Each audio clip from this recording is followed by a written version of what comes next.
Story goes that in the summer of 1881, Billy the Kid was shot and killed by Sheriff Pat Garrett.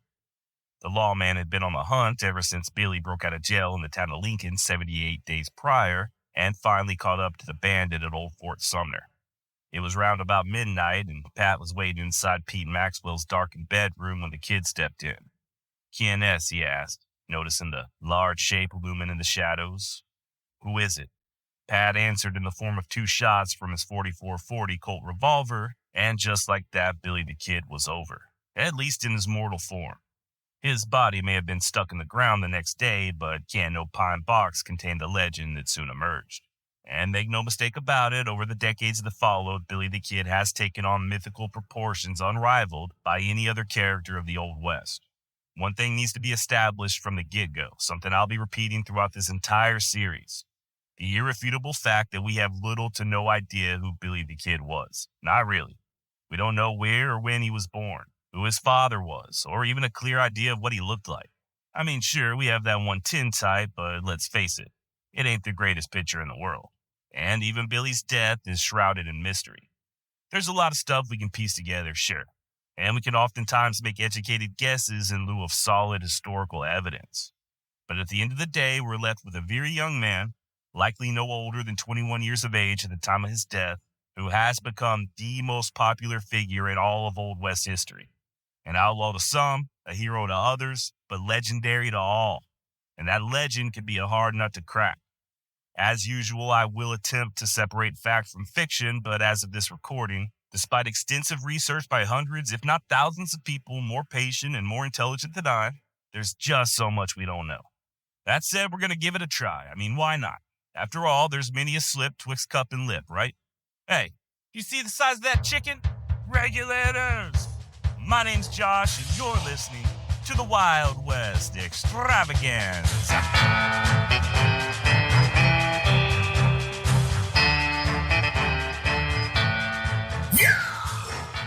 Billy the Kid's real name was not Billy. It was Henry McCarty, one of 2 boys born to Catherine McCarty. It's a near certainty that Catherine was born in Ireland, likely around the year 1829. When she first came to the United States and where she first lived is up for debate. But we do know that Catherine and her sons, Henry and his brother Joseph, can be found living in Indianapolis as early as 1868. Per city directories, Catherine was the widow of a Michael McCarty. This seems to be a solid source, but which Michael McCarty is anybody's guess. Of course, then you would need to prove that Michael was really Henry's biological father. Given the time period, the mid to late 1860s, many have assumed that Michael McCarty was a soldier. Only problem is there were a lot of Michael McCartys serving during the Civil War.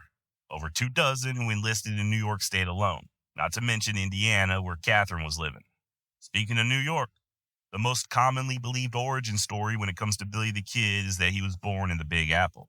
My personal opinion, based on the evidence that we now have, is that this is the most likely scenario. But as tends to be the case with much of the kid's life, we can't prove it.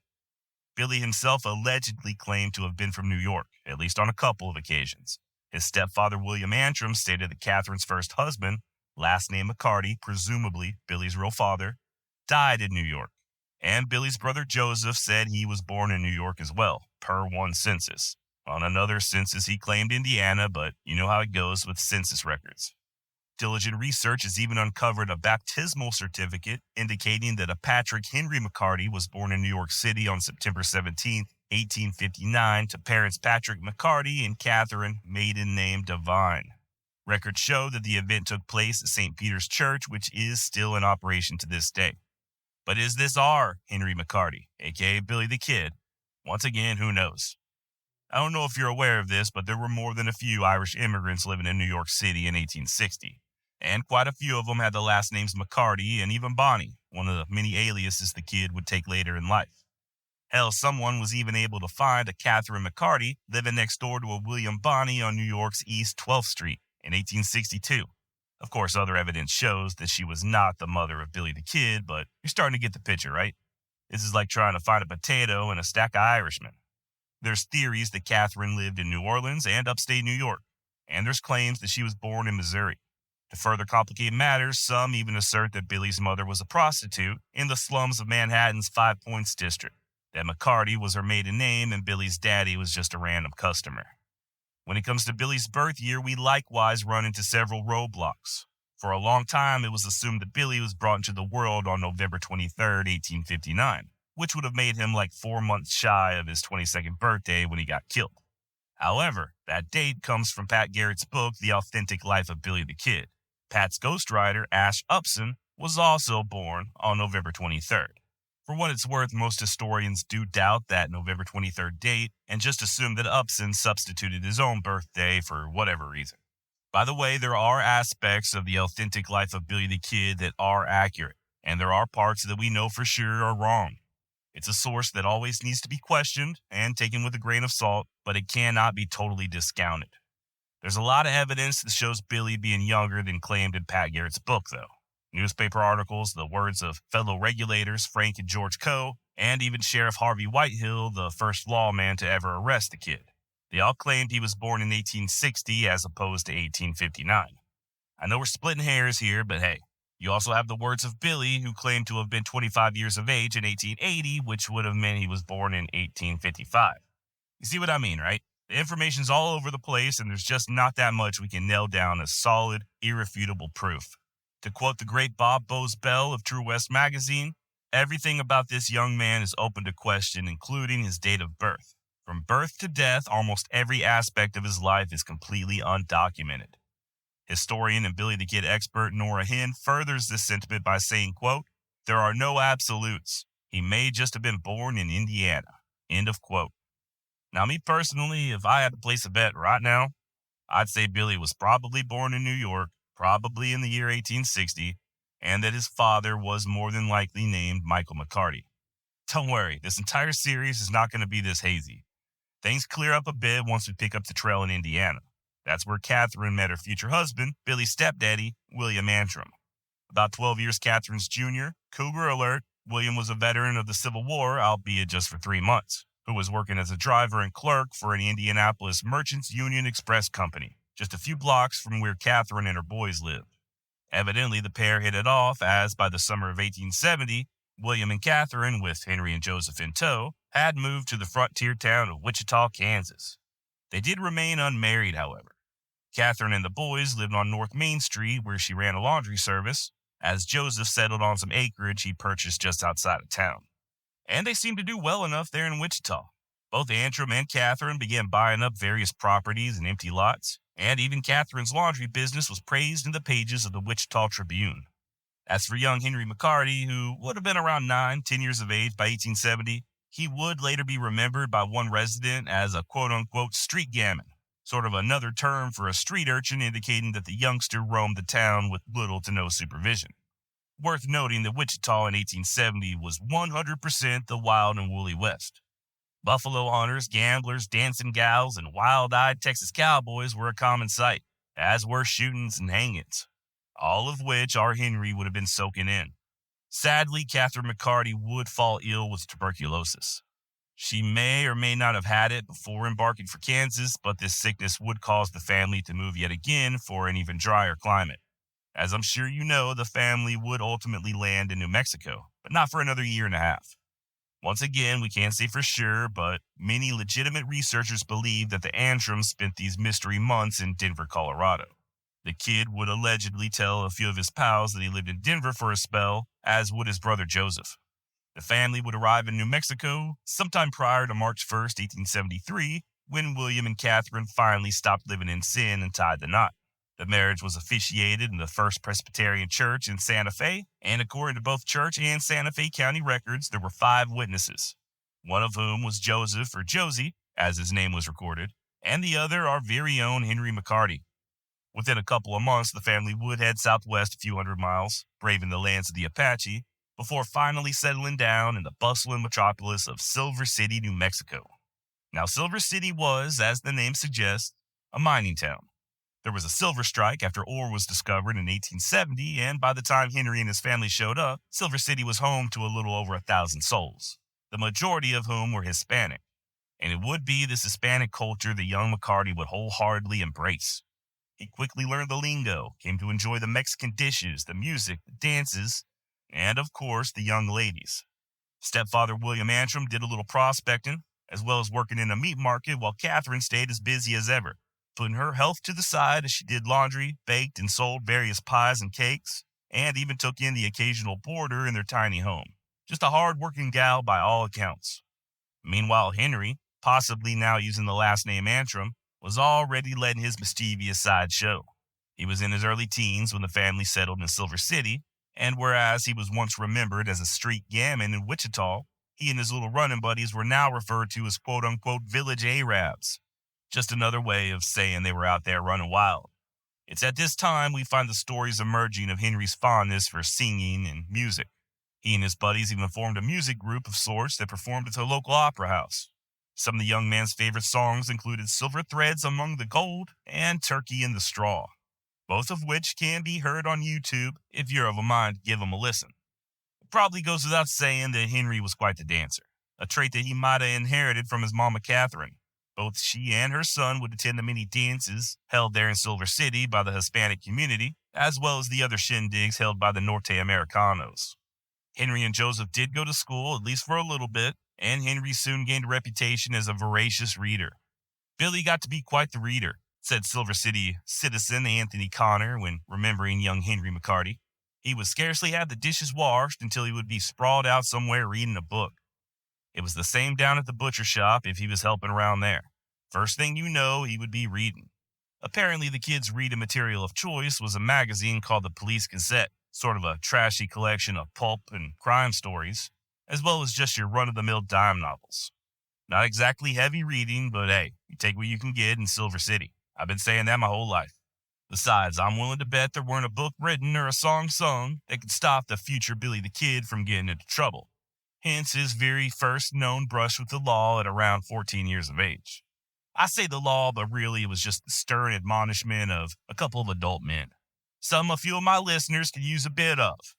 Sometime in 1874, Henry and another boy, Charlie Stevens, concocted a plan to steal some display jewelry and fence it across the border in Old Mexico.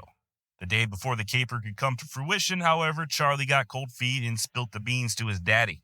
Well, here comes Mr. Stevens and a couple of other men chewing little Henry Antrim's ass out. They even told his mama, who at this point was not doing well at all. Perhaps you've heard the story about Catherine McCarty warning Henry that if he kept acting like this, he'd be dead before he's 21. Well, this is the incident that provoked that alleged comment. And Henry did straighten up, at least for a little while, probably so as not to put even further stress on his sick mother. Unfortunately for Catherine, it was too late. The jolly Irish lady, full of life, would succumb to tuberculosis that September. And even as she lay dying, I think she knew her husband wasn't going to take much of a hand in the raising of her boys. Hell, William Antrim couldn't even be bothered to stay by Catherine's side as she made her final journey, nor would he attend her funeral. Before passing, Catherine asked a local lady, Clara Truesdell, to look after Henry and Joseph, which she agreed to. As it turns out, several families there in Silver City would take turns caring for the boys. Now, if you don't mind, I'd like to add a little something here. This may or may not resonate with you, but I think it's worth bringing up. When a child loses a parent, a mother especially, it can be very traumatic. Numerous studies back this up, with researchers finding increased rates of depression and even functional impairment in people who lost a parent or parents at a very early age. And this isn't just one of those, it was different back then kind of things. 2023 or 1873, losing a mother is an extremely stressful event when you're 13 or 14 years old. Once again, according to many studies, this can have a lasting impact. In Henry's case, he didn't even have another parent he could turn to in his grief. No aunts or uncles or grandparents. There was nobody other than his brother and the kind citizens of Silver City who took the boys in. I'm just tossing that out there. I'm not excusing anything that Billy does later on, but you have to assume that Catherine's death sure as hell didn't help matters. The Antrim boys would return to school where, per stories from locals, Henry was not only quiet, but also smitten with his teacher, a Mrs. Richards. Years later, when interviewed, she remembered Henry as a scrawny little fellow with delicate hands and an artistic nature. He was always quite willing to help with the chores around the schoolhouse and was no more of a problem than any other boy growing up in the mining camp. Not the best way to be remembered by an older woman you once had the hots for, but hey, what are you going to do? They can't all be Stifler's mom, right? As far as the scrawny part goes, Henry was said to have been little for his age, almost girlish in features, with eyes always dancing and, quote, full of mischievous fun. Of course, the sheriff there in Grant County, Harvey Whitehill, also remembered Henry's eyes. Only the veteran lawman regarded the fun and dancing aspect as shifty and Roman, much like what he called Henry's, quote, rebellious nature. And as I alluded to earlier, it did fall on the good Sheriff Whitehill to attempt to scare Billy straight. So here's the deal. In 1874, a then 14-year-old Henry McCarty stole some butter, several pounds of it. Although he was not thrown into jail for this offense, he was strongly reprimanded. And according to one source, spanked by the sheriff himself. That's got to be pretty embarrassing catching swats at that age, but then again, I knew some guys who got licks as seniors in high school. Just between me and you, something tells me that if you're getting swatted in the principal's office as a senior, then you must like it at least a little bit. But then again, nobody asked me. It's also worth mentioning that Billy wasn't just sitting around idly reading books anymore. Shortly after Catherine's death, the brothers were split up and Joseph stayed with the Dyer family whose patriarch ran the Orleans Club Saloon in Silver City. Joseph began working there, cleaning, running errands, and even serving liquor. As such, Henry would often join his brother at the saloon after school left out, gaining an altogether different sort of education. This is where Henry first learned to gamble, dealing Monte and Faro. Smart as he was, Henry was still very young and consequently very susceptible to falling under the influence of slightly older fools. One of whom was a damn kleptomaniac named George Schaefer, or Sombrero Jack, as he was often called on account of his headgear of choice. Sombrero Jack would steal anything that weren't nailed down, and I reckon Billy soon became his little apprentice. Now, at that time, there was a sizable Chinese population there in Silver City, and a certain portion of the white citizenry were looking to run him out of town. Short of doing anything illegal themselves, they opted instead to sick Henry and the other so-called young Arabs on him. Subsequently, these adolescent hoodlums took to mocking, bullying, and tormenting the Chinese with the express approval of many of the adults. Or at least with the adults turning a blind eye. There are stories of Henry Antrim killing a Chinese man in Silver City after chunking a rock at his head, but this is unsubstantiated. While there is evidence that someone was killed in such a fashion, it likely didn't occur until after the kid left town. Just to go ahead and clear the air, there are numerous accounts of people who knew Henry when he lived in Silver City, and they all swear up and down that he never killed anybody while staying there. Hopefully I am starting to paint a picture at least. Henry McCarty is around 15 or so years old, and although he's being passed from family to family, he essentially has no real parental guidance. His free time is spent running the streets with other kids, terrorizing the Asians, or gambling in saloons with much older men. Toss in the trauma of losing his mother, the raging hormones that come with just being a teenager, and his own innate sense of devilment, it's only natural his first real brush with the law was imminent. And that's where Sombrero Jack comes into play. The petty thief burgled the home of one of the Chinese laundry operators, stealing a brace of pistols and a bundle of clothing. Not really considered a big deal because, well, unfortunate sign of the times, but the victim was Asian. The clothing, however, belonged to some white citizens of Silver City, and therein lay the problem. Once again, sign of the times, right? Now, Henry did not help Schaefer commit this crime, but he did agree to dispose of the ill-gotten laundry. He had moved from the Truesdale's home into the boarding house of Miss Sarah Brown at this time, and, well, one day while cleaning Henry's room, Mrs. Brown came upon the stolen clothing and alerted Sheriff Whitehill. This was just a little over a week after Billy stole the butter, so this time instead of swats, the sheriff went ahead and threw the kid in lockup. And this does appear to be more of a scared straight situation than anything else. Sheriff Whitehill knew Sombrero Jack was the real culprit, and he just wanted to give Henry a taste of incarceration to let him know what was in store should he continue down this wayward path. Hell, young Antrim was friends with the sheriff's kids, and even Whitehill's own wife told him to let Henry out and bring him home for breakfast. And he probably would have too.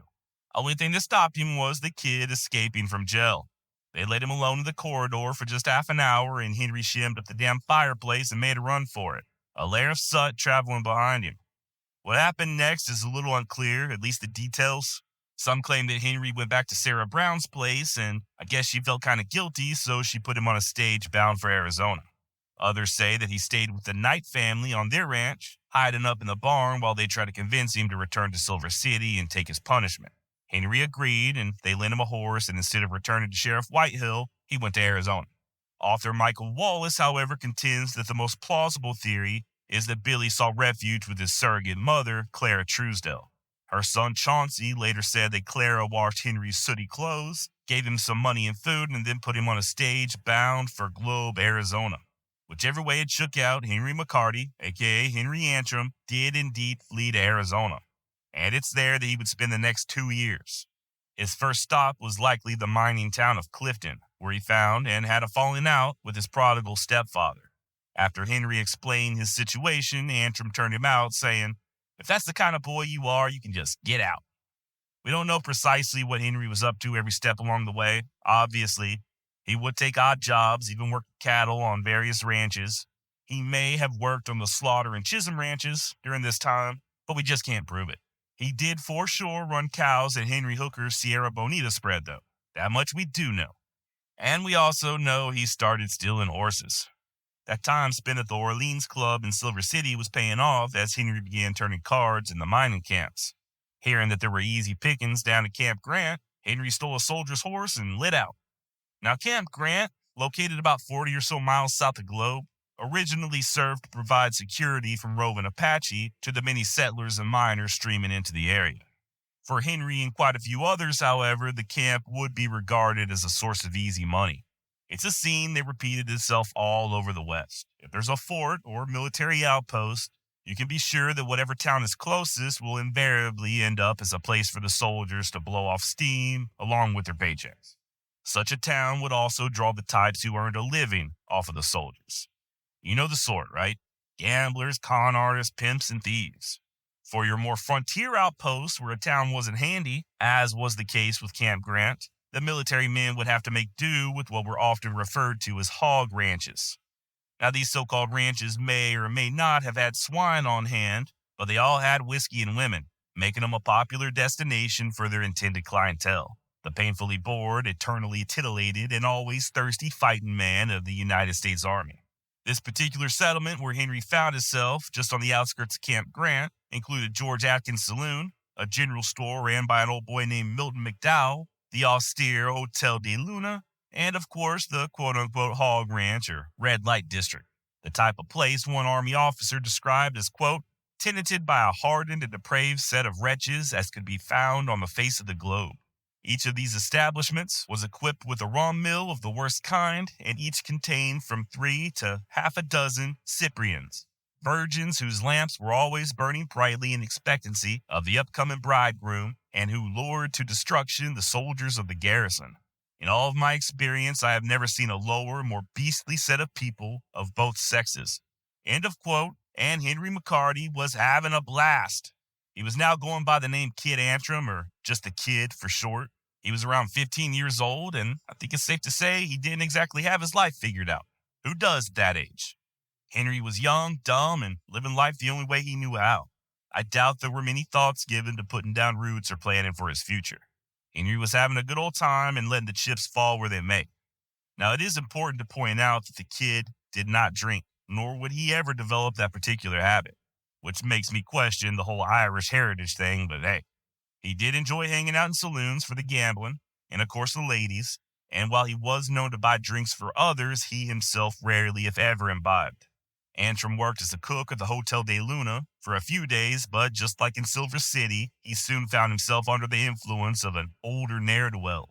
The misguided mentor in question was a former soldier and current criminal by the name of John Mackey, and it was the soldiers who were frequenting the hog ranch and McDowell's store that became he and Henry's prime targets. Mackey and the kids stole so many horses from the soldiers that they took to trailing extra long picket ropes inside the bar with them as they drank. Being the enterprising thieves they were, Mackey would just sidle up and distract the marks while the kid deftly and gently cut the ropes outside, making off with the ponies without anybody being the wiser. At least not until they had to walk back to camp and explain to their superiors why they just lost government horseflesh. And by God, enough was enough. A posse of soldiers was formed, and they caught the kid red-handed on his way to a mining camp just outside of the San Carlos Reservation. Antrim was ordered off his stolen mount at gunpoint and just left out there in the middle of nowhere. Alive and free, but afoot and all alone in the middle of what was then still very hostile territory.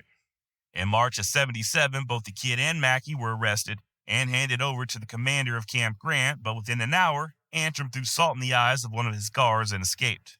He was immediately recaptured, however, and this time placed into shackles by the gleeful camp blacksmith, an old boy named Francis Cahill. But once again, later that night, Henry got away, chains and all. The kid spent some time up in Globe, where he reunited with Mackey and found work in the saloons Dill and Monte. And yeah, he supplemented this income by continuing to steal horses. Twice more, Kid Antrim would be arrested, and twice more, he'd escape. Starting to see a pattern here. Someone is quite the slippery eel. The kid eventually found his way to Camp Thomas and got a job working in a hay camp. He weren't there long before he asked for and received an advance in pay, a whopping $40 that he used to purchase a brand new six-shooter. Antrim worked in the hay camp for most of the summer of 1877, but soon, foolishly, began showing up again down near Camp Grant, which is how he found himself back in George Atkins' cantina on the night of Friday, August 17th, 1877.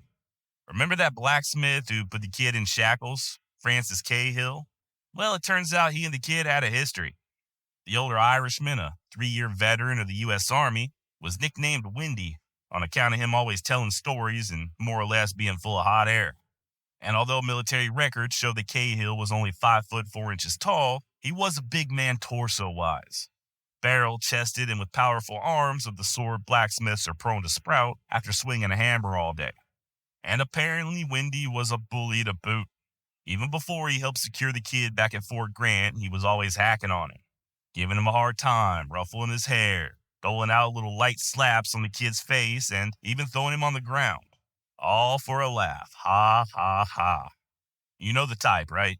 They usually target someone smaller or younger who they don't perceive to be a threat.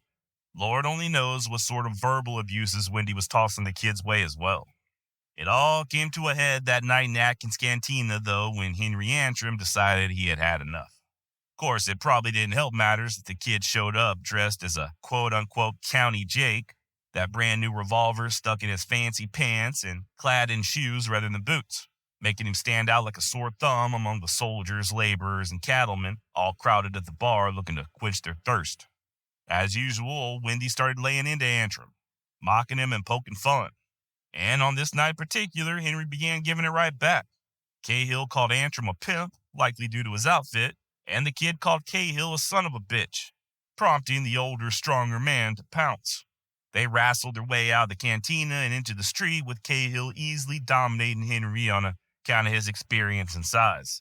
He bodily lifted the kid up and slammed him to the ground as many as 3 times, before then pinning him down with his knees as he began slapping Henry repeatedly across the face. Onlookers claimed that Antrim yelled out, telling Windy to let him up, that he was hurting him.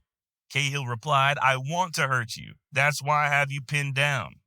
I guess during all the excitement, Windy didn't feel one of Henry's small hands slip free and grip that six-shooter stuck in his britches. Maybe he did, and he figured it was just the kid trying to shimmy away. He almost certainly felt that pistol pressed against his side, as witnesses would later say that Windy straightened up all of a sudden, just a fraction of a second before the kid pulled the trigger, sending a bullet ripping into the bully's innards. Wiggling free, Henry hopped to his feet and took off running, leaping on the nearest pony and fleeing into the desert night. Windy Cahill weren't dead, but he'd soon be. Gut shot as he was, there was just no way of stopping the bleeding. Interestingly enough, we do have Windy Cahill's deathbed statement, taken early the following day. I, Frank Cahill, being convinced that I am about to die, do make the following as my final statement. My name is Frank Cahill. I was born in the county and town of Galway, Ireland. Yesterday, August 17th, 1877, I had some trouble with Henry Antrim, otherwise known as the Kid, during which he shot me. I had called him a pimp and he called me a son of a bitch, and we took to each other. I did not hit him, I think. Saw him go for his pistol and try to get a hold of it, but could not, and he shot me in the belly. I have a sister named Margaret Flanagan in East Cambridge, Massachusetts, and another named Kate Condon living in San Francisco. Signed, Francis Cahill. And oh boy, did I really want to do that in an Irish accent. I spent an embarrassing amount of time practicing and watching YouTube tutorials, and in the process I confirmed what I already knew. The only accent that I can manage is the one I was born with. However, in 2 days it's going to be St. Patrick's Day. I feel like this is significant because not only am I mostly Irish, according to 23andMe and my own genealogical research, but much of the kid's story revolves around the Irish. His parents were born in Ireland. Wendy Cahill was Irish. And as you'll hear throughout this series, many an Irishman influenced and otherwise affected the kid's life. I feel like not only is Billy the Kid's story a quintessential American story, but it's also an Irish tale as well. Now, I can't do an Irish accent, but I would like to read an excerpt from Stephen Pressfield's book, Killing Rommel. I feel like it's fitting. Not only does it resonate a little something in my soul, but it might help to explain a few actions and attitudes throughout the course of this entire series on Billy the Kid. Like I said, this is from Stephen Pressfield in the book Killing Rommel, and he's writing about Irish despair. It goes as follows. Nothing relieves Irish despair. The Irishman's complaint lies not with his circumstances, which might be rendered brilliant by labor or luck, but with the injustice of existence itself. Death. How could a benevolent deity gift us with life, only to set such a cruel term upon it? Irish despair knows no remedy. Money doesn't help. Love fades. Fame is fleeting. The only cures are booze and sentiment. That's why the Irish are such noble drunks and glorious poets. No one sings like the Irish or mourns like them. Why?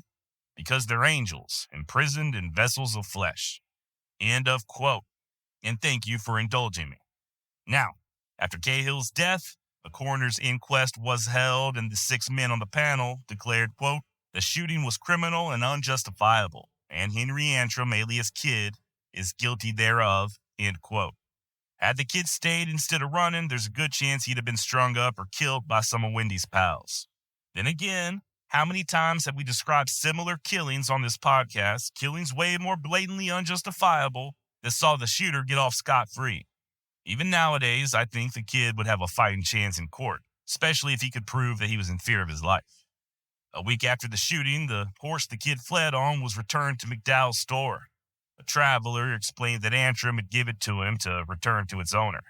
Head chopping, it was called, when you borrowed a horse without its owner's permission, riding it a short ways before air quotes borrowing another and sending the used animal back the way you came. It was in such a fashion that the kid made his getaway back to New Mexico. Unbeknownst to him and everybody else, riding his way straight into the damn history books.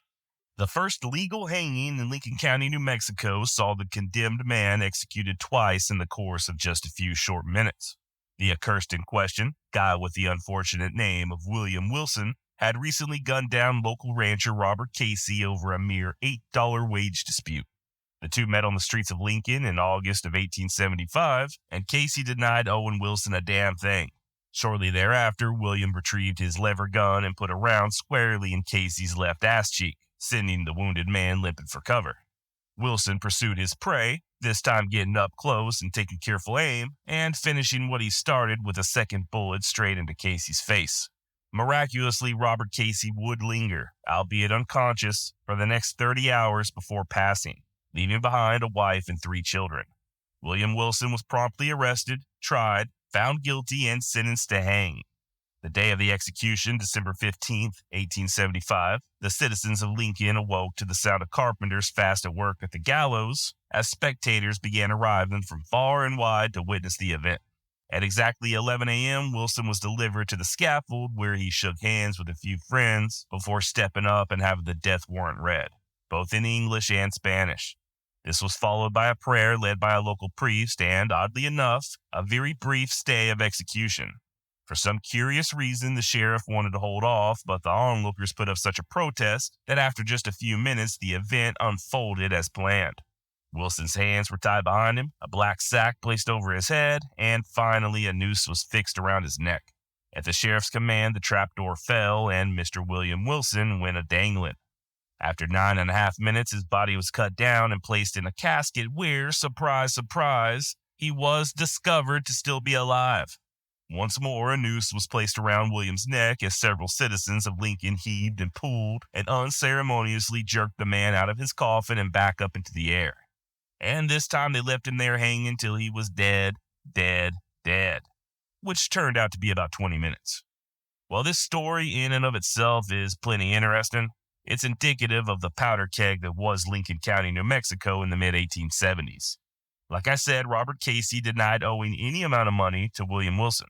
What's more, Casey was a good buddy of famed rancher John Chisholm, which, by default, made him an enemy of the prevailing Lincoln County merchants, Lawrence Murphy and his young apprentice, James J. Dolan.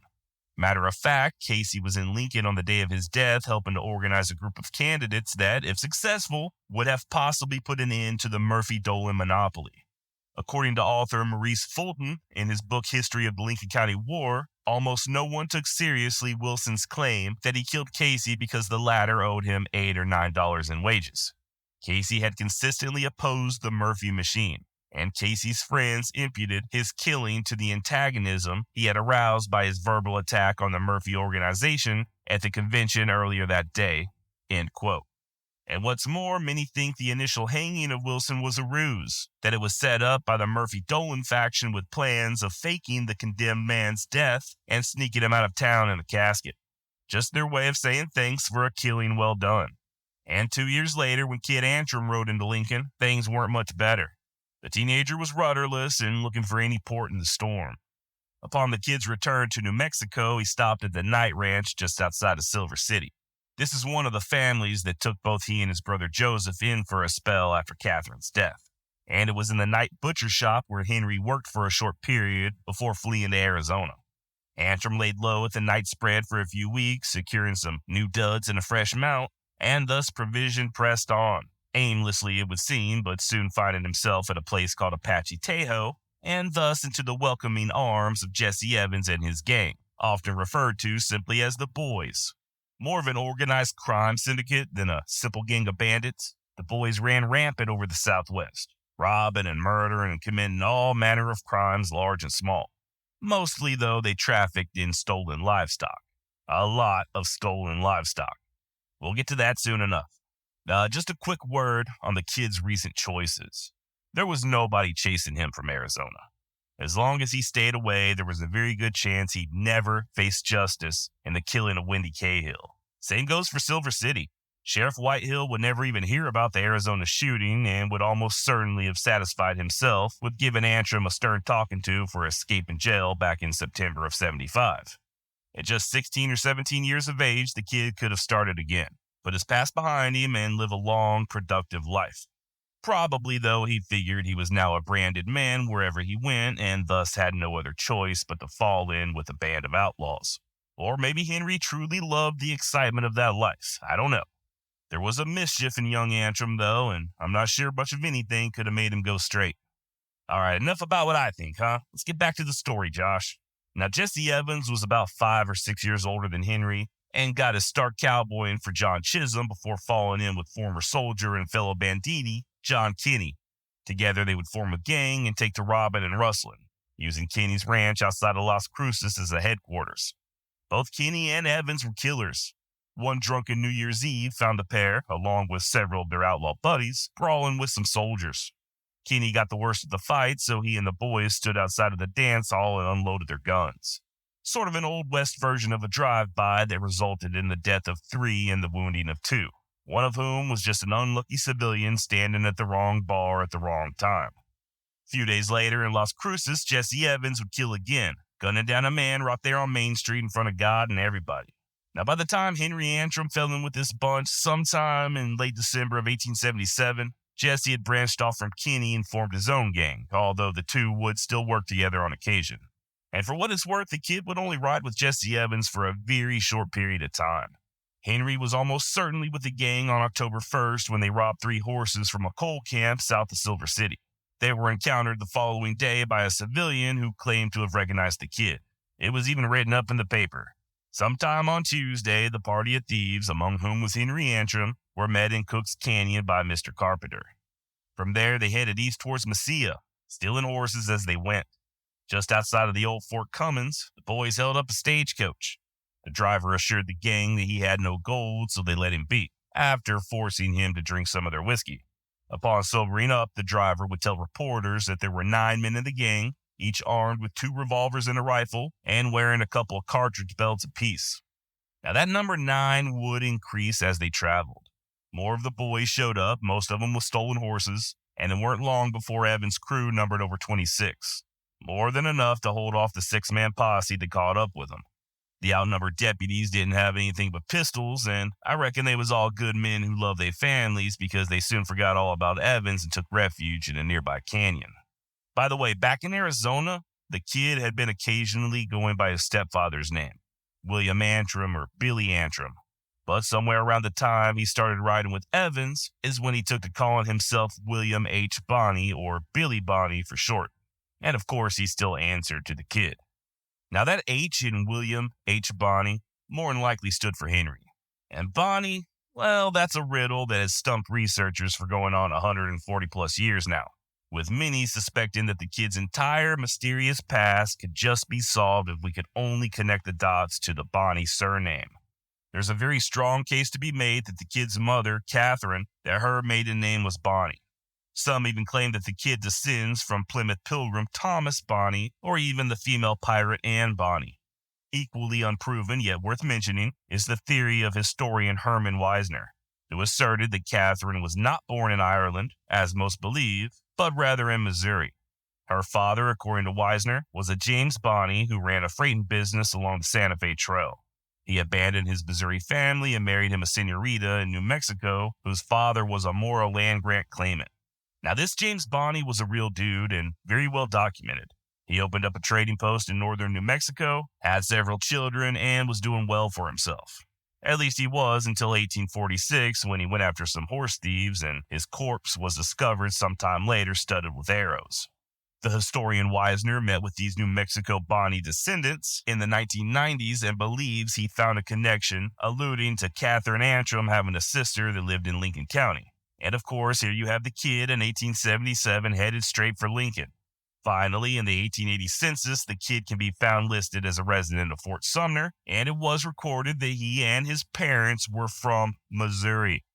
Of course, that's the same census that shows Bonney as being 25 years of age, and there's a very good chance that Billy didn't even give the information himself, or if he did, he had a big old grin on his face while doing so.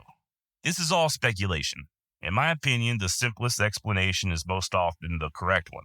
For instance, if you'll recall in the previous episode, we discussed the kid's fondness for the written word, particularly dime novels. Well, there was a very popular dime novelist at the time named Edward Bonney. Very interesting guy in his own rights, got arrested in the 1830s for being a counterfeiter, a little bit of foreshadowing for later on in this series. He escaped and he fled to the frontier, which back then was Illinois. Bonney took to being a bounty hunter and gained a little notoriety for tracking down an assortment of thieves and killers. He then took his real-life adventures and used them as a basis for a series of dime novels. These books were widely circulated, even printed in papers across the country, and it is very possible that Henry Antrim, aka William H. Bonney, got his hands on a few. So who knows? Maybe Billy was a fan of this guy, maybe his mama's maiden name was Bonney, or maybe he just liked the way that the name sounded. Now, Jesse Evans and the boys, possibly with Billy Bonney in attendance, continued their ride east toward Lincoln County, New Mexico. They shot up and terrorized the town of Tularosa on October 9th before setting up camp in Seven Rivers at the ranch of John Chisholm rival Hugh Beckwith. Worth mentioning that present-day Lincoln County is not the same as it was in the 1870s. During Billy's life, the counties of Eddy, Chavez, and Otero did not exist. Instead, you had Lincoln County taking up almost the entirety of southeastern New Mexico. Hell, at one point in time, it was the largest county in the United States and over 6 times the size that it currently is. You had the county seat of Lincoln, with Fort Stanton just 10 miles to the west. And of course, the soldiers garrisoned at the fort were there to keep an eye on the Apache living at the Mescalero Reservation to the southwest. If you were to keep traveling southwest, you'd hit Blazer's Mill, then Tularosa, and then finally, about 150 miles from Fort Stanton, the village of Mesilla. Some 50 or so miles east of Lincoln, you had the town of Roswell. Cue the aliens, along with the cattle king of New Mexico himself, John Chisholm, and his bovine empire. Just a few months before Billy started riding with Jesse Evans, Mr. Chisholm had been knee-deep in a little dust-up known as the Pecos War, a precursor of sorts to the coming Lincoln County War. John's herds were being poached, so he claimed, by the Mescaleros to the east and a bunch of small-time outfits to the south who called themselves the Seven River Warriors. The range war ended in a stalemate, but in the upcoming hostilities, you had many of the same key players involved. Some 80 or so miles north of Roswell, you had old Fort Sumner, on what was once the Navajo and Apache reservation. If you listen to the series I did on Kit Carson, this was Bosque Redondo, where Carson led the Navajo on their forced long walk. More of an internment camp than a reservation, it was soon shut down as the Navajo, or at least those that survived, were allowed to return to their homeland. The abandoned fort then came into the possession of rancher and former fur trapper Lucian Maxwell. Maxwell would pass away there at Sumner in 1875, but by the time Kid Antrim arrived on the scene, his son Pete had the run of the place. And of course, further to the north, a little over 100 miles, you had Las Vegas, New Mexico, and the territorial capital of Santa Fe. This would be Henry Antrim's world basically for the rest of his life. These were his haunts, his AO, if you will.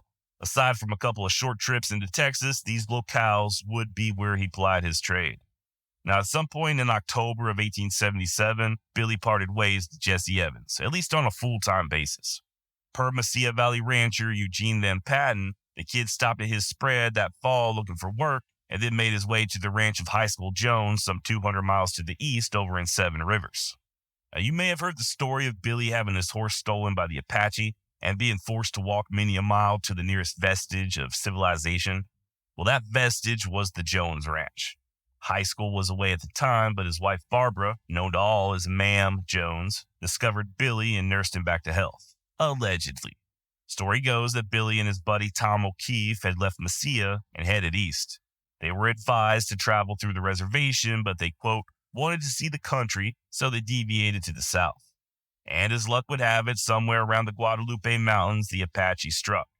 Billy had left Tom with the horses as he went to fill up their canteens in a nearby watering hole when he noticed the warriors. Waving a warning to O'Keefe, Henry then ducked down to hide. Once the hostiles departed, he was forced to walk out on foot, alone, sleeping during the day and traveling at night. By the time the kid reached the Jones spread, he was about half starved and his feet were a bloody mess. Did this really happen? Well, there are problems with the story for sure, some of which lie with the author Eve Ball, who documented these events.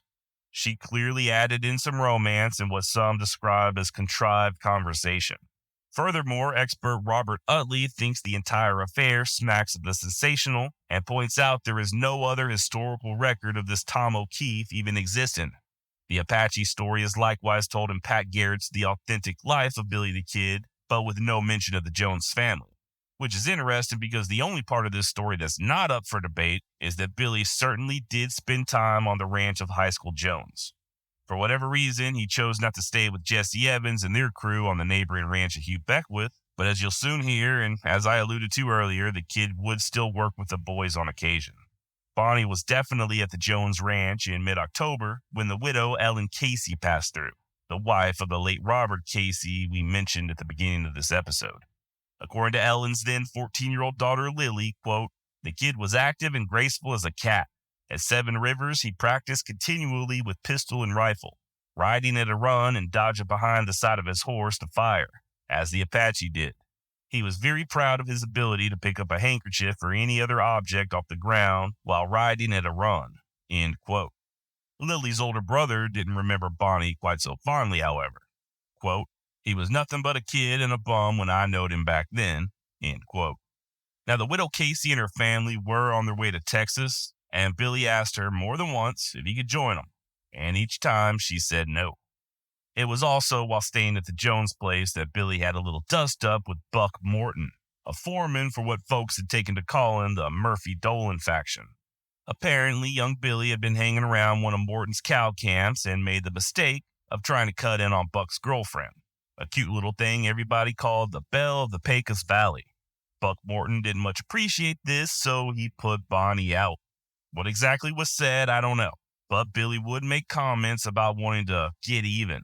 And as it turns out, these weren't just idle threats.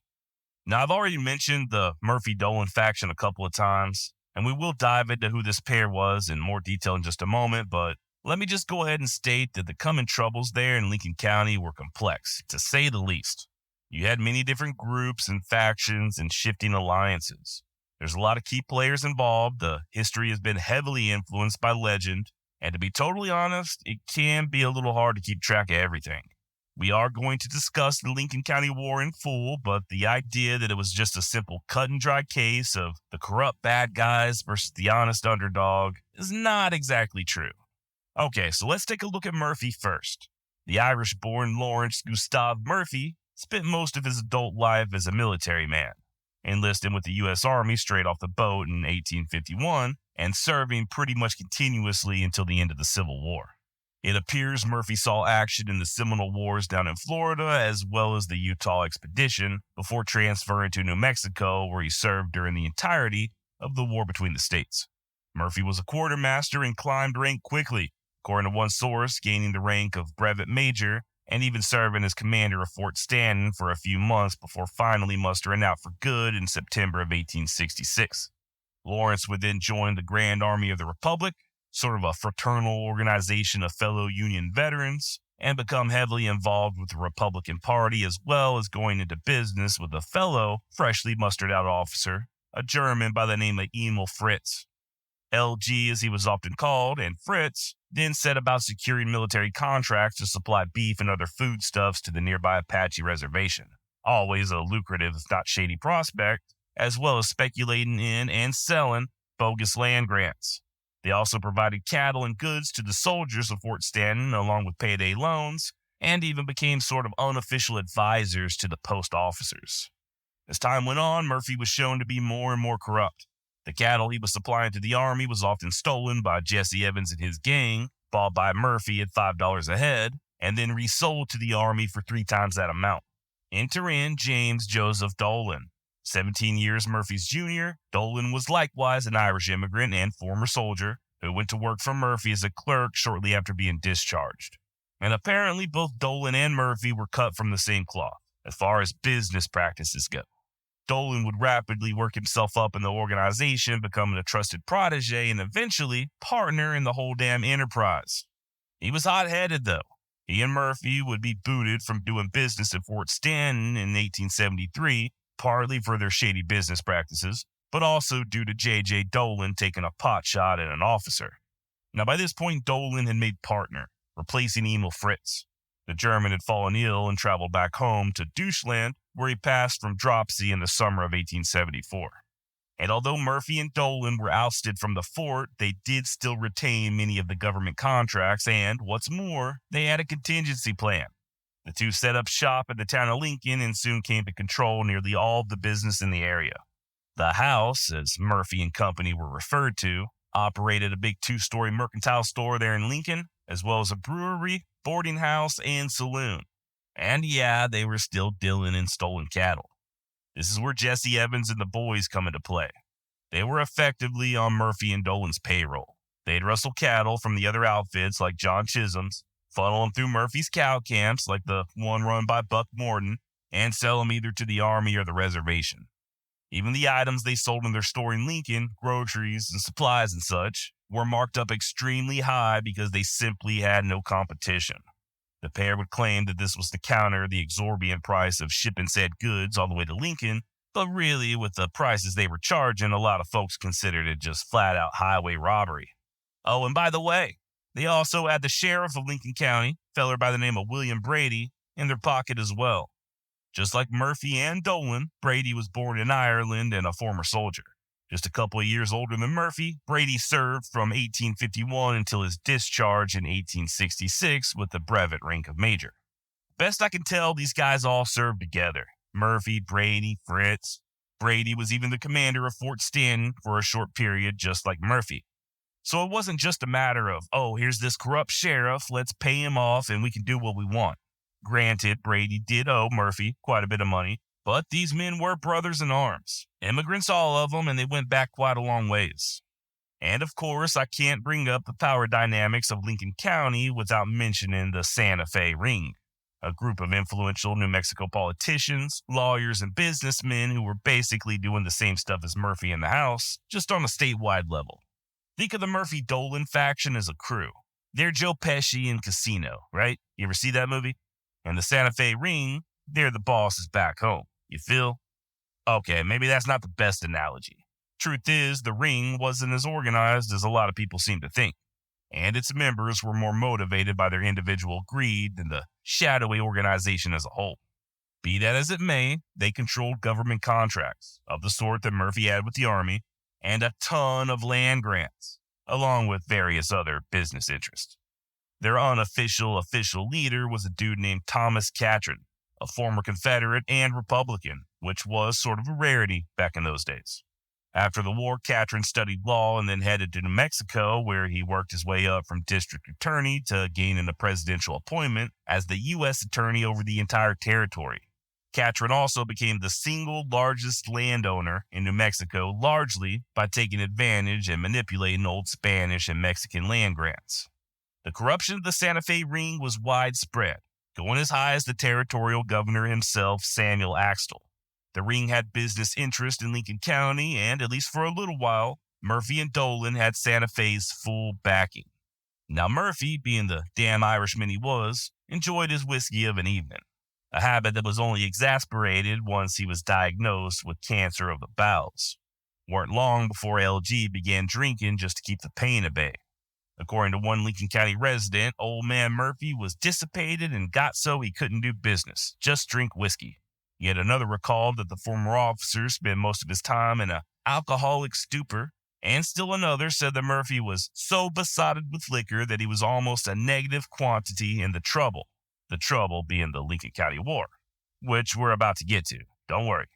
By March of 1877, several months before the kid shot Wendy Cahill over in Arizona, Murphy officially retired from the house and relinquished control to Dolan, who at this point had a protege of his own by the name of John Henry Riley, another Irishman and former soldier. Imagine that.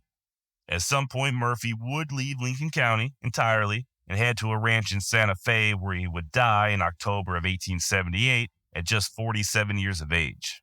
As such, Murphy was basically a non-factor in the Lincoln County War. How much involvement he had, what he knew, and what he ordered, I'm not sure.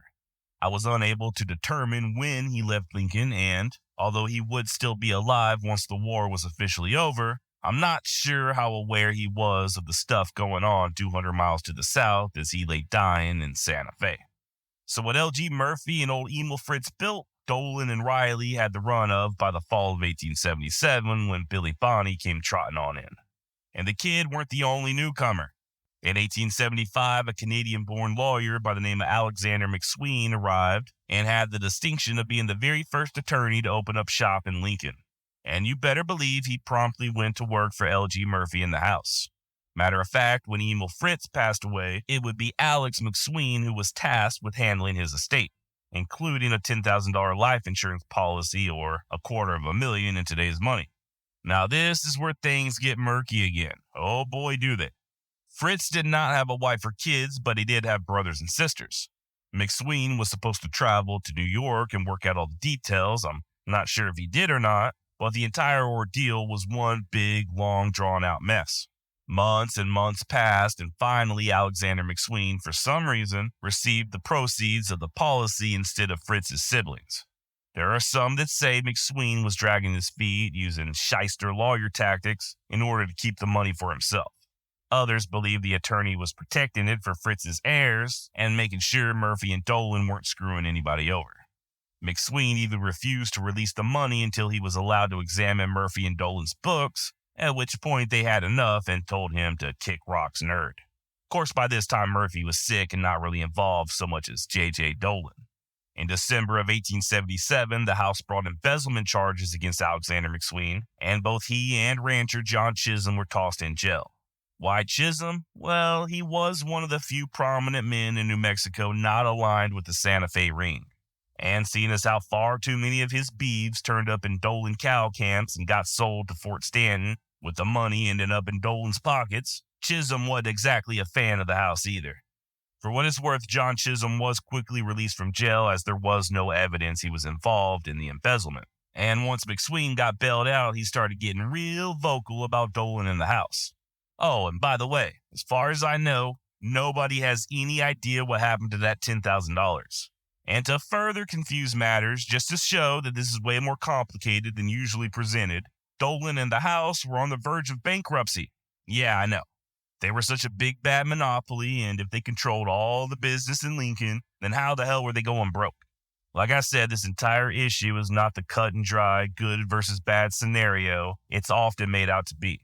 It's very complicated. There's a lot of players involved, and I think the reality of the situation in Lincoln County in the mid and late 1870s is a lot different than we often like to think. Which brings us to a guy named John Tunstall. Born in England in 1853, Tunstall moved to Canada at the age of 19 to work in his father's store, but the young man's ambitions were more than a mere clerk's job could provide for.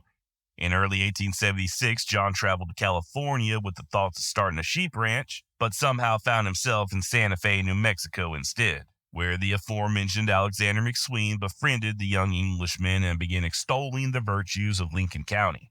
Tunstall and McSween soon became partners, and with McSween's help, Tunstall purchased a ranch about 30 or so miles south of Lincoln. Okay, fine. But like I said, John Tunstall was ambitious. He, and probably McSween, let's be honest, saw an opportunity to compete with the monopoly that was James Dolan. And as such, Tunstall opened up a mercantile store of his own, right there in Lincoln. He even started up a bank to compete with Dolan's bank. And lest you think John Tunstall was merely offering up options to the beleaguered citizens of Lincoln, the young Englishman did boast in letters back home that he'd soon put Dolan out of business and ensure that half of every dollar made in Lincoln County would end up in his pockets. And that's a direct quote. So all of this was bubbling up when Billy Bonney arrived. You had Murphy and the Dolan faction on one side, backed by the powerful Santa Fe ring. And on the other side, you've got Alexander McSween, possibly an embezzler, his new friend John Tunstall making no bones about trying to put the house out of business, and John Chisholm. Although Chisholm would sit the upcoming conflict out, he was certainly an ally of McSween and Tunstall, if for no other reason than that they too defied the great Santa Fe ring. Keep in mind that Dolan had quite a few bruisers at his disposal ready to do his bidding. Sheriff Brady and his deputies, Jesse Evans and John Kinney and their prospective gangs, as well as them Seven Rivers boys. As such, Tunstall found himself hiring a few heavy hitters of his own just in case shit got real. Which of course brings us back to our friend Kid Antrim. Remember, by October of 1877, Billy is spending a lot of time on the High School Jones Ranch down Seven Rivers Way, while Evans and his bunch are at the neighboring Hugh Beckwith spread. And it was there on October 17th that a posse led by the young yet capable Dick Brewer arrested Jesse Evans and a few of his men. Now, Dick arrived in Lincoln County by way of Vermont, Wisconsin, and Missouri sometime in either late 1870 or early 1871. He bought a little plot of land for a farm, and like so many others in the area, he went to work for Lawrence G. Murphy, at least for a short period of time. I'm not sure in what capacity, but I'm certain it had something to do with watching cows shit. By 1876, a then 26-year-old Brewer finds employment at John Tunstall's ranch as a foreman. And by October of 77, when Dick raided the Beckwith Ranch, he did so while wearing a deputy's badge. So not only was it all above the line and legal, but Evans and his men ended up in jail in Lincoln County, much to the chagrin of Dolan and Sheriff Brady. Needless to say, Jesse Evans wouldn't be behind bars for long. A month after the arrest, on the evening of November 17, 1877, about 30 members of Evans' gang, Billy Bonney included, paid a visit to Lincoln and busted him out. Sheriff Brady had only left one guard, and I reckon he felt like he weren't paid enough to go up against 30 determined banditti. And let me just say real quick, as with any topic I cover on this podcast, it's very hard to ascertain where the truth lies. With Billy the Kid, there's no difference. If anything, the myth and legend built up around him over the years has just made it that much more difficult. Throughout this series, there are going to be certain incidents that I describe that, to be perfectly honest, are unprovable. Many of them hinge on just the words of one or two people 40 or 50 years after the fact. Keep in mind that the human memory is not as good as we like to think, and also keep in mind that once Billy the Kid became a household name, everybody was looking for a connection. Lies were told and passed down through the generations. Stories were blown out of proportion. You get the picture. This is just something that has to be endured when looking at history. As for Billy's involvement busting Evans out of jail, we have the word of Francisco Trujillo. When interviewed in the late 1930s, Francisco claimed that he and his brother Juan were out hunting when they encountered the triumphant bandits, with Bonney most definitely among them. According to Billy the Kid expert Robert Utley, while Trujillo's words appear to at first be the incoherent ramblings of a senile old man, once everything is put together in the proper context, they do hold quite a bit of water. But here's the crazy part. Once the outlaws freed Evans, they all headed straight for the ranch of Dick Brewer, the same old boy that arrested him. They had breakfast there, Brewer was not present, and then they took 8 of John Tunstall's horses out of Dick's corral, leaving notes of apology and a promise to never steal from either one of them again. What's more, all of the horses except for one were soon returned to the rightful owners. But the plot thickens further. Remember, Evans got locked up for stealing Tunstall livestock. Well, as it turns out, John Tunstall himself visited Evans and his buddies in jail, brought him whiskey, joked with them, even bought them brand new suits. This being the case, many believe that it was Tunstall who arranged it so that Evans and his crew could get fresh mounts at Dick Brewer's small ranch following the escape. But why? Why have your foreman pursue and arrest the outlaws just to help them escape later on? Assuming any of this is true, of course. A lot of folks think this was due to the English rancher knowing the trouble that was brewing and thinking maybe he could coerce Jesse Evans to fight on his behalf. As it were, Tunstall would begin hiring hands based more on their prowess with a firearm than their talent with a lasso. And who better to hire than a shifty, well-heeled young man like Kid Antrim, a.k.a. Billy Bonney. By the way, Billy may have showed up on Tunstall's radar after he stole one of the man's buggies, or should I say borrowed, and got himself locked up in Lincoln. Lots of maybes when it comes to Billy the Kid. FYI, that jail in Lincoln in 1877 was literally just 2 large pits dug into the ground surrounded by adobe. Now, if the story about Billy stealing the buggy is true, his incarceration was short-lived, and he soon showed up at the farm of Charlie Bowdry looking for work. Charlie, initially trying to get shut of the youngster, brought Bonney over to the ranch of cousins Frank and George Coe and their brother-in-law James Ab Saunders. The Coe spread was on the upper Ruidoso River, kind of near where the small town of Hondo, New Mexico now stands. And as the kid began hanging around the Ruidoso Valley, he became acquainted with a new social class, one much more fitting than the rank sort he'd been associating with while riding for Evans. In addition to the Coe cousins, Ab Saunders and Charlie Bowdry, you also had Charlie's farming partner, Josiah Doc Scurlock. For the most part, these old boys were honest men. They were tough, Doc especially, and okay, maybe on occasion they trafficked in stolen or air quotes stray cattle, but they weren't just constantly dodging the law. And they also knew how to have a good time. It was with these new friends that the kid began attending dances, especially in nearby San Patricio, which would become one of his favorite hangout spots. Billy also became quite the hunter around this period, taking down deer, turkey, and even bear and selling the meat at Fort Stanton. According to Frank Coe, years later, he and the kid became staunch friends. "I never enjoyed better company," said Coe, speaking about Bonney. "He was humorous and told me many amusing stories. He always found a touch of humor in everything, being naturally full of fun. Though he was serious in emergencies, his humor was often apparent even in such situations." Coe also maintained that he found Billy different than most boys his age, that on account of being orphaned, the kid had grown accustomed to associating with men several years his senior, and it showed. What's more, Billy knew that his young age and small or frail physique, as Coe put it, left him at a disadvantage, so he sought to become as proficient with firearms as possible. As far as the socializing was concerned, Coe would state that Billy, quote, lost no time getting to know the other people in the valley. He was the center of attention everywhere he went, and though heavily armed, he seemed as gentlemanly as a college-bred youth. He quickly became acquainted with everybody, and because of his humorous and pleasing personality, grew to be a community favorite. In fact, Billy was so popular there wasn't enough of him to go around. He had a beautiful voice and sang like a bird. One of our special amusements was to get together every few nights and have a singing.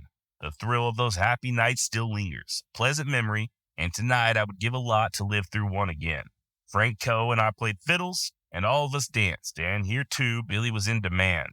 He was a mighty nice dancer and what you'd call a ladies' man. He talked the Mexican language and was also liked by the women. End of quote. So there you have it, fellas. A little bit of personality goes a long way. Because let's face it, the Billy the Kid we all know and love was uglier than a monkey's armpit. Or at least that's how he appears in that famous one and only photo. You know what? Let's go ahead and address the kid's physical appearance real quick. I think we've got a good idea of his personality, right? He had a great sense of humor. He liked to dance and sing. He loved music. He could be quiet at times, and he enjoyed to read. Most of all, he liked the senoritas, and they liked him. So he couldn't have been all that damn ugly, right? Like I said, we only have that one picture to go on. The famous tintype that portrays the kid in the dark hat, revolver strapped around his waist, and Winchester rifle in hand. And it's just not the most flattering photo in the world, to say the least. Not only does Billy look extremely unimpressive, but I'm saying this the nicest way possible, he kind of looks like the dude from the Goonies. Hey, you guys! Not exactly lining up with all these claims of him being a ladies' man. It's obviously a bad picture, right? We've all taken them. Imagine one of your worst selfies you accidentally take when you're unlocking your phone, or some horrible picture someone snapped of you at a party ends up being the only likeness of you left after you're gone. OMG, how embarrassing. Billy's future gal pal, Polita Maxwell, even claimed that the picture did not do Bonney justice and that she never liked it. Now, the photo in question was taken at Fort Sumner in either late 1879 or very early 1880. There's a really great article in True West magazine from 2007 where Robert McCubbin goes into all the details in the photo's many translations over the years. Link in the show notes. It's absolutely worth the read. Also, my buddy David Lambert has written a bit on this topic as well, also in the show notes. Credit to both of these guys for the extra insight. So the tintype of Billy was actually 4 separate yet identical images. I don't know the technical jargon, but they were printed on a metal plate. The plate could be then cut into the 4 copies, and it was. Matter of fact, we know that the kid gave one of the copies to his good buddies Dan and Sam Diedrich, another to Delvina Maxwell, and we're not sure about the other 2. Only one survives to this day, and it's tiny, about the size of a credit card. And because it's a tintype, it's a mirror image. This is why for years people thought that the kid was left-handed. It wasn't until somebody noticed in the dang 1950s that the loading gate on Billy's Winchester was on the wrong side. Upon further inspection, even the buttons on his vest and his belt buckle seemed to be backwards.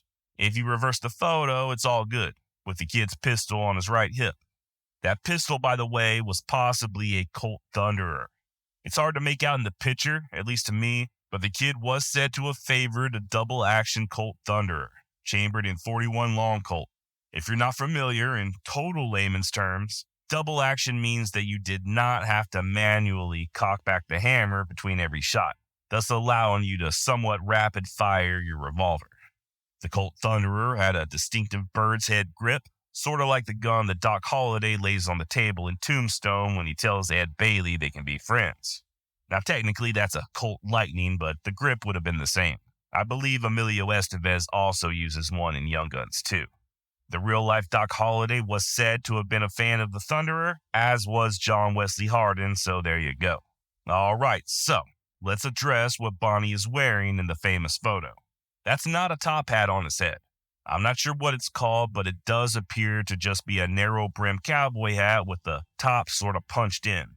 Once again, I will refer you to the great David Lambert, who theorizes that this was just a trend in the area, as you can find similar photos of Bob Ollinger and Jimmy Dolan wearing hats in the same style. There's a picture of Ollinger and Dolan together, and Dolan's hat looks almost identical to the kid's, just at a better angle. Billy has a bandana or scarf around his neck, is wearing an unbuttoned vest, and the shirt underneath is what's called a bib shirt, also known as a fireman's shirt. Here's a little fun fact for you that will annoy you to no end from now on every time you watch a Western. Nobody had shirts that were fully buttoned up back in the 1870s or even the 1880s for that matter. Fully buttoned up shirts like we wear now did not come into play until the 1890s. Most men would have worn pullover shirts that either had 3 to 5 buttons up top, or they had bib shirts like the kid is wearing in that tintype. And these bib shirts literally had what looked to be large bibs over the chest area. You can see John Wayne wearing them in The Searchers, or better yet, look up the blood-stained photo of Billy's good friend Charlie Bowdry, the one with him sitting down, rifle across his lap as his bride stands to his left. He's got a big old bib shirt on. Oftentimes they had fancy designs on them, and it's very hard to make out, but the kid's shirt has a large anchor on it. Once again, David Lambert found some very similar bib shirts, a couple of which looked to have the same exact anchor design as what Billy was wearing. The kid's also got a pinky ring on the hand holding the rifle. I've heard of this referred to as a gambler's ring, but hey, gangsters of all types to this day still wear pinky rings. And what was Billy the Kid if not a motherfucking G? And yeah, he is wearing a cardigan, okay? You got a problem with that? You think gangsters don't wear cardigans? No, despite what you may see on a certain Nat Geo documentary, there are a lot of photos of other Old West figures wearing similar cardigans, even working cowboys. Now, everything about this photo, barring the pinky ring, is in direct contradiction to how the kid was remembered as dressing by multiple credible sources. He was very finicky about what he wore, especially when in town with the ladies, which lends credence to the theory that the kid had just been riding the range shortly before the photo was taken. Maybe he had just delivered a herd of stolen horses and was tired as hell. I don't know. Others speculate that the hat the kid's wearing was a prop that the photographer provided, due to Billy being well known as favoring a very wide sugarloaf sombrero. As for his undeniably goofy look, well, it kind of depends on which version of the tintype you're gazing at. First of all, there was a reflector screen to the kid's right, and the glare from that makes it appear as if he has no jawline. The surviving tintype has been badly damaged with a ton of scratches and streaks. All of these blemishes just add to that weird, misshapen face look. In attempts to better define the kid's invisible jawline, many of the copies have been retouched by adding a random jawline that only serves to make the kid appear almost ghoulish. And the many artist renderings that followed just went ahead with that same made-up, weird-looking jaw. As to whether or not he was truly as butt ugly in the face as he appears, let's look at the various descriptions. A reporter from the Las Vegas Gazette who interviewed the kid while he was in jail described him as follows. He looked and acted like a mere boy. He is about 5 feet 8 or 9 inches tall, slightly built and lithe, weighing about 140. A frank, open countenance, looking like a schoolboy with a traditional silky fuzz on his upper lip. Clear blue eyes with a roguish snap about him, light hair and complexion. He is, in all, quite a handsome-looking fellow. The only imperfection being 2 prominent front teeth slightly protruding like squirrel's teeth, and he has agreeable and winning ways. Another description comes from a Dr. Henry Hoyt, who described Billy as 18 years old, a handsome youth with a smooth face, wavy brown hair, an athletic and symmetrical figure, and clear blue eyes that could look one through and through. Unless angry, he always seemed to have a pleasant expression with a ready smile. His head was well-shaped, his features regular, his nose aquiline, his most noticeable characteristic a slight protrusion of his upper 2 teeth. And then, of course, you've got Polita Maxwell. I never liked the picture. I don't think it does Billy justice. It makes him look rough and uncouth. The expression of his face was really boyish and very pleasant. He may have worn such clothes as appear in the picture on the range, but in Fort Sumner, he was careful of his personal appearance and dressed neatly and in good taste. It seems to me that the first-hand accounts are clear. The kid was obviously good-looking, or at least he was average enough that his personality pushed him over the edge. That flash from the reflector screen, coupled with the many retouches that were attempted on the photo throughout the years, in addition to just being a bad picture, all make it appear as if Bonney was about half goofy. Truth is, he was just a normal-looking dude, a little on the girlish side, youthful appearing, and slightly buck-toothed. And he had blue eyes. Can't forget that secret little weapon. Them blue eyes, boy. Look, you got you some blue eyes and you don't live somewhere with a strong population of Latinas? Well, all I can say is you're missing out. All right, enough about all that. By Thanksgiving of 1877, a now 17-year-old Billy had found steady work on John Tunstall's ranch. According to author Michael Wallace, quote, the kid, at least briefly, was at ease. For the first time in a long time, he had 3 square meals each day, a job of sorts, a warm bunk inside a crowded but cozy adobe, and a decent horse to ride.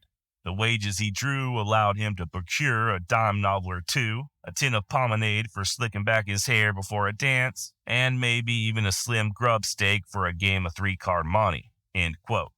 Now, this job saw Bonney befriending other Tunstall employees like Fred Waite, Henry Newton Brown, John Middleton, Robert Weideman, and of course the foreman Dick Brewer, some of whom were hired for the same reason Billy was, their willingness to resort to violence if need be. Tunstall, unsuccessful in swaying Jesse Evans away from the Dolan camp, was still making moves of his own, securing some heavy hitters in case things got crazy. And believe me when I say things were about to get real crazy. With Tunstall partnered with Alexander McSween, he was now inheriting some of the lawyer's problems, namely that embezzlement charge. A Judge Bristol even issued a writ of attachment for McSween's property to cover the missing $10,000. As such, Sheriff Brady raided McSween's office and started confiscating property. Only thing is, he didn't stop there. Due to Tunstall's relationship with the lawyer, the sheriff hit the Englishman's store as well, seizing it in its entirety and posting deputies there day and night. Tunstall was pissed. There was a tense moment in town as he and his men, Billy Bonney included, confronted the sheriff. Luckily, no blood was spilt on that day, but oh, the violence was a-coming. And once again, Billy would be given a choice. A lot of people are surprised to find out how young John Tunstall was during the Lincoln County War. At just 24 years of age in 1877, Tunstall was only a few years older than Billy the Kid and younger than many of his employees like Dick Brewer. Another common misconception is that John and Billy were close and even had a mentor-mentee type relationship. Truth is, there's just no evidence to back that up. All total, Bonney would only work for the Englishman just 10 weeks, and most of that time Tunstall had pressing business elsewhere. Billy was a hired hand, and that's about it, a position he secured more due to his willingness to use a firearm than anything else. And Billy weren't the only gunman that Tunstall hired. In a letter to his family, John lamented that keeping such men on his payroll wasn't cheap, writing that it, quote, cost a lot of money for men expect to be well paid for going on the warpath, end quote. Warpath indeed. One has to wonder if Tunstall would have stuck around if he really knew how determined his enemies were. It was a deadly game that the young Englishman was playing, and his opponents were more than willing to do whatever it took to come out on top. By February of 1878, you had somewhat of an arms race there in Lincoln County, with both Dolan and Tunstall filling in their ranks with hired gunmen. There were a few minor confrontations on the range where the two sides converged, but no blood was shed as of yet. That would soon change as the Dolan faction began further pressing matters. Not content with just seizing Tunstall's store, Sheriff Brady had sent men to the ranch to confiscate the Englishman's stock as well, with orders to kill if necessary. The posse he dispatched on February 13th, however, was sent back to Lincoln empty-handed after a heated standoff with Tunstall's men, including Billy Bonney. Undaunted, Dolan and Sheriff Brady recruited even more men, and in less than a week, a posse of over 20, including the outlaw Jesse Evans, set out once more for Tunstall's ranch, this time led by J.J. Dolan himself. Meanwhile, Tunstall's men had forted up at the home base and prepared to make a stand of it. Be that as it may, the Englishman soon had a change of heart and sent word that he'd offer up no resistance. Perhaps this was Tunstall's way of just letting things play out in court, or maybe he didn't think that his ranch was the right place for a big showdown. Or maybe he was just buying time, hoping to recruit more gunmen of his own for that proverbial warpath. I'm not sure. What I do know is that early in the morning of February 18th, Tunstall departed the ranch and headed to Lincoln. He and his men driving a small herd of horses that Sheriff Brady had previously deemed not to be a part of that writ of attachment, meaning that they couldn't be seized by Dolan's men. Theoretically, at least. Speaking of Dolan, he and his posse arrived at Tunstall's ranch that very same day and, as expected, discovered it empty except for the old cook named Goss. And for whatever reason, Dolan then sends out a small posse to overtake the Englishmen and go ahead and confiscate them horses. You know, the ones he wasn't supposed to be able to take in the first place. This sub-posse, led by Buck Morton, consisted of just over a dozen men, including Jesse Evans and two of his bandit buddies, Frank Baker and Tom Hill. Riding with Tunstall, you had Dick Brewer, Fred Waite, John Middleton, Rob Weidenman, and our very own Billy Bonney. I believe Henry Brown was with them, but at some point he turned back. Morton caught up with them that afternoon, found Tunstall alone, and all hell broke loose. Billy and the others, not realizing that trouble was afoot, had just rode off after a flock of wild turkeys, leaving their boss with the horses. Story goes that Bonney and John Middleton were the first to spot the posse and rushed to warn the others. Morton and his bunch opened up fire, sending Billy, Dick Brewer, and Rob Weideman scrambling for cover as Middleton pressed on, trying to get to Tunstall.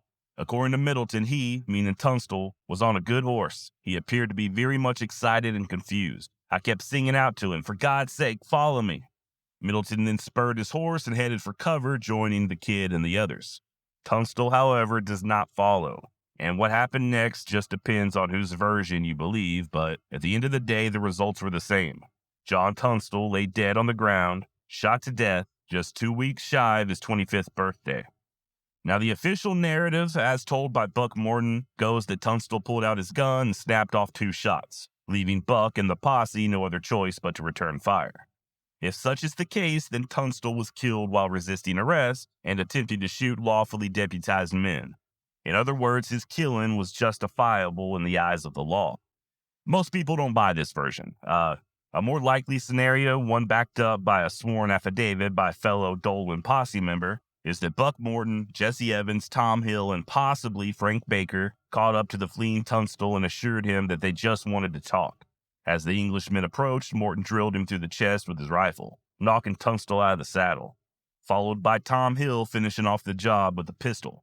Some accounts assert that Tom used Tunstall's own revolver for the coup de grace and that he was shot in the back of the head. There were 2 cartridges missing from John's revolver, but no empty shells were recovered at the scene. Tom Hill also shot and killed Tunstall's horse. I guess the significance here was that everybody knew how much John loved that horse after rescuing it from a slaughterhouse. To further add insult to injury, both man and horse were arranged so that it appeared that they were sleeping with their heads touching each other. Now, to this very day, nobody other than Tunstall's killers know the true story. Neither Billy or Dick Brewer or any of the others witnessed their boss's death. They heard the shots, but they couldn't see what was happening. It should also be noted that Morton and the others were on the scene for quite a while, and, as far as I know, none of Tunstall's men fired a shot. I offer up that statement with zero judgment. The posse in return also did not charge the boulders and tree line where the boys were dug in. Once again, no judgment, but I'm not sure why none of Tunstall's men, particularly the ones hired to fight on his behalf, made no attempt at a counterattack. This, to me at least, is as much of a question mark as how Tunstall truly died. Billy and the others would remain hidden until nightfall before leaving. After arranging for a party to retrieve Tunstall's body the next day, they rode straight to Alex McSween's home in Lincoln where, according to at least one eyewitness, the kid was visibly angry and vowing to take out some of Tunstall's killers, quote, "before I die." Remember, McSween was a lawyer, and despite his possible shady business practices, Alex refused to carry firearms. Instead of having Tunstall's men ride out and commit acts of vigilantism, McSween saw to it that everything would be above the board as far as the legalities were concerned. He had a justice of the peace, one that was not aligned with the Dolan bunch, put out warrants for Tunstall's killers as well as Sheriff Brady for the illegal seizure of Tunstall's store. This was all happening very quickly, day after Tunstall's death. Billy Bonney was deputized, along with Fred Waite, and they, with a very reluctant constable by the name of Martinez, headed out to serve the warrants.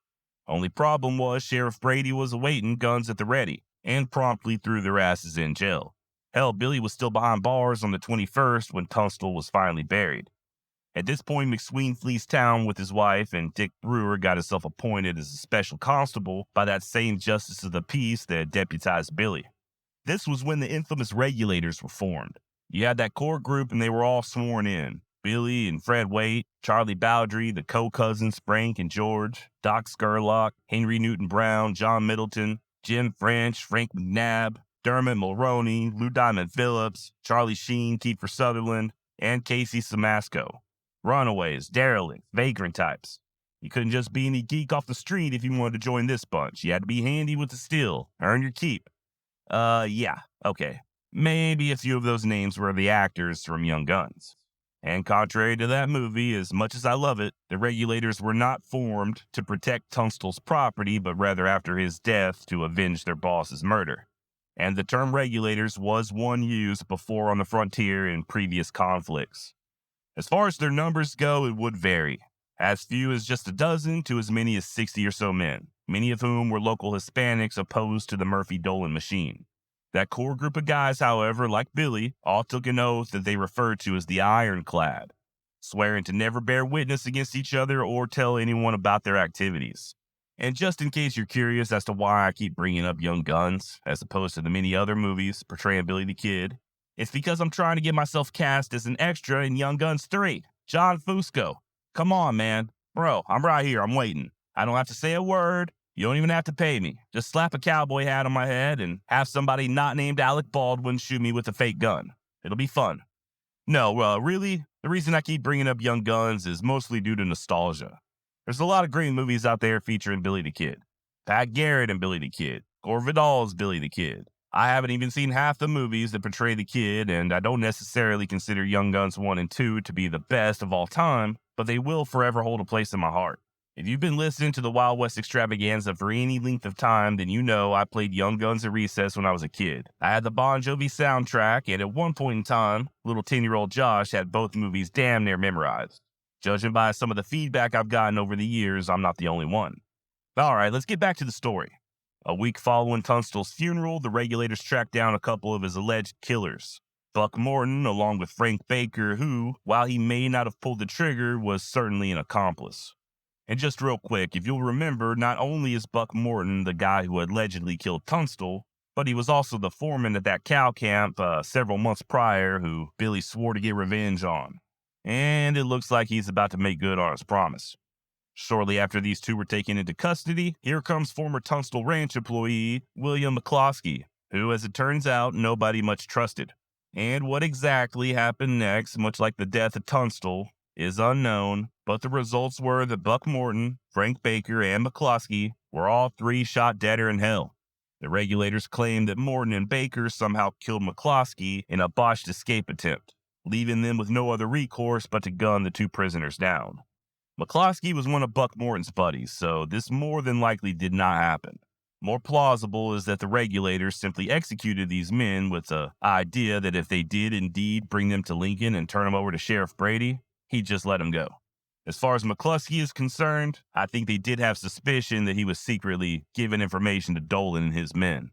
Now, one could argue that Morton and Baker got their just desserts, but murder is still murder, right? Even if the regulators were wearing badges. Not that they'd be wearing them badges all that much longer anyway.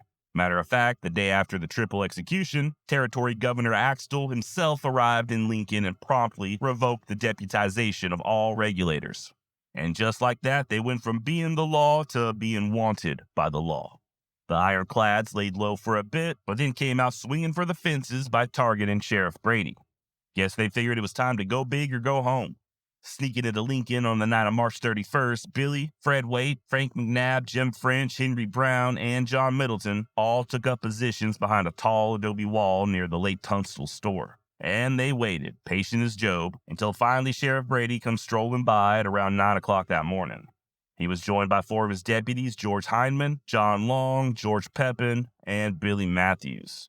And of course, Billy Matthews rode with Dolan to serve that writ of attachment at Tunstall's ranch, and I'm pretty sure George Hindman was a member of the sub-posse that killed Tunstall. Double check me on that one, though. The sheriff would pause and speak to a lady, because why not, before catching up with his deputies. Just as they came up to where Billy and the others were perched, we'll call it the kill zone, the regulators opened up a hellfire, riddling the sheriff with at least a dozen rounds.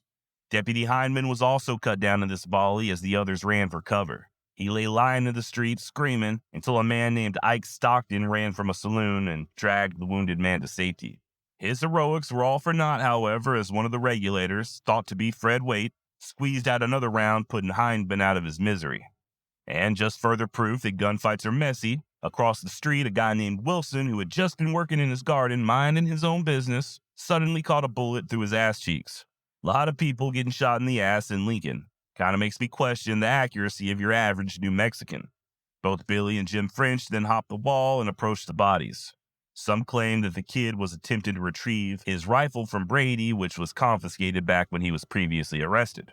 Others think maybe he was trying to get the warrants and writ of attachment that the sheriff held on his person. Deputy Matthews took this opportunity to fight back, firing a round into the kid's thigh, the bullet passing clear through and striking Jim French in the leg. They both scramble, hop away, and lied out. Following this bloody turn of events, the regulators would take refuge at Blazer's Mill, some 50 miles southwest of Lincoln on the Mescalero Reservation. As the name suggests, Blazer's Mill had at one point been both a sawmill and a grist mill. But by 1878, it was leased to the government and used as a home to the Indian agent Fred Godfroy and his wife. The Godfroys were also known to take in lodgers and hungry travelers as well. Both Billy and Jim French were still nursing their wounds, and the rest, I'm sure, were just trying to figure out their next course of action. You had all the guys that took part in the killing of Brady, in addition to Regulator leader Dick Brewer, Doc Scurlock, and George and Frank Coe. If I'm not mistaken, there was also another gentleman present by the name of Steve Stevens, aka Dirty Steve. Yeah, apparently Dirty Steve from Young Guns was a real guy, not to be confused by Dave Rudaball, who was also allegedly very dirty. Couple of real dirty birds. I could find very few references to Steve Stevens, other than that he was listed as being with the regulators at Blazers Mill. According to the internet, grain of salt, Steve would survive the Lincoln County War and die later on in Colorado. Don't know how true that is, and I got no clue as to his participation in other events in the war. If you do, please hit me up and let me know. Kinda curious. Go on over to wildwestextra.com and hit that contact button. All total, there were about 14 regulators enjoying Mrs. Godfrey's victuals there at the mill when the tough as nails and heavily armed Buckshot Roberts ambled up on his mule. Born Andrew L. Roberts, maybe, and almost certainly never called Buckshot during his lifetime, the man still earned the name Honest. Apparently, Roberts had taken a load of shot to his right shoulder at one point, causing the arm to be severely lacking in mobility. Not much is known about the man, though, including whether or not he killed more men than smallpox. Roberts, if that was his real name, would have been in his late 40s, and he may have spent time with the Texas Rangers, or, depending on who you ask, he may have had a shootout with the Rangers. He likely served during the Civil War before turning to a career hunting buffalo. And until very recently, Roberts ran a small spread of his own not far from Lincoln, and had, in the past, worked for Dolan. While he had no part in Tunstall's death, he was with a large posse that descended upon the Englishman's ranch that fateful day. As such, one of the no longer legal warrants held by the regulators was for Mr. Buckshot. And believe it or not, he did not come looking for a fight. Truth is, he wanted nothing to do with the entire war and even sold his ranch in an attempt to get the hell out of the territory. That was the whole reason he showed up at the mill that day in the first place, to see if the check for said ranch had arrived.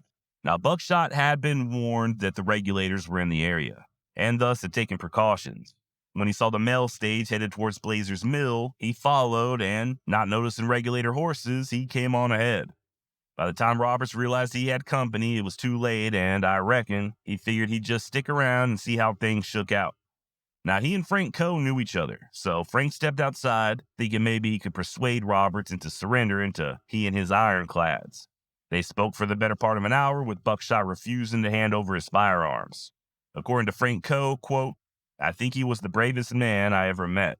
Not a bit excited, knowing too that his life was in our hands." End quote. Dick Brewer soon ran slap out of patience and sent more men outside, one of whom was Charlie Bowdry, who wasn't quite as nice as Frank had been. Charlie bluntly ordered Buckshot to throw his hands up and surrender, and Roberts once again refused. Per at least one source, the grizzled old buffalo hunter then called Charlie Bowdry Mary Ann.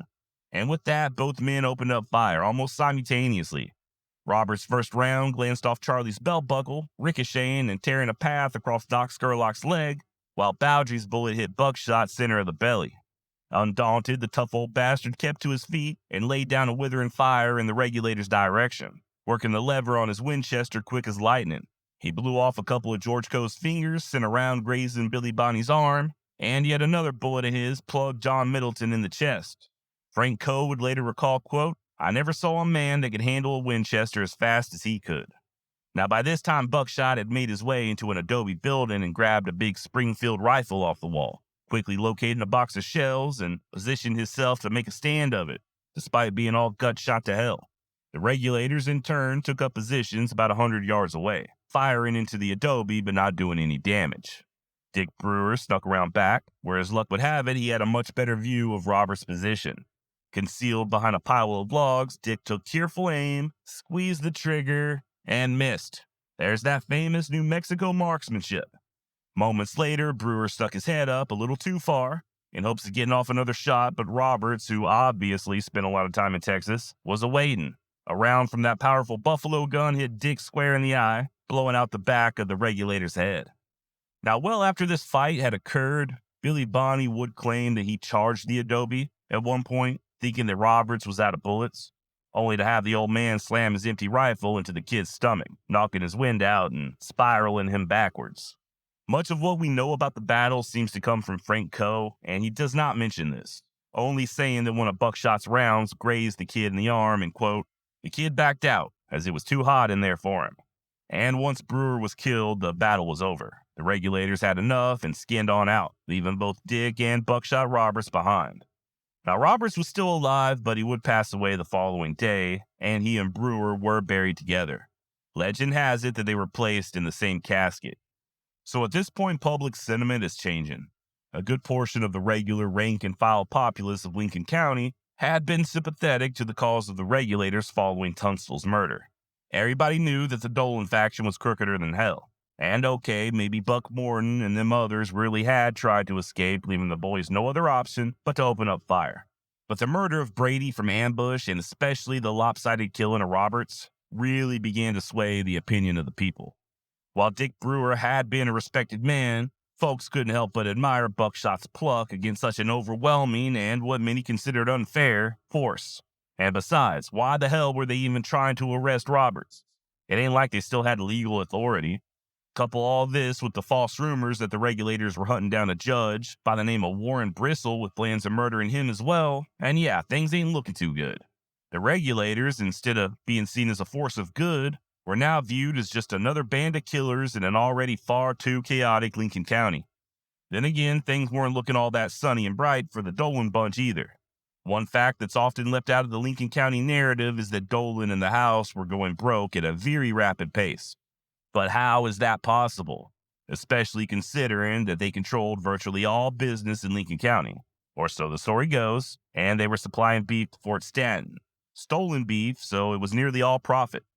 Dolan was selling bogus land grants and giving out loans with a high vig, and on and on and on.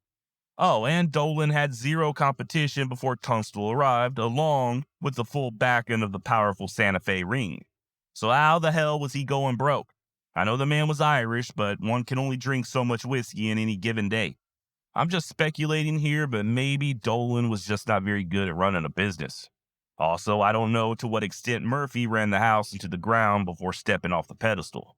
I reckon it's possible that the house, despite having everything in their favor, was just so horribly ran that by the time Tunstall began offering up competition, they just fell apart. Or could it be that we're not being told the whole truth? Was the Murphy-Dolan faction really the big bad boogeyman that everybody makes them out to be?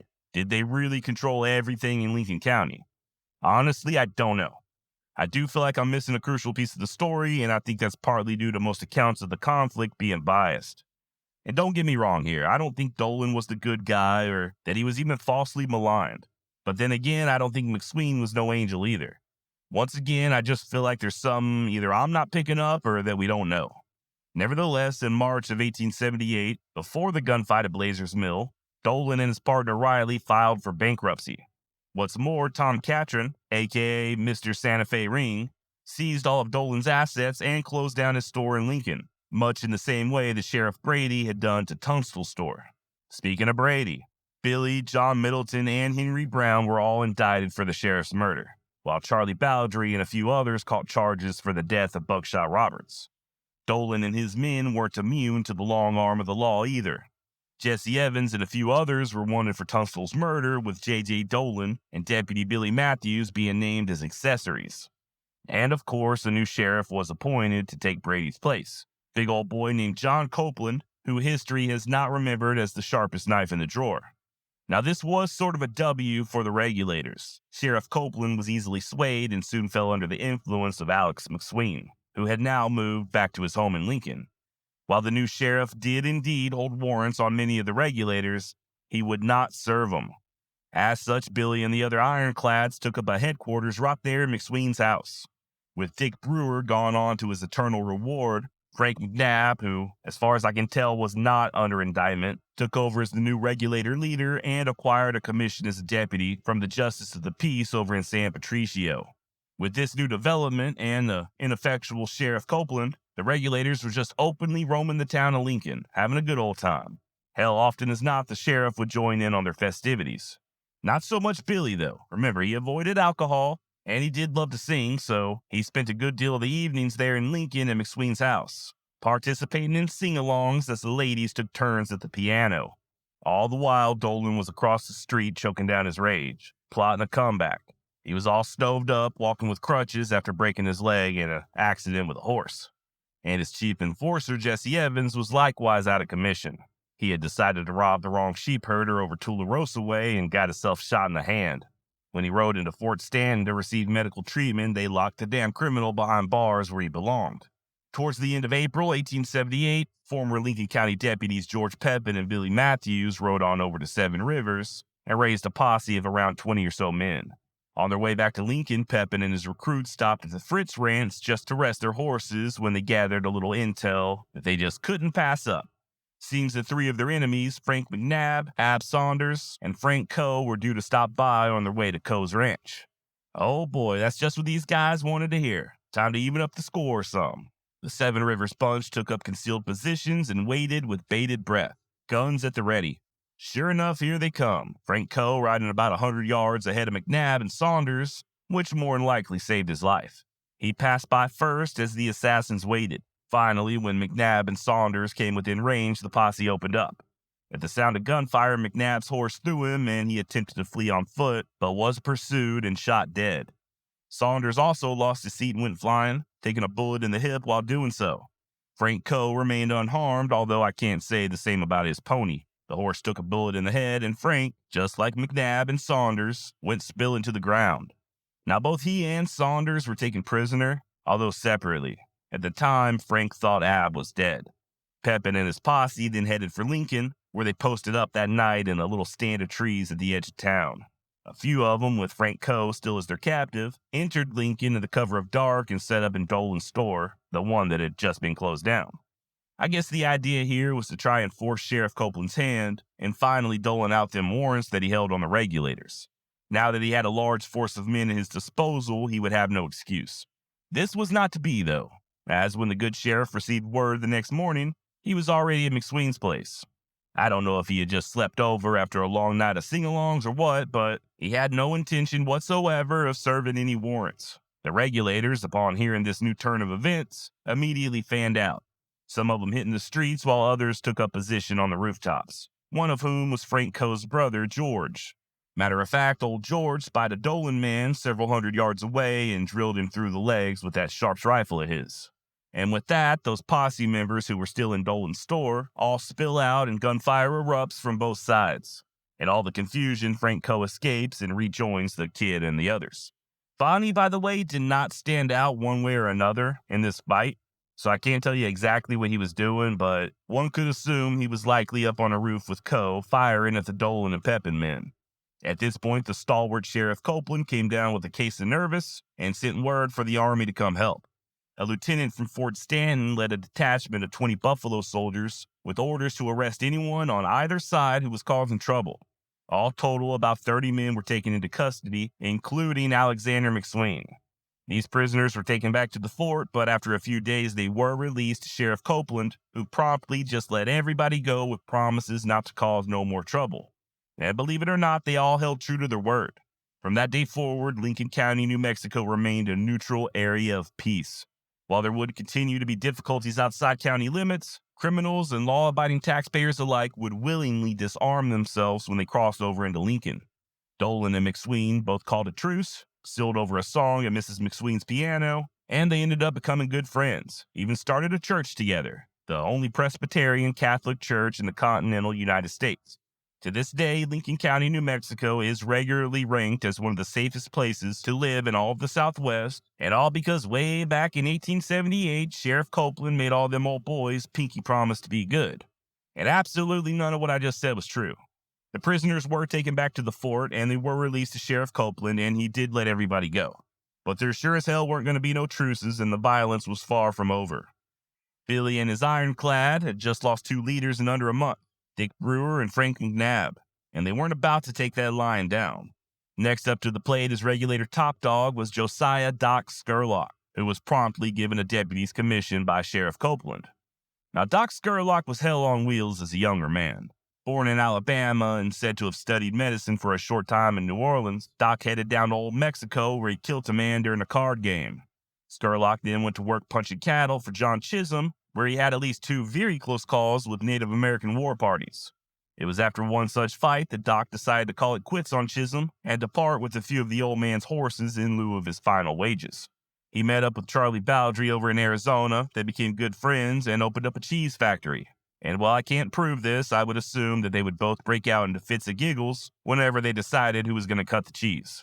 Skurlock and Bowdry left Arizona for Lincoln, where they started a spread of their own, and they, along with the co-cousins, busted into the Lincoln County Jail in the summer of 1876 and lynched a cattle thief. Hell, they hung a lot of thieves and alleged thieves, and at one point Doc and a few others were arrested by Sheriff Brady and, to hear some tell it, tortured. As with everything else in Lincoln County, the lines were often blurry. The reason Brady arrested Doc was due to him harboring a fugitive who just so happened to be a member of Jesse Evans' gang. But then again, just a few months later, Doc was riding with a posse in pursuit of Evans' gang horse thieves.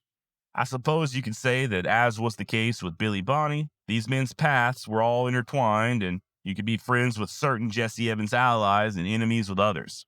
I guess my question is, why was Sheriff Brady so concerned with Doc harboring a fugitive if that fugitive worked for Evans, who worked for Dolan, who controlled Brady? Who knows, man? It was among the Irish. Real patty shit. In 1878, Doc would have been around 29 years old, a seasoned, proven killer, and a natural to take over as the Regulator leader. On May 15th, with Doc in the lead, the Regulator struck one of Dolan's cow camps, scattering the cattle all to hell and back while making off with around 25 head of horses and the camp cook. I know what you're thinking. What's the poor cook have to do with anything? Well, this feller in particular, Manuel Indian Segovia, was alleged to have taken part in the ambush killing of Frank McNabb. Not only that, but apparently Segovia was the one who dropped the hammer on the fleeing McNabb. And just like Buck Morton and Frank Baker, back 2 months previous, old Segovia was shot dead while air quotes attempting to escape. In other words, he was 100% executed. The Regulators did sort of step into it with this raid. Like I said earlier, Thomas Catron had recently foreclosed on Dolan's business interests, his store and livestock included. So Doc and Billy and them others weren't just robbing from the Lincoln County Dolan faction as they assumed, but Catron, the most powerful man in New Mexico at that time. In response, Catron, with Governor Axtell as his lapdog, had poor Sheriff Copeland replaced with the ironclad enemy George Pepin, who wasted no time in forming another posse, some of whom were just hired thugs, to do what Copeland wouldn't do and serve that huge stack of warrants on all the Regulators. Pepin even had the U.S. Army at his beck and call, with soldiers from Fort Stanton assisting his men in hunting down fugitives. This was short-lived, however, thanks to a little something called the Posse Comitatus Act, not to be confused with the much more popular Pussy Comin' At Us Act. No longer could Colonel Dudley intervene in civilian disturbances unless there was a damn good reason. By the way, Dudley had only been in charge there at Fort Stanton for like a month. I'm sure he was just thrilled to have been tossed in the middle of all this. At the same time, the violence in Lincoln had filtered all the way to Washington, D.C., thanks to a letter-writing campaign by Alex McSween and the family of John Tunstall. Their efforts, plus those of the British Foreign Office, provoked the Justice Department to send in a special agent, mostly to look into Tunstall's murder, but also to investigate official misconduct in Lincoln and the surrounding counties, meaning corruption. Even Billy the Kid had his deposition taken, and yet the violence continued. The Regulators, operating under Doc Skurlock's deputy commission, were attempting to serve warrants on the Dolan faction, while Sheriff Pepin was doing the same to the Regulators. Everybody was trying to arrest everybody, and by this point, old John Kinney had even joined forces with Dolan as well. That little standoff in Lincoln back on May 1st was just an appetizer. The Regulators had him a headquarters of sorts over in San Patricio, about 10 or so miles southeast of Lincoln, but at night they would often take refuge in the hills. In late June of '78, Sheriff Pepin's right-hand man, Deputy Jack Long, and 5 possemen, along with John Kinney and about a dozen of his bandits, descended on San Patricio and interrogated George Washington, the official Regulator cook. Luckily, Mr. Washington would fare better than Indian Segovia, and he did live to see another day. From there, Long raided the ranch of John Newcomb, but once again came up empty-handed. Upon returning to San Patricio, he and his men spied some riders in the distance and rode toward them, thinking it was John Kinney and his group. Well, they were in for a surprise. Turns out them riders were Billy Bonney, Charlie Bowdry, Waite, and about 7 others. They opened up fire and dropped a couple of Long's horses, but keeping with the tradition of nobody in New Mexico being able to hit the damn broadside of a barn, no riders were hit. John Kinney hears these rifle shots and comes riding, causing Billy and the others to retreat up a mountainside and set up a quick perimeter. For the next few hours, Kinney and some others would attempt to flush them out, but the regulators held them to about 500 yards. That night, Billy and company slipped away, and that was that. Not long after, on the 3rd of July, a Dolan faction Hispanic posse under Deputy Jose Chavez Ibaka came calling at San Patricio, but the regulators were ready. Perched up on top of the adobe buildings, they opened up fire on the posse as soon as they rode into town. According to George Coe, there were 2 or 3 men on top of every building, but in the gray dawn of morning, it still wasn't light enough to see too well. Nevertheless, they, according to Coe, killed a couple of horses and wounded at least 1 man. Abandoning San Patricio, the regulators headed further southeast to Hondo, now with John Kinney and Jack Long on their trail once again. Hell, even Dolan was riding with them now. Guess his leg was feeling a little better. Irritated, Doc Skurlock reined in and had the men set up a hasty ambush. As expected, the pursuers kept on a-coming and 2 more horses fell under a hail of bullets. I'm starting to think they should have called this the Kill Innocent Horses War instead of the Lincoln County War. All jokes about bad aim aside, I do get it. I think these skirmishes are pretty indicative of real life when nobody's trying to be John Wayne. Unlike in the movies, bullets don't always hit their intended targets, and besides, nobody's trying to stand up and get shot, right? The only surprising thing here is that there weren't more innocent people and horses killed during this conflict. It certainly wasn't for lack of trying. From there, the regulators pushed on and camped out on the Chisholm Ranch. Old man Chisholm wasn't home, but his little niece Sally was. And at 16 years of age, Sally Chisholm was one of the many young gals of the area who Billy Bonney often tried to spark. On the morning of July 5th, Billy, along with a few others, rode into the town of Roswell to buy some candy for the young lady, because nothing says seduction like a pack of Twizzlers and a half-melted Kit Kat. On the way back to the ranch, they were waylaid by some of the Seven Rivers men, resulting in a run-and-gun battle. The regulators held the ranch all day as sporadic gunfire was exchanged, but by the time reinforcements from Lincoln arrived, Billy and the others had slipped away once again. Here's another little fun fact for you. That store clerk who sold Billy Bonney the candy for Sally Chisholm was none other than Marshall Ashman Upson, Ash for short, the man who would end up ghostwriting Pat Garrett's book about Billy just a few short years later. So as you can see, things are really starting to ramp up. Aside from a few dead horses, however, casualties are light.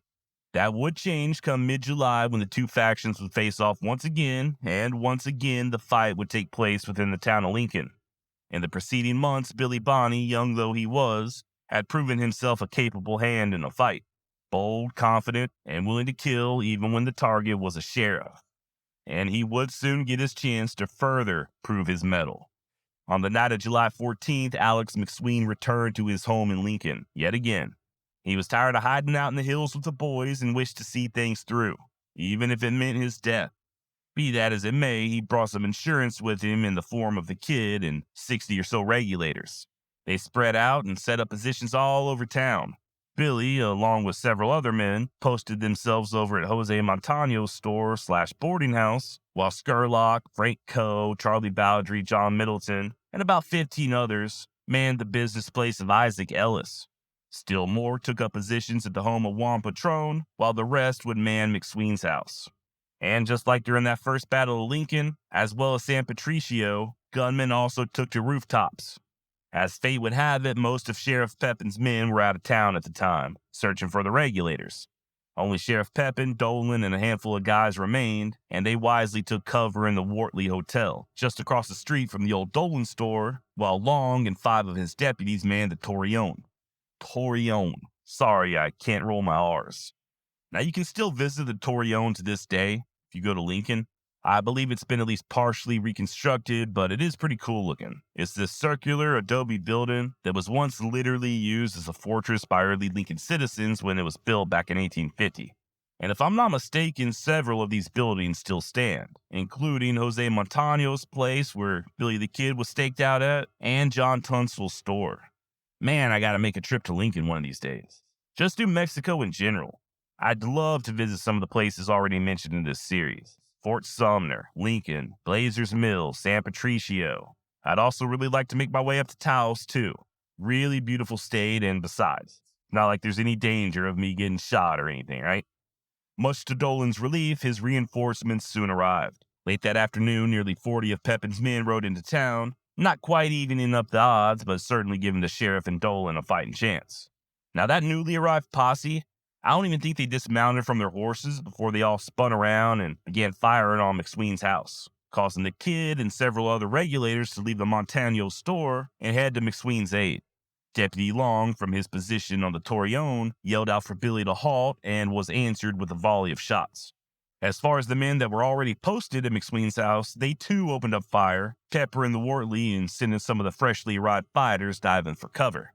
Billy Bonney was now at McSween's adobe house, and he weren't alone. You had regulator newcomer Tom O'Folliard, along with Jim French, Jose Chavez, George Coe, Tom Collins, Genio Salazar, and several others. You also had non-combatants like the family of David Shield, McSween's law partner. He wasn't home at the time, but his wife Elizabeth, Susan McSween's sister, was, along with their 5 children. There was also a lady named Susan Gates, assistant to the Reverend Ely, and you had poor Harvey Morris, a law student from New York City who had the misfortune of working with McSween. Not only had Harvey got himself caught up in a war, but the poor bastard was also dying from tuberculosis. Bad luck all around. Quick note on Jose Chavez. I haven't mentioned him much because there's not a whole lot of information on the man. He was a native of New Mexico, his mother possibly Navajo or Apache, and by the time of the Lincoln County War, Chavez, obviously a McSween partisan, was living over at San Patricio. It's after the events described in this series when Jose's life really got interesting, in my opinion at least. Dude lived all the way till 1923. A career outlaw who once allegedly backed down Bob Ford, Chavez would be sentenced to life in prison in the 1890s, but later released after saving a guard during a riot. I do hope to cover him more here on the Wild West Extravaganza, and I hope I can find out some more information. As far as Dolan's men were concerned, you had Sheriff Pepin and his posse, many of whom were members of the posse that raided Tunstall's ranch, and they were supplemented by the Seven Rivers Warriors, the same group that went up against Chisholm in the Pecos War. You also had John Kinney and about a dozen of his desperados, along with the ever-present Jesse Evans, who was now out on bail. The two factions would fall into a stalemate pretty quickly. Nobody wanted to be the first to charge and get killed, so both sides satisfied themselves with trading potshots, most of which were ineffective, although a round did make its way into the McSween home, killing regulator Tom Collins. I don't know if you've ever seen Open Range, but there's a scene towards the end, right before that last showdown, where you can see the civilians all fleeing town. That same thing was happening here in Lincoln. The good citizens had either beat feet or hunkered down, leaving nobody but combatants roaming the streets and rooftops. Problem was that the regulators were quickly running out of water, whereas the Dolan faction had easy access. And really, that's just one of the difficulties that the regulators were running up against. On July 15th, Sheriff Pepin sent a message to Colonel Dudley up at the fort asking if he could pretty please borrow a mountain howitzer. Dudley, although sympathetic, knew he could not legally do so. Instead, he sent one of his troopers to Lincoln the next day with a message explaining his position to the good sheriff. Upon seeing a mounted soldier riding down the street, somebody from inside McSween's house opened up fire. The trooper slid off the saddle but was uninjured. The next day, the colonel sent in a few officers to investigate the shooting, and they too were fired upon. I guess Doc Skurlock's daddy-in-law, Fernando, had been sniping at some of the housemen outside of town from his perch atop Montano's store when one of his rounds hit its mark, shattering the spine of a Dolan sharpshooter. When those officers from Fort Stanton went to the injured man's aid, they too were fired upon. Not a smart move. U.S. soldiers had now been shot at twice in as many days. Now Colonel Dudley had all the excuse he needed to bring his troops into town for the, quote, preservation of the lives of the women and children.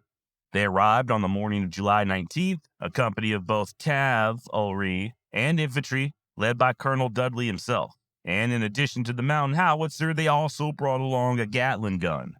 Now let me just say that oftentimes Dudley is portrayed as one of the bad guys. It's kind of hinted at that he was on Dolan's payroll or just another hired gun like Jesse Evans, or simply that Dudley had no business interfering in the Lincoln County War and that him showing up with his troops was illegal. I'm not too sure he had much of a choice. On one hand, yeah, the military is not a police force, and they don't have any business interfering in civilian matters. That's what law enforcement's for. But had Dudley just sat back at Fort Stanton, just 10 miles away, while two small armies of gunmen destroyed the town of Lincoln, I think he likewise would have been condemned. Rock in a hard place. Hey, one more quick note on Colonel Dudley. I'm adding this in after the fact, like the day before this episode's going live, so sorry if it sounds a little different. And this is just kind of an afterthought. Just want to make it clear I'm not necessarily defending anything the man did, although I could see why you may think so. While I do believe that Dudley was sort of forced into the Battle of Lincoln, his biggest crime, in my opinion, was not interfering enough. He sat around, keeping his soldiers at bay, as the McSween home was fired upon over and over and over again, with women and children inside. If the colonel was truly there to preserve the peace and keep women and children safe, he should have done so. Instead, he just sat around on his thumbs.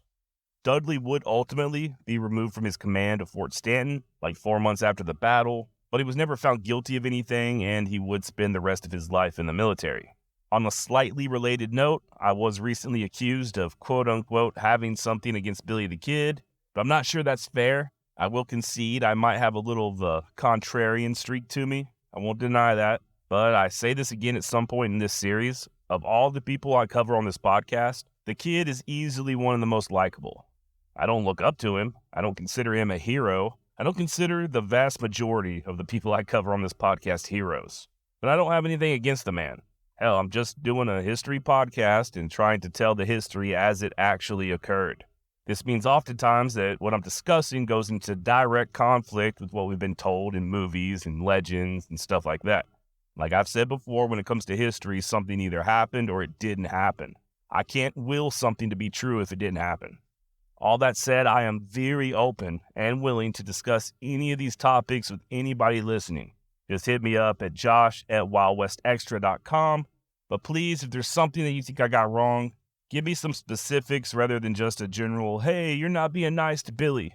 All right, back to the show. Dudley is also accused of being impartial.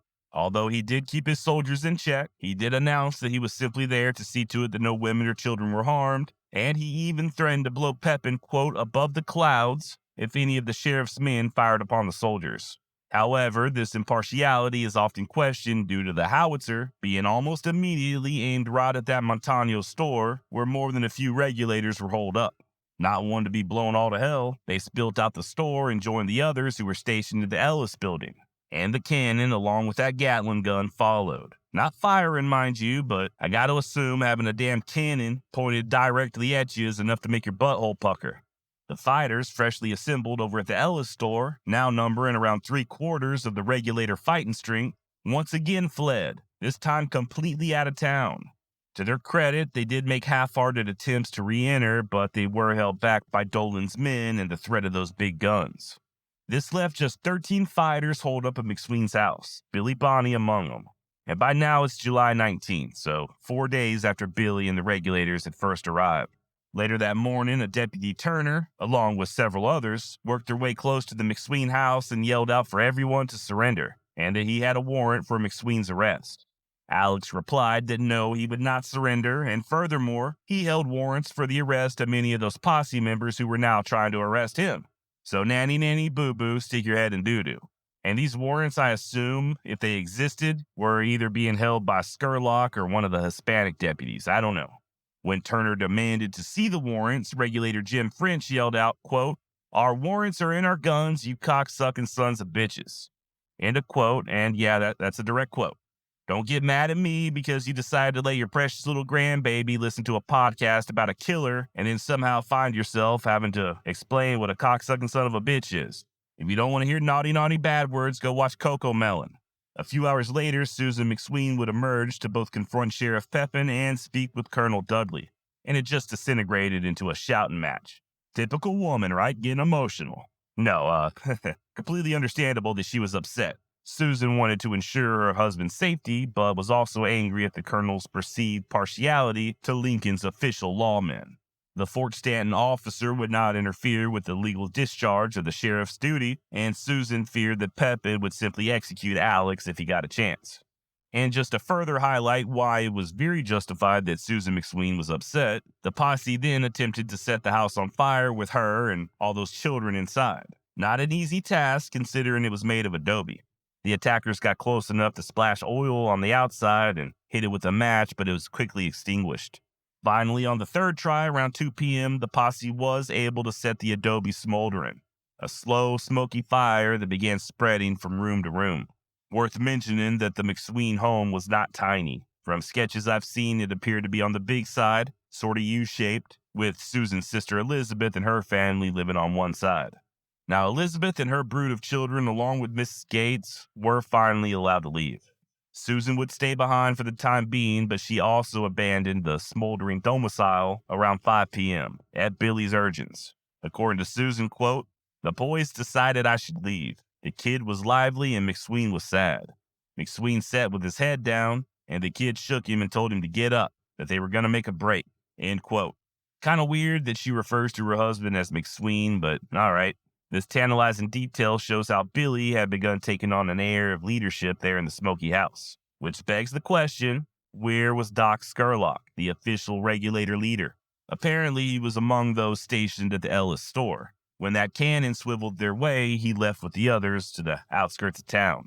By now, the flames were spreading rapidly thanks to a keg of gunpowder that ignited.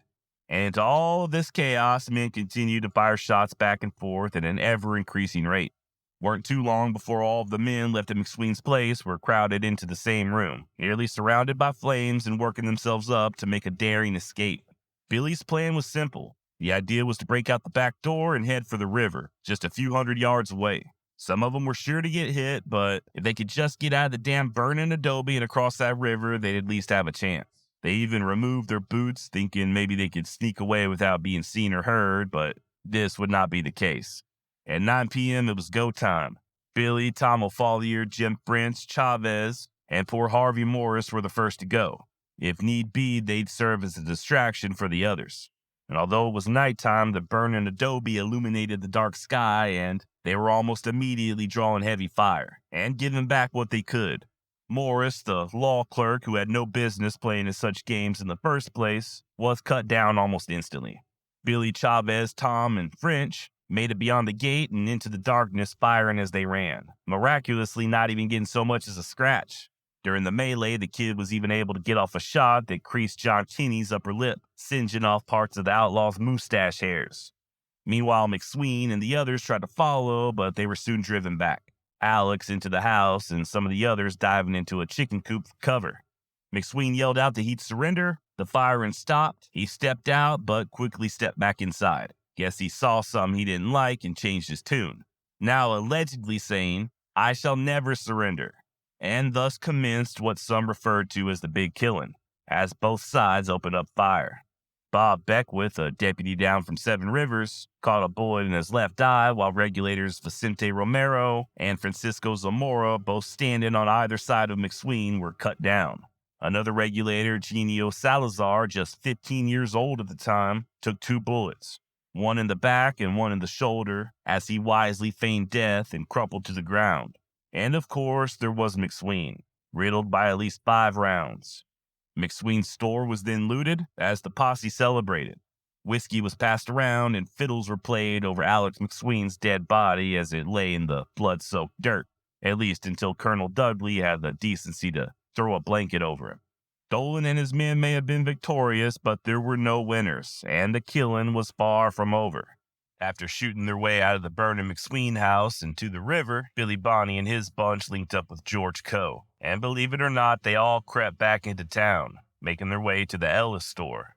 Old Ike Ellis told them they was crazier in hell and frantically warned them to get gone, prompting Coe to remark, "Keep your shirt on. We've gotten out of worse than this." Securing food from Ellis, they slipped away into the night once again, hiding out in the hills before they slowly headed to Frank Coe's ranch. Along the way, they stopped and asked a farmer for coffee. When the man balked, claiming that Sheriff Pepin would kill him if it was found out that he provided any sort of aid to the regulators, he was told under no uncertain terms that he'd meet his maker a whole hell of a lot sooner if said coffee wasn't produced. and pronto. Needless to say, the boys continued on their journey with bellies full of hot Joe.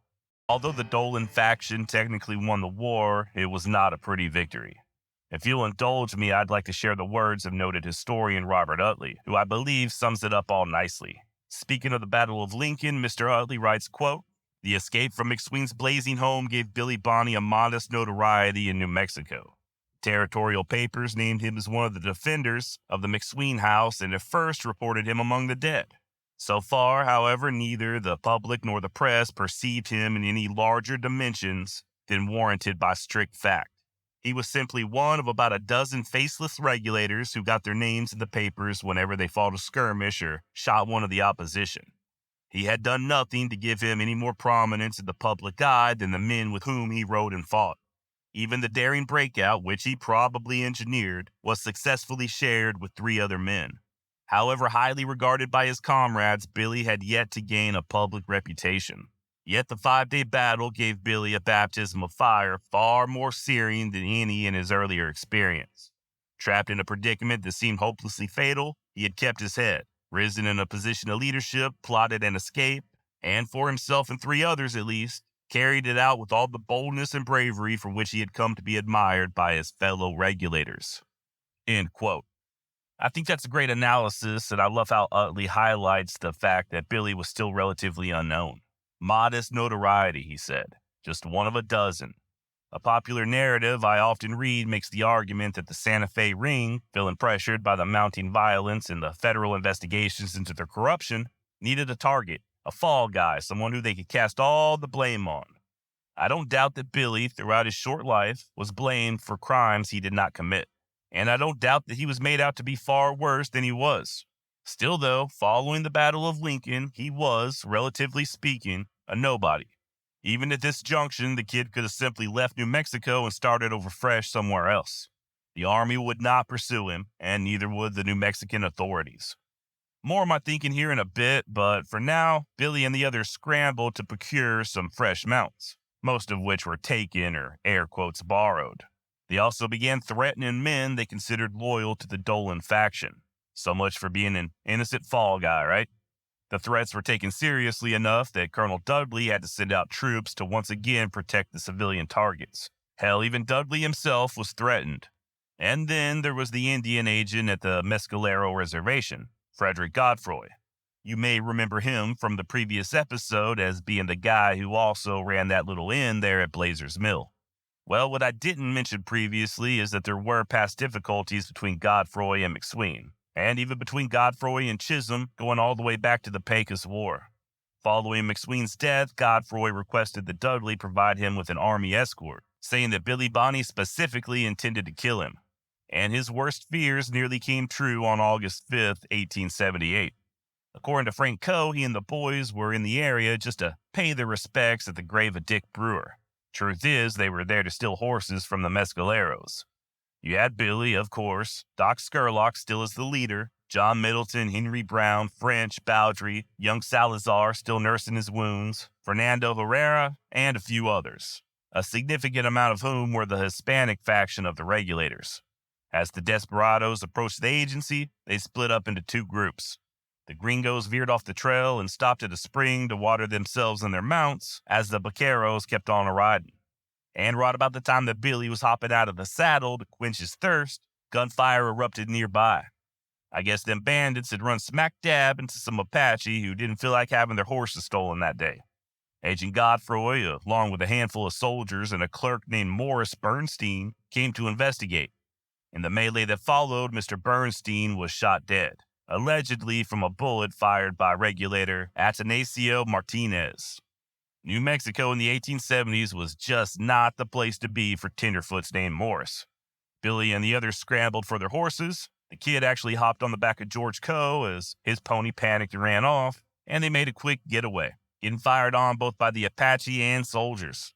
According to Coe, we were having to ride on the side of our horses, but they never touched a hair on us. Of course, they did slow down long enough at the agency corral to make off with a few Indian ponies on their way out, Billy riding bareback all the way back to Frank's ranch. And despite him not being the leader of the rustlers, despite being several hundred yards away and even not firing around at the man, Billy Bonney would be fingered as Bernstein's killer. This is often pointed to as the Santa Fe ring propping the kid up to take the fall. But let's be fair. Billy and them others had gone to that agency to steal horses under the threat of violence. Whoever killed Bernstein, they did so in the course of an armed dam robbery, a robbery that the kid went right along with. I know it's very easy to romanticize all these guys, and I'll be honest, out of all the people I cover here on the Wild West Extravaganza, Billy the Kid is easily among the most likable, and a whole lot less hypocritical than many of your well-regarded lawmen of the era. But the kid were no innocent choir boy. I think that's important to keep in mind as we continue with this series. There was a lot that went wrong in Billy's life that helped steer him towards crime. Toss in the Lincoln County War and one might make the assumption that he was doomed. However, the Battle of Lincoln took place in mid-July 1878. The kid would go on to live another 3 years. And in those 3 years, despite most of his friends settling down and or leaving the territory altogether, despite his pals begging him to do the same, Billy just kept on stealing, kept on riding that hoot owl trail. And yeah, he kept on killing. Just something to ponder. About 2 weeks following Bernstein's death, the regulators would show up at John Chisholm's headquarters, about 30 miles south of Fort Sumner. Once again, John is gone, but his brothers Jim and Peitzer were there, getting ready to move a large herd of cattle. And of course, pretty little Sally Chisholm. She recorded in her diary that one William Bonney gifted her an Indian tobacco sack on the 13th of August and 2 candy hearts on the 22nd. Now, I personally would have gone with Jolly Ranchers, but nobody asked my opinion. Regulators followed the Chisholm herd on up to Fort Sumner, where they had themselves a big party before pressing further north to Anton Chico. While there, they had a confrontation with a large posse from nearby Las Vegas. A Sheriff Romero and his 8 deputies came calling, and Billy stepped up and addressed the lawman, essentially saying, "It's us you're looking for. We're right here, and you'll never find us all lined up like this again. You want to do something about it, we might as well settle it now." The sheriff balked, and Billy then offered he and his men a round at the bar, which they agreed to, after which the lawmen all saddled up and headed back to Las Vegas empty-handed. It was also there in Anton Chico that, according to Frank Coe, the regulators had themselves a quote-unquote war powwow. For many of the men, it was decision time. Frank and his cousin George, for example, were done fighting. They said it was over and that they were headed for Colorado. The kid wouldn't budge, though, saying that it most certainly was not over as far as he was concerned and that he still planned on exacting revenge. Doc Skurlock and Charlie Bowdry were also done, and they set up shop at Fort Sumner. Doc moved his family there. I think by this point he already had a couple of young kids, and this is where Charlie got married. Both of them would take up work for Pete Maxwell and rancher Thomas Yerby. Now, I recently wrote a little something on Doc's latter years for my newsletter subscribers. Give it a read if you get a chance, link in the show notes. That newsletter, by the way, is 100% free. All you got to do is sign up, and it's delivered straight into your inbox. Doc will show up more in this series. We're not quite to the part where he moves to Texas yet, but by the very early fall of 1878, he was mostly done riding with the regulators. The regulators who remained acknowledged Billy as their leader. Now, you may remember the ambush killing of Frank McNabb that took place on the ranch of Charles Fritz just south of Lincoln. I guess Billy Bonney held old Charles partially responsible, as he and the remaining regulators raided the Fritz spread in early September, making off with about 15 head of horses. Later that month, Billy, along with Tom O'Folliard, Henry Newton Brown, Fred Wade, and John Middleton, headed for the Lone Star State, hoping to learn a little something about marksmanship. The kid is credited with saying, quote, "Me and the boys could have whipped Dolan and Jesse Evans in no time flat if only we knew how to shoot our firearms accurately. As it were, we were from New Mexico, so all we could do was pepper Adobe with bullets and kill a few innocent horses. It was my hopes that some of the men in Texas would teach us a thing or two when it comes to the proper use of firearms and maybe even how to please a woman sexually." End of quote. And no, I did just make all that up. Truth is, Billy had just stolen another small herd of horses from John Chisholm and was hoping to offload them over in the Texas Panhandle. And you better believe he was successful in doing so. The ranchers around the big city of Tascosa were always in need of fresh mounts, and they weren't all that picky on whether or not the horses were acquired honestly. The regulators would end up hanging around Tascosa for a bit, and the kid struck up a friendship with a young doctor by the name of Henry Hoyt. Neither one of them drank, so they made a good pair. Hoyt, whose account should be taken with a grain of salt, just saying, shared one very interesting little insight into the regulators. I guess one night they was all attending a dance put on by Pedro Romero, who insisted that no guns were allowed in his establishment. Okay, fine. The regulators removed all their hardware, at least their visible hardware, before entering. After all, they were eager to dance with the senoritas. Well, late that evening, Billy and Dr. Hoyt were just hanging out, and Hoyt ends up challenging Billy to a foot race, because why not? They take off running, and Billy gets a little too carried away, trips and falls, and goes spilling right into Pedro's dance hall. The regulators, assuming something was amiss, immediately stopped boot scooting boogieing, and in the blink of an eye, surrounded the fallen kid, pistols drawn, hammers back. Of course, they all got really embarrassed when they found out that Billy had just fallen and tripped, but nonetheless, they were all barred from attending any more of Mr. Romero's dances. There's a lot of stories of Billy in Tascosa, most of them unprovable. Apparently, he and Bat Masterson got into a shooting competition with Temple Houston, the son of former Texas President Sam Houston, and the story goes that both Billy and Bat lost to Temple's prowess. Unfortunately, this little anecdote is almost certainly not true. There's no record of Masterson and the kid ever meeting. In all actuality, Bat was sheriff of Ford County, Kansas during this period, so not sure what he would have been doing just hanging out in Texas. Furthermore, Temple Houston did not set foot in Tascosa until 1882. A year after, well, you know. Just another tall tale. This one apparently got its start in 1941 by an over-imaginative newspaperman out of Amarillo. Once it came time to return to New Mexico, John Middleton, Henry Brown, and Fred Waite decided they'd follow Bowdry and Doc's lead and bow out, leaving just Billy Bonney and the ever-faithful Tom O'Folliard. The pair would spend a few weeks around Fort Sumner doing the usual dancing and gambling, but it weren't long before Billy was drawn back to the Lincoln area. He just couldn't stay away. To his credit, however, he did finally start thinking about maybe going straight, or as straight as a wayward soul like his was capable of. He was tired of fighting, tired of running, and willing to stand trial if it meant moving on with his life. And there were changes afoot. Remember that federal investigator that was sent to Lincoln? Well, he filed a very damning report that saw President Hayes replace Governor Axtell with the former Army General Lew Wallace.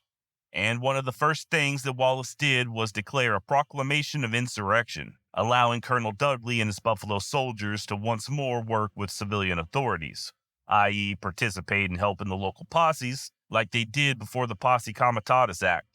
Wallace also issued a blanket pardon for all involved in the Lincoln County War, except those currently under indictment like the kid. Pepin was no longer sheriff. He had been defeated in the past November's election by George Kimball. And what's more, Susan McSween was back. She and her lawyer, an anxious feller named Houston Chapman, meant to see to it that Colonel Dudley paid for his part in her late husband's death. As for Dudley, he would soon be relieved of command as well, his replacement a more impartial officer by the name of Henry Carroll. Considering all these changes and thinking it was now or never, Billy reached out and offered an olive branch of sorts. He sent word to Dolan asking if he were for war or for peace, and Dolan replied back that maybe they should have a parley. They met on the night of February 18, 1878, the one-year anniversary of Tunstall's death, right there in Lincoln. On one side of the street, you had Jimmy Dolan, along with Jesse Evans, Billy Matthews, and a tough Lincoln County newcomer by the name of Billy Campbell. On the other side of the street, you had the kid, backed by Tom O'Folliard, Joe Bowers, Genio Salazar, and possibly Doc Scurlock. And right off the bat, Jesse Evans was wanting to fight. He proclaimed that you couldn't make a deal with the kid, and it would just be better off to go ahead and kill him. Billy kept his cool, though, and maintained that he came to make peace. Finally, the two groups stepped out into the open, into the street, shaking hands. They came to an agreement. Not only would the killing stop, but they swore not to testify against each other in court. And anybody that broke this arrangement would be executed on sight. Another round of handshaking, and they all decided to celebrate with a night of drunken festivities. Okay, fine, but you know how that goes. The party roamed from one saloon to another, drinking as they went, all except for Billy, of course. As usual, he refrained. And later that night, Dolan and the others came upon Susan McSween's lawyer, Houston Chapman. He was walking on the boardwalk as Jesse Evans and Billy Campbell began shoving him around and trying to make him dance. Chapman refused, so Campbell pulled out a pistol and shoved it into Houston's chest. More arguing. A drunken J.J. Dolan then shucked a revolver of his own and randomly fired it off into the street. I guess the report startled Billy Campbell because he instinctively pulled the trigger, shooting the attorney in the chest at point-blank range. The powder flash setting Chapman's shirt afire as he fell back dead. And they just walked away and kept on partying. A little while later, over drinks and oysters, Dolan came up with the idea to have somebody plant a revolver on Chapman's body, make it look like it was self-defense. A sober, and at this point I'm sure very ready to leave, Billy Bonney agreed to do the deed, taking Campbell's pistol. Instead of placing it on Chapman's body, the kid just quietly mounted his pony and rode out of town. What peace that had been created just a few hours earlier was destined to fail, and I'm pretty sure Billy regretted shaking hands with the devil even before Chapman was murdered. Reckon he at least tried, though. And as it would turn out, the kid would be the first to break the arrangement. First, however, them responsible for Chapman's murder were soon rounded up. Evans, Campbell, Matthews, and eventually Dolan. All of them locked up there at Fort Stanton. And they weren't the only ones. By the end of March 1879, the fort was fairly crowded with civilian prisoners. Black Knights, as the Governor Wallace called them, in his attempt to clean up the territory. Billy decided to strike while the iron was hot and hopefully wiggle out of some trouble himself. Likely thinking it was now or never, the kid wrote to the governor personally and offered to break the oath he took with Dolan. The letter read in part, "I was present when Mr. Chapman was murdered and I know who did it. If it was arranged that I could appear in court, I could give the desired information. But I have indictments against me for things that happened in the late Lincoln County War and am afraid to give up because my enemies would kill me. If it is in your power to annul those indictments, I hope you will do so as to give me a chance to explain. I have no wish to fight any more. Indeed, I have not raised an arm since your proclamation. As to my character, I refer you to the citizens, for the majority of them are my friends and have been helping me all they could. I am called Kid Antrim, but Antrim is my stepfather's name.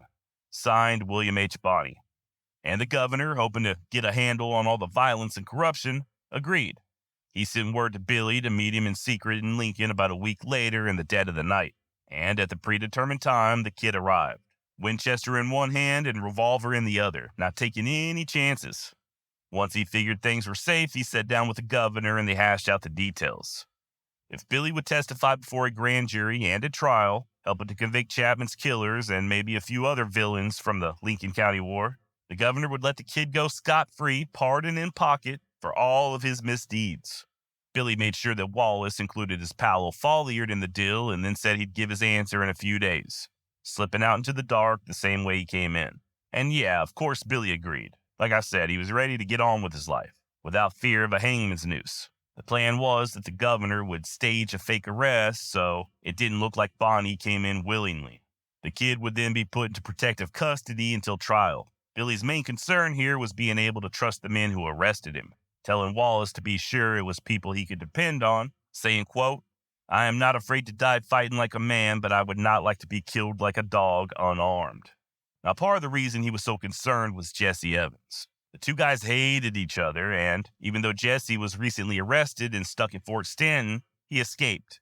He was out there on the loose somewhere, and if he knew that Billy was turning on him and Dolan, he'd do anything within his power to get to the kid.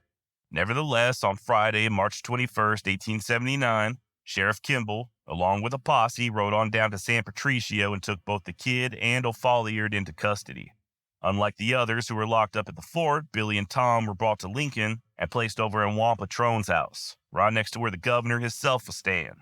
Hell, Wallace even wrote about all the people coming by singing and serenading the kid through the window, about how the senoritas would call out as they passed by.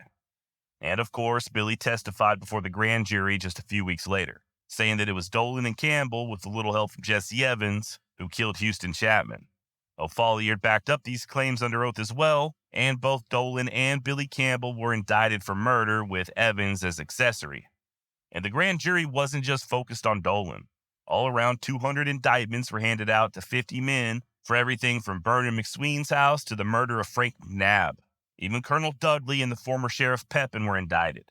The grand jury members were all McSween sympathizers, hence nobody on the McSween side of the Lincoln County War receiving indictments. None of it amounted to a hill of beans, though. Many of those indicted were just released based on Wallace's promise of a blanket amnesty, while others simply just disappeared. Dolan and Colonel Dudley, even Sheriff Pepin, all ended up with trial dates, but they were either acquitted or had the charges dropped altogether. Billy was actually present for Dudley's hearing before the Military Board of Inquiry, and he and Susan McSween both testified, but the Colonel's attorney did a hell of a job discounting said testimony. Like I said, Colonel Dudley was exonerated, and Billy, along with Doc Scurlock, who was still in New Mexico and still in hot water over the killing of Buckshot Roberts, were both ordered to be taken to Mesilla to stand trial. So much for Governor Wallace's promise of a pardon, right? Remember, though, Billy wasn't locked up in Fort Stanton. He and Doc and Tom were just roaming the streets of Lincoln at will. They stuck around for a little bit waiting for that pardon that never came, and finally, on the 17th of June, 1879, they just mounted up and rode on out of town as Sheriff Kimball turned a blind eye. Doc returned back to Fort Sumner, and other than helping the kids steal about 100 head of John Chisholm's cattle, he was done. As I mentioned earlier, that fall he would move his family to Texas and spend the rest of his life trying to forget all these wild years he spent with the kid. As for Billy Bonney, he went to Las Vegas, New Mexico, that is. Billy arrived around the same time the so-called Dodge City Gang partially controlled Vegas. Not to be confused with the Dodge City Peace Commission, the Dodge City Gang was led by former lawman J.J. Webb as the town marshal and Hoodoo Brown as the justice of the peace, along with a gang of crooks consisting of Dave Rudaball and Mysterious Dave Mather, to name a few. There was gambling aplenty, and Billy didn't have to worry none about being put in chains, at least not at this point. And it was there in Las Vegas that possibly one of the coolest meetings ever in the course of history occurred. Per Dr. Hoyt, remember him, that young physician from Tascosa?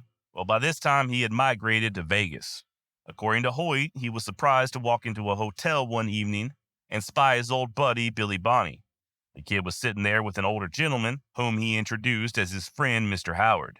Later on, Billy confided in Dr. Hoyt that Mr. Howard was really the notorious Jesse James, traveling under his pseudonym. So did this really happen? Honestly, I'm not sure. Here's the deal. The source here is Dr. Hoyt from his book, Frontier Doctor, which was published in 1929. Much like Pat Garrett's The Authentic Life of Billy the Kid, some of what Hoyt wrote about can be proven as false, and other stuff can be verified as absolutely occurring. Hoyt definitely knew the kid, and just based on the doctor's other credible claims, we can't just wholesale dismiss everything the man said.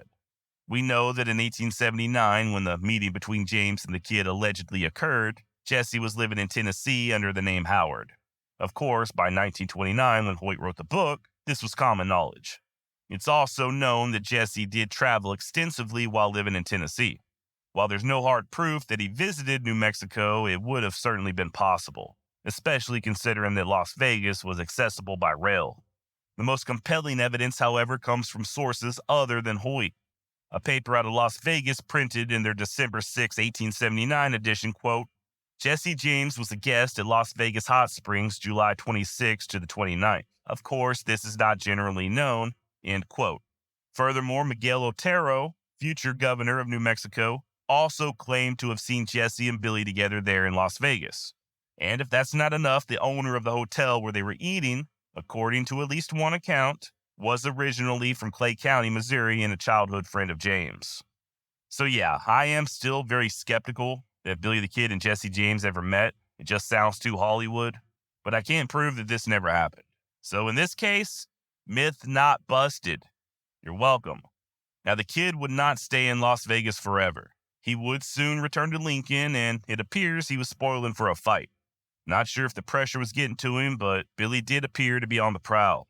He had heard that his good buddy Frank Coe was back in town, having come to retrieve a hay-cutting machine, and sure enough, Billy found Frank at Susan McSween's place, playing the fiddle as a sergeant from nearby Fort Stanton danced around the parlor. Billy stepped inside, but instead of greeting Coe, he immediately began grilling the soldier, asking him what the hell he was doing there.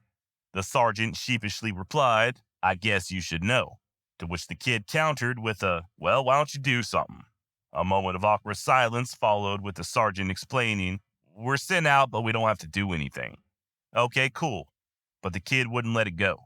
Once Frank started playing the fiddle, likely to defuse the situation, the kid began dancing as the sergeant just sat there, wondering what the hell he had gotten himself into. Picture the scene. Billy the Kid holding his rifle, doing a jig all over the soldier's feet. The soldier would draw his boots in, but Bonney would just dance closer and closer, stepping all over his toes. Finally, Frank, sensing that violence was imminent, stopped fiddling long enough for the soldier to find an excuse to leave. Following this incident, Billy may or may not have nearly gotten arrested by Sheriff Kimball. There are hints that he was practically daring the lawman to make a move, and there's at least one source that has the kid escaping out of a chimney, the same way he did back in Silver City, in order to get away. I was not able to determine if this is true, and it does sort of seem to directly contradict all the other information about the kid and Sheriff Kimball's somewhat friendly relationship. Despite this brief trip to Lincoln, the kid was sticking pretty close to Fort Sumner. Not only was there practically no law enforcement presence there, but Billy had lots of friends at the old fort.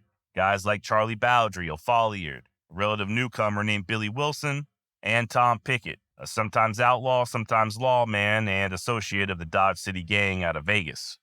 And of course, there was the other Vegas alumni, Dave Rudaball, sometimes referred to as Dirty Dave, just like Billy's old regulator pal. If you haven't heard it already, check out the episode I did on Rudaball. If you'd like to learn more, link in the show notes. But don't worry, we will be discussing Dave some more later on. And finally, yet another reason why Billy loved hanging around Fort Sumner, possibly his top reason, were the ever-present ladies. Billy Bonney loved the Hispanic women. I got the same weakness myself, and apparently they loved him right back. The list of known paramours goes on and on. Just there at Fort Sumner alone, you had Pat Garrett's sister-in-law, Celsa Gutierrez, another gal named Nasaria Yerby, and yet another named Abrana Garcia, whom some think bore the kid 2 children. Hell, there's even rumors of the kid getting with Charlie Bowdry's wife, Manuela. And then, of course, you had Paulita Maxwell, the sister of Pete Maxwell, and the daughter of the late Lucian Maxwell. Paulita is often acknowledged as being the kid's main squeeze, and even the reason he didn't just slide out of the territory altogether. Worth noting that Paulita lived a long time, all the way till 1929. She was interviewed before her death concerning her relationship with the kid, and she always steadfastly denied any sort of romantic involvement. And I get it. Paulita was married shortly after the kid's death and remained joined in holy matrimony to the same man for the rest of her life. And by the time she was interviewed in the 1920s, she was a grandmother. She, justifiably, was not too keen about letting her kids and grandkids know how Mamaw used to be the lover of a notorious criminal. Now, just between you, me, and the wall, Paulita and Billy were definitely an item, an opinion that I share with every single other person who studied the life of Billy the Kid. And despite Paulita not divulging any first-hand knowledge, she did leave us with a pretty good idea of Billy's other interests. When interviewed, Paulita said that the kid, quote, fascinated many women. Like a sailor, he had a sweetheart in every port of call. In every placita in the Pecos, some little senorita was proud to be known as his quieta, lover. End of quote. And, maybe Paulita harbored a little bit of jealousy. I'm sure she heard rumors of Billy's other women, even right there at Fort Sumner, not to mention down in San Patricio or even up there in Vegas. Many a good woman has refused to settle for a man that they know ain't ready to stay put. It's very likely that Paulita knew Billy for a raking rambler, and as fun as the kid was come dancing time, fun ain't all it takes to make a marriage work. Another draw to Fort Sumner was easy access to quote-unquote free cattle, both in New Mexico and Texas. The kid even paid a visit to John Chisholm and told the rancher that he was owed back pay for his services during the Lincoln County War. Chisholm rebuked the kid, refusing to pay a damn red cent, so of course, Billy simply took the pay he felt he was owed in Chisholm cattle. Now, obviously, not everybody there at Fort Sumner was a friend. Enter in an old boy named Joseph Grant, who had taken to calling himself Texas Red. No idea if he was a fan of Marty Stewart. January 10th, 1880, found the kid in Bob Hargrove's saloon there at Fort Sumner buying a few rounds for the local cowpokes, when in comes Texas Red, drunk off his ass and spouting off at the mouth. Look, as you know, I'm from Texas, just like Grant. And as you also know, I talk a lot of trash about people from other states, Oklahoma especially, which, let's be honest, they deserve it. And in this series, New Mexico is getting their due. That said, as someone born and raised in the Lone Star State, I am very much aware that my fellow Texans do have the bad reputation of being loudmouth blowhards. So listen up. If you're from Texas, consider this a public service announcement from one of your own. Is Texas the greatest state in the Union? Yes, of course. Are we, by birthright alone, superior to people from other states? Also a yes. Is the phrase "everything is bigger in Texas" a direct reference to the size of our penises? Yes, yes, and yes. But listen, we don't need to be so vocal about it. You can be the best without bragging. And besides, there's always the chance you'll come off looking like Texas Red, and nobody wants that. Dollars to donuts, as soon as this dude stepped into Hargrove's saloon, he let everybody know that he was from Texas. But I digress.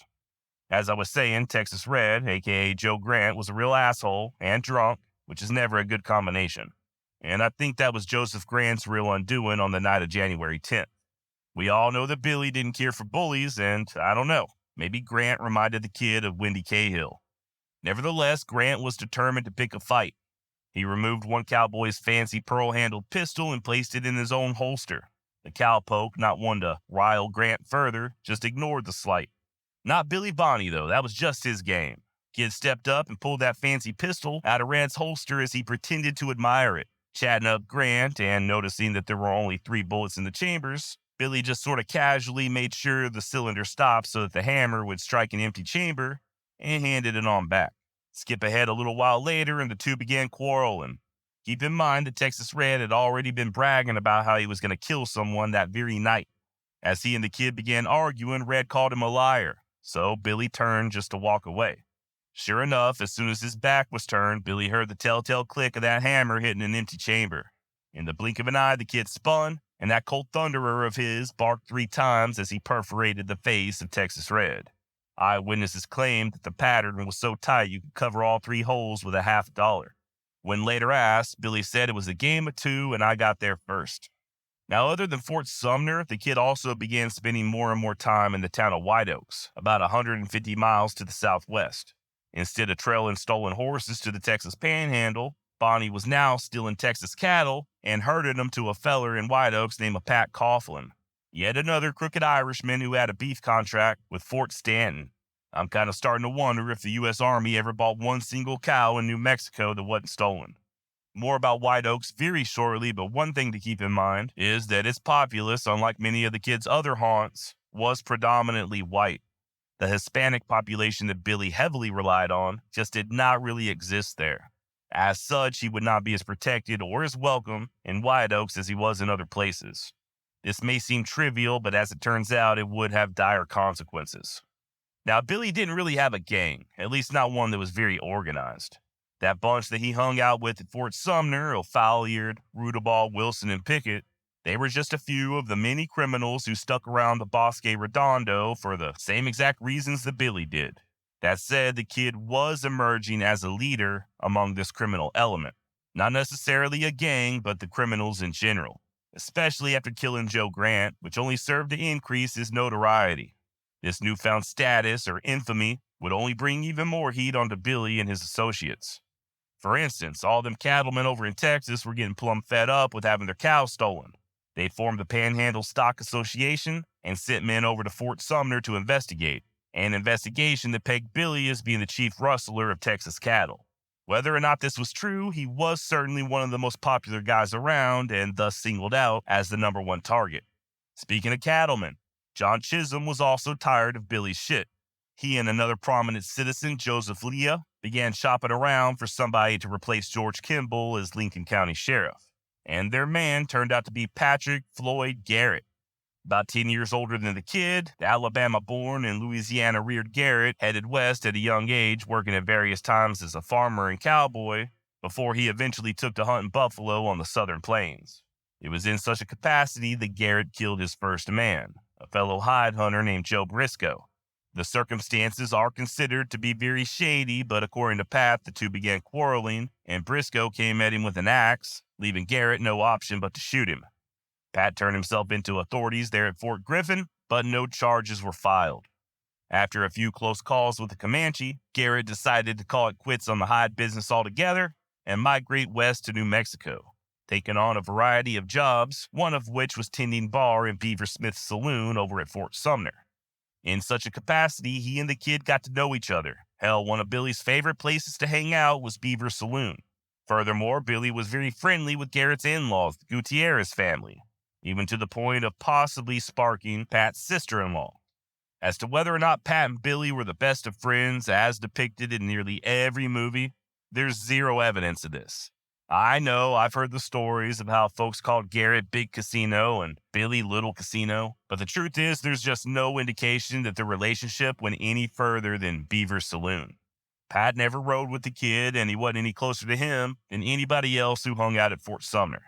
In Garrett's own words, speaking of Billy, he minds his own business and I mind mine. I just simply don't want anything to do with him, and he knows it.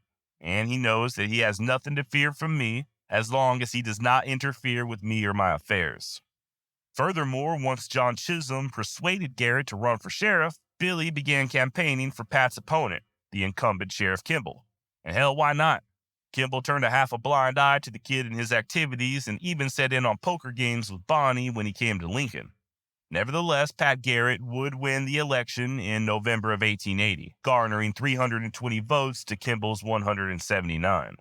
Not only would Pat now be sheriff, but he also obtained a federal commission as a deputy U.S. Marshal, giving him jurisdiction outside of Lincoln County in places like Fort Sumner.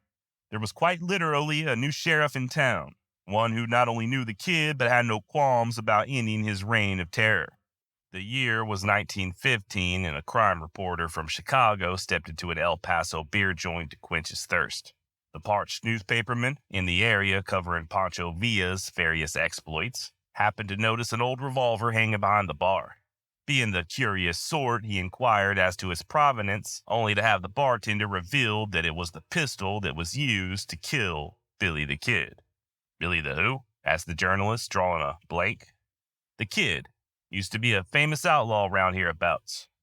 The reporter finished his beer and then went upon his business, logging the name Billy the Kid somewhere in the recesses of his brain. Skip ahead a few years, and the Chicago newspaperman found himself once again in the Southwest, visiting family.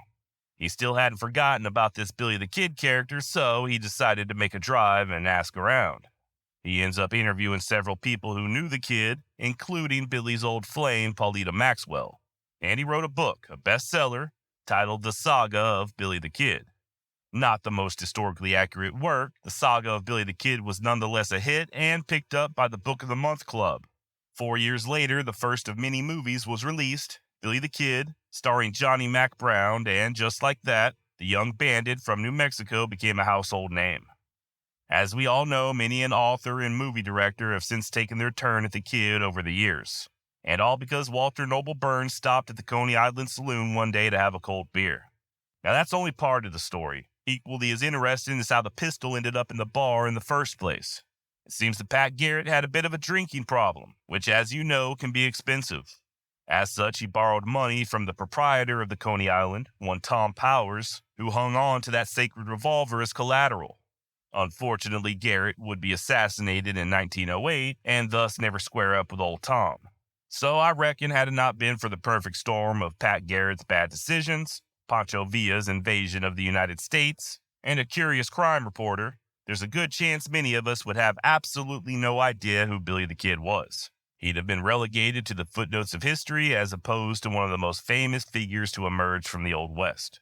Of course, Walter Noble Burns would soon turn his attention to another basically unknown Old West relic, a feller named Wyatt Earp, with nearly equal results. They don't call him the myth maker for nothing.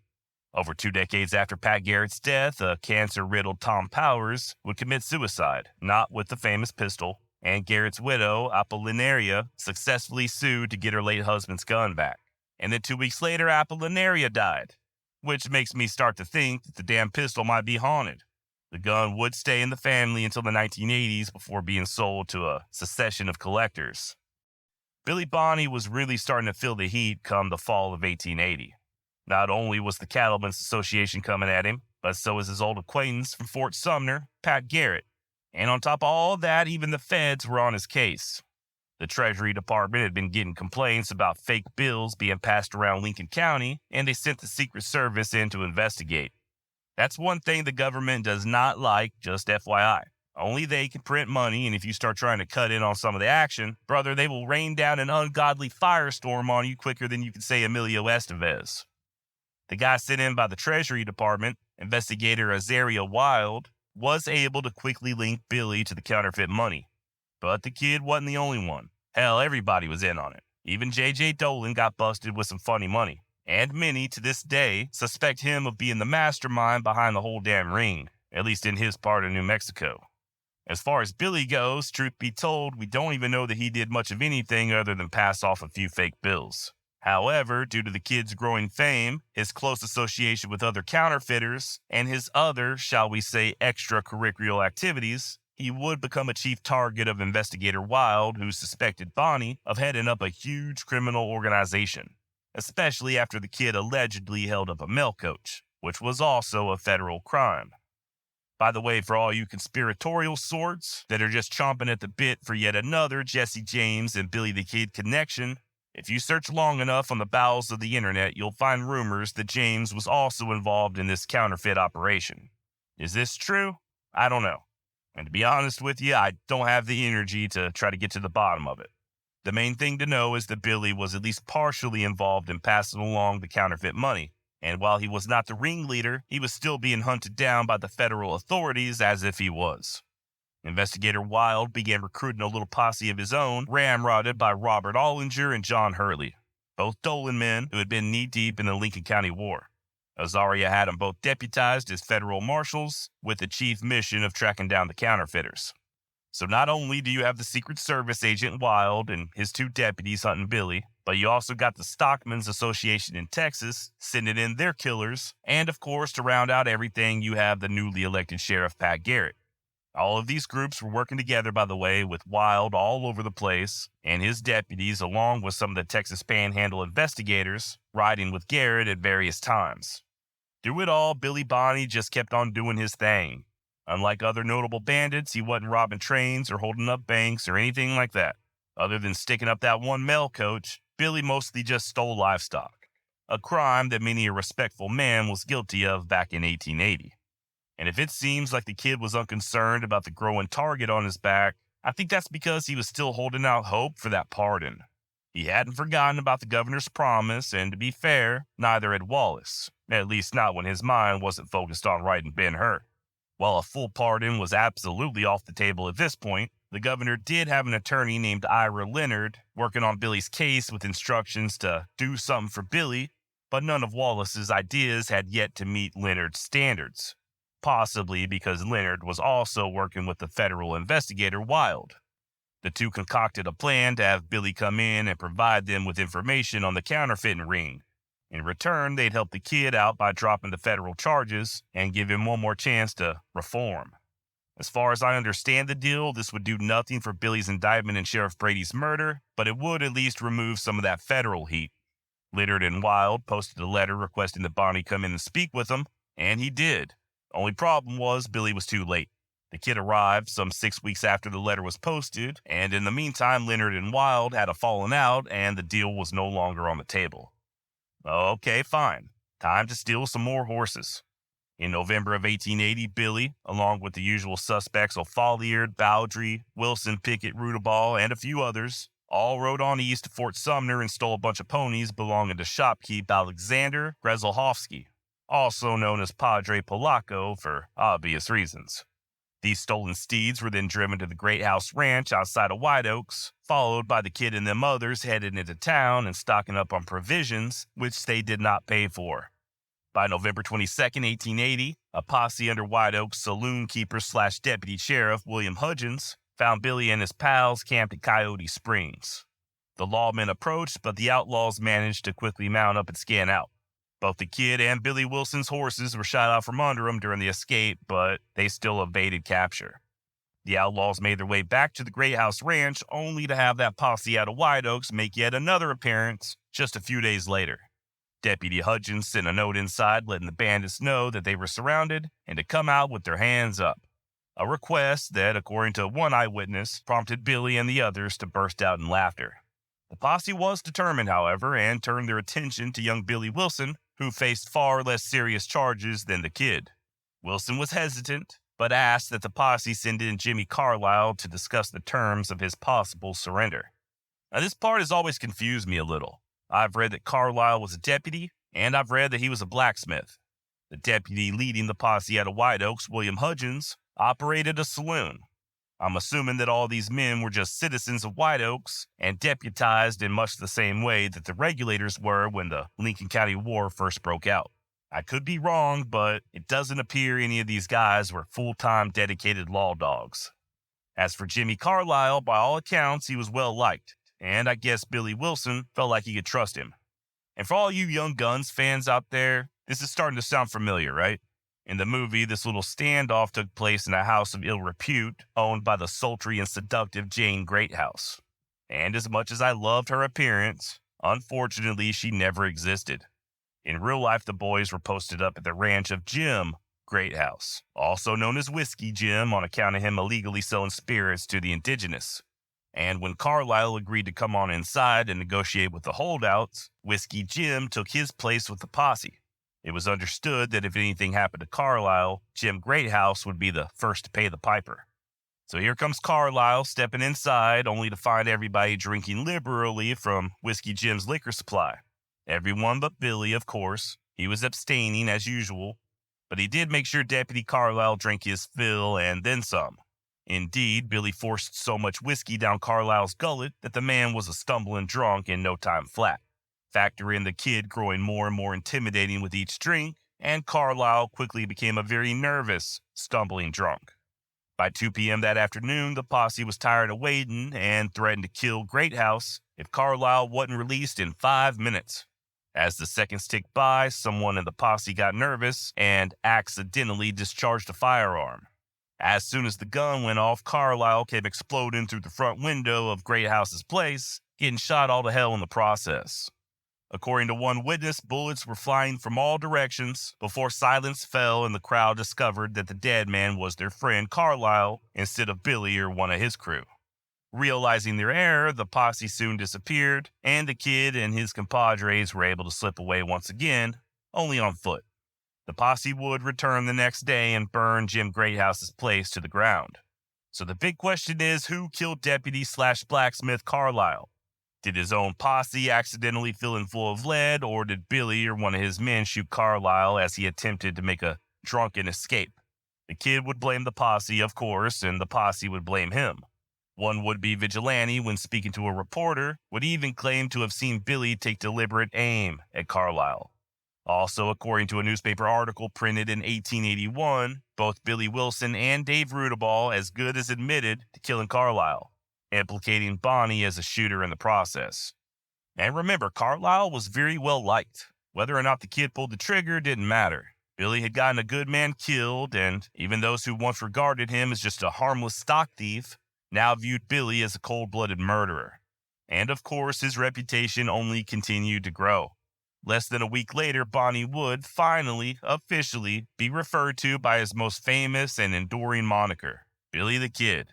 The article in question, printed in the Las Vegas Gazette, named Billy as a desperate cuss and the leader of a small army of 40 or 50 hard cases who were terrorizing Fort Sumner and the Texas Panhandle. And so it spread. Other papers printed the nickname along with Billy's real and imaginary exploits. And before long, even news outlets as far away as New York City were churning out articles on the notorious Billy the Kid, the scourge of the Southwest. Billy responded to this newfound fame by penning a letter to Governor Wallace writing, quote, "There is no such organization in existence, and the gentleman who wrote the article was drawn heavily on imagination." Furthermore, the kid also claimed that he had not been living a life of crime, that he'd been earning money as a gambler at Fort Sumner, and that Carlisle was killed by his own posse. Governor Wallace wasn't convinced. Not only would he no longer be entertaining any idea of offering a pardon or clemency, but on December 13th, just a little over a week after the Gazette ran that article, Wallace posted a reward of $500, close to $15,000 in today's money, for the apprehension and delivery to the sheriff of Lincoln County, one Bonney, alias the Kid. Billy at this point is more hunted than he's ever been, and even his allies start having second thoughts. Keep in mind that the kid doesn't exactly have a home to call his own. He's moving from place to place, sometimes just abandoned buildings or sheep herder camps, or bunking with friends at the Yerby or Wilcox ranches. And as the pressure mounted, Billy became less and less welcomed in such locales. As far as his old friend Charlie Bowdry was concerned, remember, he was trying to go straight. He and the kid were still pals, but Charlie was attempting to distance himself. He moved his family into Fort Sumner, and while he still worked at the Yarby Ranch, he no longer physically stayed there at night, opted instead to camp out in the hills. Bowdry had even come forward to speak with Pat Garrett to let him know that he was done. Speaking of Garrett, in late November of 1880, while the kid and others were escaping White Oaks on foot, Garrett and Bob Ollinger led a posse of around 50 gunmen to do a sweep from Roswell north to Fort Sumner. Them cowpoke investigators from the Texas Panhandle were still around, looking to neutralize the kid, and they linked up with Garrett's men as well. Not much came of this raid, but nonetheless, the pressure was enough to cause Billy to once again contemplate leaving the territory for good, maybe even head on down to Old Mexico. But alas, he would not. By late December, Garrett was back and headed straight for Fort Sumner. Billy was alerted to his presence and lit out for the safety of the Wilcox Ranch, or should I say the perceived safety of the Wilcox Ranch. Pat was getting crafty, and he knew that many of the locals were weary of the kid and all this heat he'd been bringing. As such, Garrett was able to turn a few of Billy's pards and have them pass on notes to the kid saying that he, Pat, had departed Fort Sumner. The idea was that Billy would return as soon as he thought the coast was clear. And sure enough, Billy fell for it. Late on the night of December 19th, Pat heard approaching horsemen as he and the posses readied themselves in the shadow. Just so happened that Tom O'Folliard and Tom Pickett were riding ahead of Billy and the others. As they approached, Pat yelled out for him to halt, and O'Folliard went for his pistol.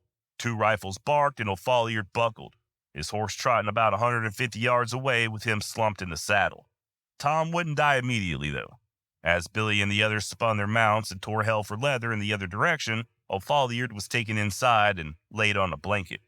In his pain, Tom told Garrett that he'd see him in hell, and Pat suggested that maybe a dying man shouldn't use such language, to which O'Folliard replied by calling Garrett a long-legged son of a bitch. O'Folliard asked for water. It was provided. He then laid back, shuddered, and passed across the veil. Now, Pat had also turned Manuel Brazil, part owner of the Wilcox Ranch, or I guess you could accurately call it the Brazil Wilcox Ranch.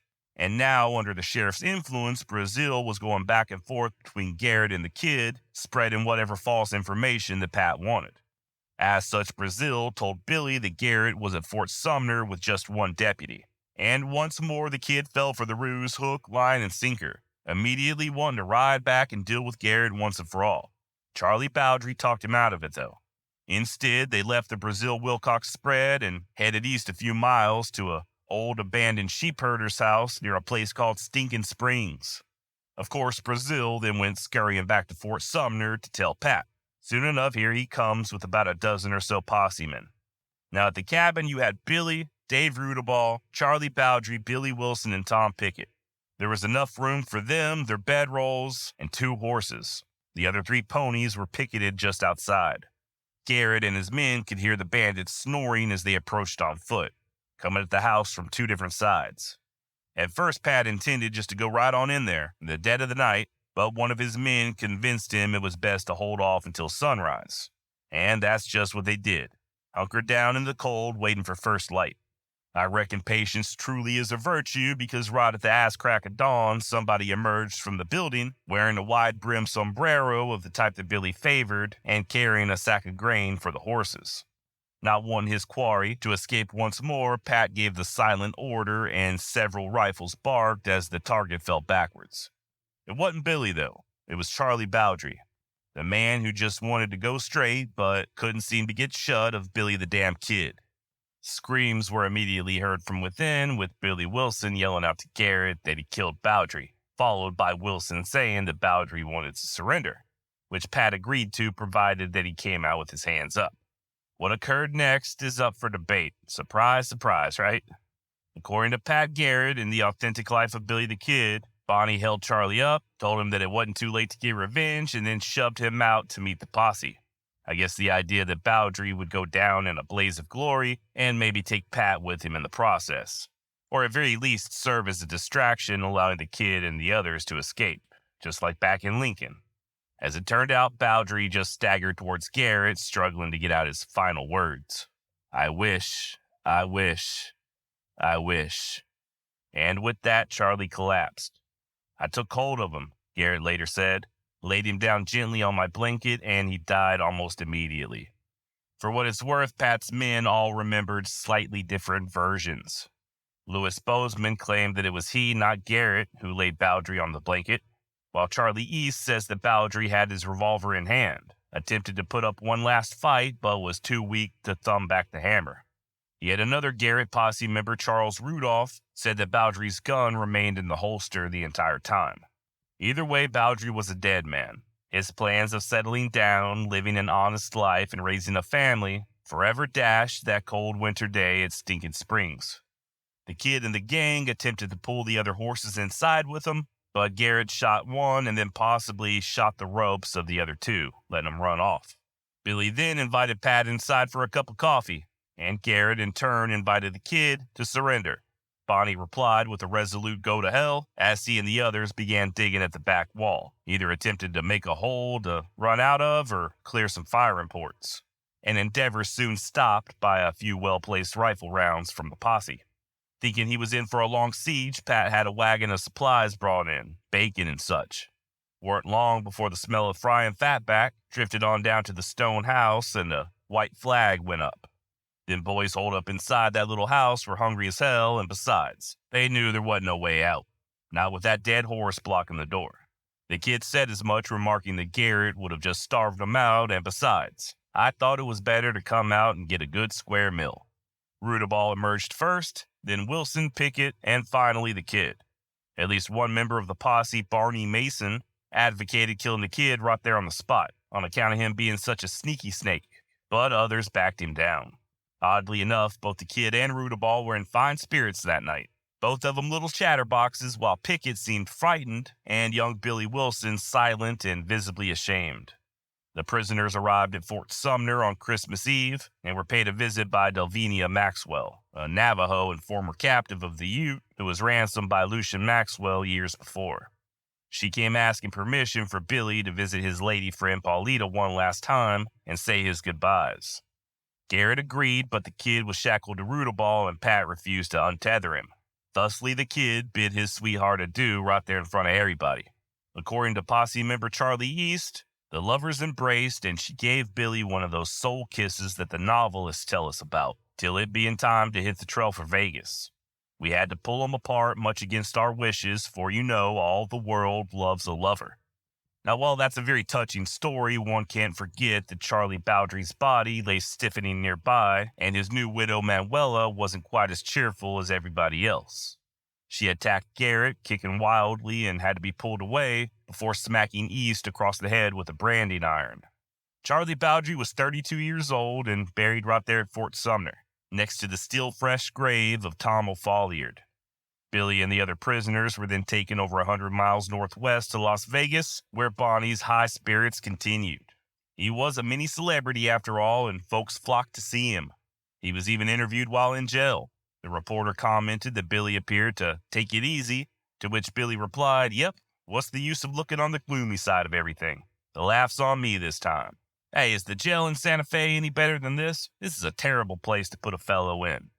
Of the kid's attitude, the reporter wrote that Bonney was light and chipper and very communicative, laughing and joking and chatting with bystanders. I should point out that Rudaball had killed a jail guard right there in Las Vegas about 8 months prior in a botched attempt to bust his buddy J.J. Webb out of jail. While Billy may have received a warm welcome, Dave did not. Consequently, Garrett and his men had to hold off a lynch mob that night and again the next day as they and their prisoners boarded the train for Santa Fe. Things got so tense that Pat even threatened to free both Rudaball and the kid and arm them. Billy, of course, took the whole thing with a great sense of humor, bragging that if he had a Winchester, he could lick the whole crowd. Once again, the local newspaper chimed in, remarking that the prospect of a fight seemed to exhilarate the kid. Tensions finally eased enough for the train to depart, and they reached Santa Fe that evening without incident. And, of course, Pat Garrett was denied the $500 reward. Governor Lew Wallace had recently departed for back east. Guess he needed to see about selling that book of his. And the acting governor figured that since he didn't offer up the reward, he didn't have to pay it. Imagine that. A politician looking to bamboozle somebody out of their own damn money. For what it's worth, several grateful citizens did take up a donation for the sheriff, seeing to it that he at least got a little something. As for Billy, his laid-back facade wouldn't last. The longer he sat there in jail in Santa Fe, the more it began to crack. He began repeatedly writing to Governor Lew Wallace, reminding him of their agreement, but received no replies. By the end of February 1881, the kid is caught attempting to tunnel out of jail, and a month later still, Billy writes one last letter to the governor, pleading. And once again, there's no reply. The only hint that Wallace possibly felt a twinge of guilt was his appointment of former Judge Ira Leonard as the kid's legal counsel. March 28th, the kid is put on a train bound for Mesilla to stand trial for the killing of Buckshot Roberts. And this was just one of many trials that Billy faced. The kid had both federal and territorial charges, and the prosecutors were just going to take them one at a time until they got the inevitable conviction. The first case was dismissed on a technicality, but Billy's luck would not hold out. Just 2 days after the next trial began, he would be found guilty of Sheriff Brady's murder.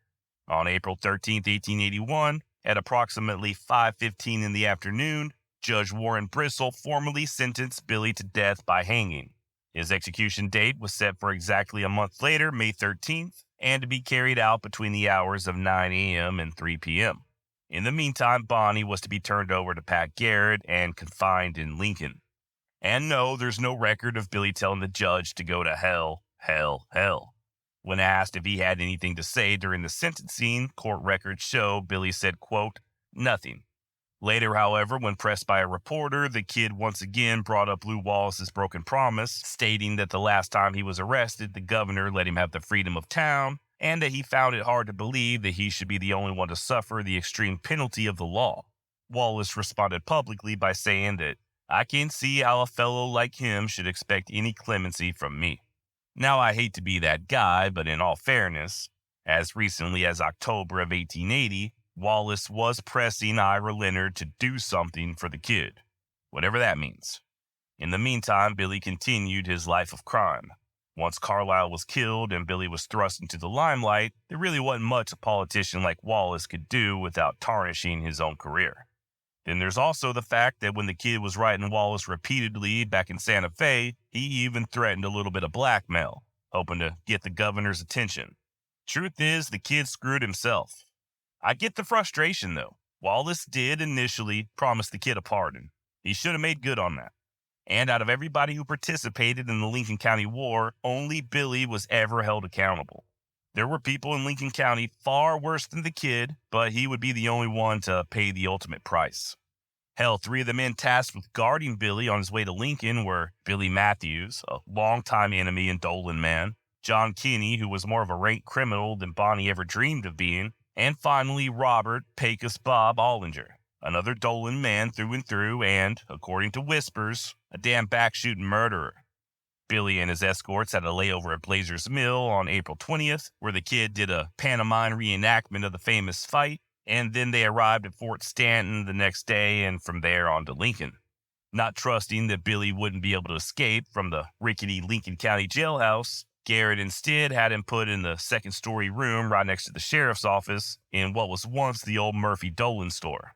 The kid's guards were the aforementioned Bob Ollinger and another deputy by the name of James Bell.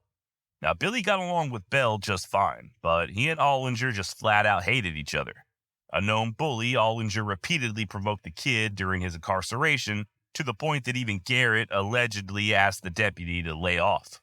By this point, Billy knew that his only hope lay in busting out of jail. There would be no retrial, and there would be no pardon. It was either escape or hang, and, well, I guess the kid never did like heights.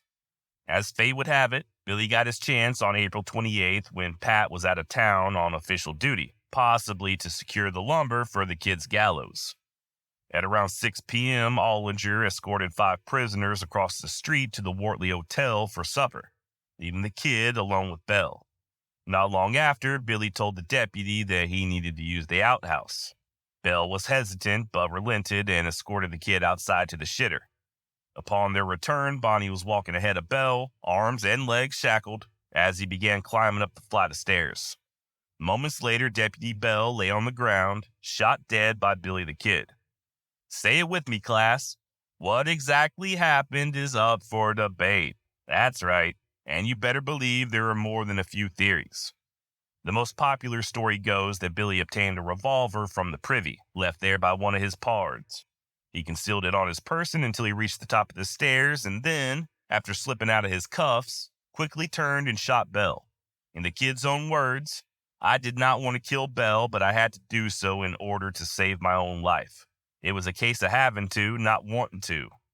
Now, the story about Billy getting the pistol from the outhouse, I believe, originates from a guy named Bonifacio Baca and was first recorded in the July 1936 edition of Frontier Times titled "Facts Regarding the Escape of Billy the Kid."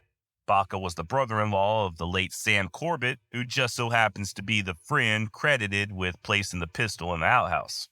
Others disagree. Pat Garrett's theory was that the kid broke away from Bell, ran up the stairs, and forced his way into the armory.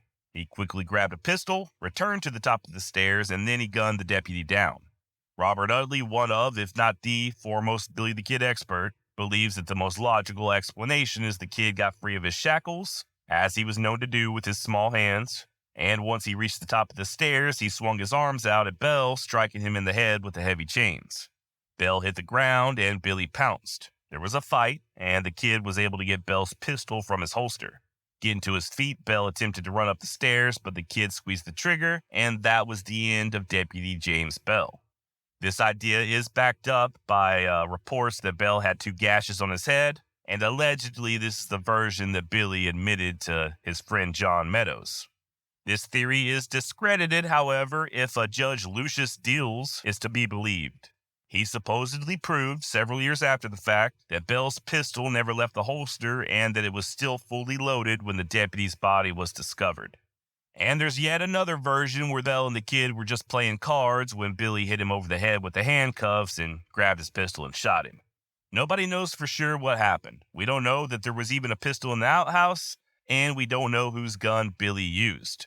All we know for a fact is that Bell ended up dead. Billy then made his way upstairs to Garrett's office, picked up Bob Ollinger's double-barrel 10-gauge shotgun, and went to the window, just in time for Bob to come a-running. Story goes that someone yelled out that the kid killed Bell just as Bob was looking up and saw Billy and the business end of that scattergun, allegedly prompting the bully lawman to say, "Yes, and he's killed me too."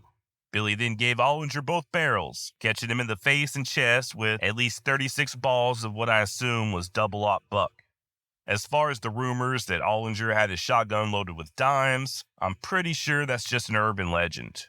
I'm no expert, but I believe the consensus is that you'd have to be pretty damn close for a load of dimes to be effective. All you shotgun aficionados out there, please don't hesitate to email me and let me know what you think. How close would Billy have had to have been to Bob Ollinger to kill him with a load of dimes? After Ollinger was sent to his final reward, Billy had somebody fetch a pickaxe, which he used to sever his leg chains, and then stepped out onto the street where, quote, "the balance of the population, whether friends or enemies of the kid, manifested no disposition to molest him," end quote. By at least one account, the kid remained in town for over an hour. He collected a veritable arsenal of weaponry and mounted a horse owned by the court clerk, and was almost instantly thrown from said horse when it bucked in protest. Billy then remounted, whether cursing or laughing, I don't know, and trotted on out of Lincoln, promising to return the pony. Some say he was singing a song as he rode away. Now, this escape would absolutely make the kid's reputation. Stories now began popping up that he was responsible for killing upwards of 20 people. The newspapers called him a daredevil desperado, the disgrace of New Mexico, a flagrant violator of every law, and a young demon, while at the same time others held him as a hero, the savior of the oppressed and the champion of the underdog. As for Governor Lew Wallace, well, he placed yet another $500 on the kid's head. By the way, that horse from Lincoln was returned, as promised, but I'm not sure it was on purpose. Supposedly, the pony just pulled its own reins loose from a damn sodal stalk and headed home on its own accord, forcing the kid to borrow another mount. Story goes that the new horse got spooked about 20 or so miles south of Fort Sumner, ensuring that the kid finished his journey on foot. And upon arriving at Fort Sumner, the kid immediately stole yet another horse and skinned out bareback. A posse was formed and caught up with Billy about 15 miles down the trail at a sheep camp. The posse leader was Barney Mason, the same dude who wanted to kill Bonney back when he surrendered over his stinking springs. Old Barney lost his starch, however, upon noticing that the kid was ready to put up a fight. Another posse member approached cautiously and spoke to Billy, who told him to tell the horse's owner not to worry. He would either return the horse or send a payment. And with that, the posse let him be. And believe it or not, instead of immediately leaving the territory, Billy just went back to the same life he was living before his capture, just roaming from one lonely camp to another, all in the vicinity of Fort Sumner. And sometimes he even slipped into the fort to see friends or spend time with the senoritas. Hell, it weren't no secret, even the papers were reporting on the kid's location. It was only a matter of time before Sheriff Garrett came calling once more. Sure enough, by July 10th, 1881, Garrett and a very small posse departed Roswell, bound for Fort Sumner. Along with Pat, you had deputies Thomas Kip McKinney and John Poe, a former buffalo hunter turned stock detective. The party arrived on the outskirts of the old fort on the night of the 13th, and Garrett sent Poe in alone, thinking maybe being an outsider he could fish for a little bit of information. No dice. Everybody inside the fort remained pretty tight-lipped, almost nervous-like. So nervous that the posse concluded that Billy had to be very close at hand. That being the case, Pat decided that they'd sneak inside that night and employ a tactic that's still used to this day by police and private investigators. They'd stake out Billy's girlfriend's place and, if possible, speak with Paulita's brother, Pete. Maybe he knew where the kid was. Now remember, Fort Sumner was once upon a time a real fort. Garrett and his two deputies crept in under the cover of darkness and positioned themselves among the peach trees to the north, with the old barracks building to their front and left and the Maxwell dwelling to their front and right. As they waited in the dark, voices speaking in Spanish suddenly shattered the silence. Crouching down, the deputies watched as a shadowy figure rose from the ground, quote, in his shirt sleeves, wearing a wide-brimmed hat, a dark vest, and pants. The mystery man spoke again, then jumped a nearby fence and walked into the compound. They would later learn that this was the kid, but at the time, Garrett didn't recognize him. Or at least he claimed not to recognize him. As always, theories abound. Some think Billy went in to see Paulita. Others think maybe Celso Gutierrez or any number of his friends. Apparently, at some point, Billy got hungry. He removed his hat, vest, and boots, and made his way over to Maxwell's with a butcher knife in one hand and his pistol in the other, cutting off a slab of meat from a fresh yearling. Meanwhile, Garrett, Poe, and McKinney had snuck their way around and also approached the Maxwell house. Garrett entered alone, hoping to speak with Pete as he left the other two deputies on the porch. Seconds later, Poe and McKinney both saw the kid bareheaded and wearing socks, and looking as if he was fastening his pants. Likewise, Billy saw them and immediately raised his revolver. "Quién es?" Backing away quickly into a darkened doorway, the kid repeated this question twice more in earnest. "Quién es? ¿Quién es? Who is it? Who is it?" John Poe then stands up and approaches Billy in an attempt to appear non-threatening, trying not to scare him, but the kid disappears into the shadows of the building. The same building that Pat Garrett's in. Meanwhile, Pat had woken Pete Maxwell up and was asking him about Billy's whereabouts. That's when they heard the kid backing into the room. "Pete, who them fellers outside?" Maxwell recognizes the kid's voice and sits up straight in the bed and declares, "That's him." At almost the exact moment, Billy sees Pat standing next to the bed. Remember, it's dark, so all the kid can make out is a large shadow. Nevertheless, he lifts up his pistol and once again lets out a startled, "¿Quién es?" According to Garrett, Billy then, quote, went backward with a cat-like movement and I jerked my gun and I fired. The flash from the first shot temporarily blinded the sheriff, but he thumbed back the hammer and quickly fired a second time. Cocking the revolver for a third shot, Garrett heard a groan and held off. During all the chaos, Pete Maxwell jumped up and ran out of the room, almost getting shot by Poe and McKinney in the process. Pat follows Pete outside and tells his deputies that he thinks he just shot the kid, to which John Poe oddly remarks, "Pat, the kid would not have come to this place. You have shot the wrong man." This was around midnight, but folks were starting to gather. Pete Maxwell returned with a candle, holding it to the window where, according to Coe, we saw a man lying stretched upon his back dead in the middle of the room, with a six-shooter laying at his right hand and a butcher knife at his left. Garrett and his deputies entered and upon further inspection verified that, yeah, Pat had indeed killed the infamous Billy the Kid. One of Garrett's 2 bullets had found its mark, entering Bonney's left side of the chest just above the heart. Celsa Gutierrez ran at Pat tearfully, slamming her fist against his chest as Paulita and Delvinia Maxwell and a few other women stood nearby, crying softly. Armed and angry men began congregating, cursing Garrett and his deputies. All night the sheriff and his men stood guard, expecting an attack that never came. Finally, at daybreak, a coroner's jury was assembled. The 5 men entered into Maxwell's room where the kid still lay, and they heard from both Pat and Pete.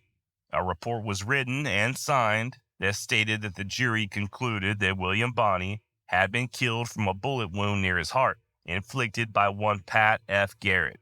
They then added that the killing was justifiable homicide, and we are of the opinion that the gratitude of the whole community is owed to said Garrett for his deed, and that he deserves to be rewarded. The kid's body was then taken outside and laid on a workbench at the old carpenter shop. The women placed candles around him and performed sort of a wake as they cleaned and dressed his body and combed his hair. That afternoon, Billy was placed in a coffin, taken to the cemetery, and buried next to his old friends Tom O'Folliard and Charlie Bowdry. The news spread. Papers as far away as London ran stories telling of the kid's life and death. Then came the dime novels and Pat Garrett's own book telling his version of Billy's life. Then Walter Noble Burns and the saga of Billy the Kid, and here we are today. Over 140 years later, still mesmerized by the kid and still telling his story. Now, I'd be remiss if I failed to mention that the previous description of events is the official version, and not everybody believes that events unfolded exactly as Pat Garrett claimed. Some question whether or not the kid was really toting that pistol and butcher knife, thinking maybe Pat shot Billy while he was unarmed. Others find it strange that the kid was buried so quickly, that he wasn't put on display or photographed. Even the coroner's jury is questioned by some, with the report especially sounding like it was dictated by Garrett himself.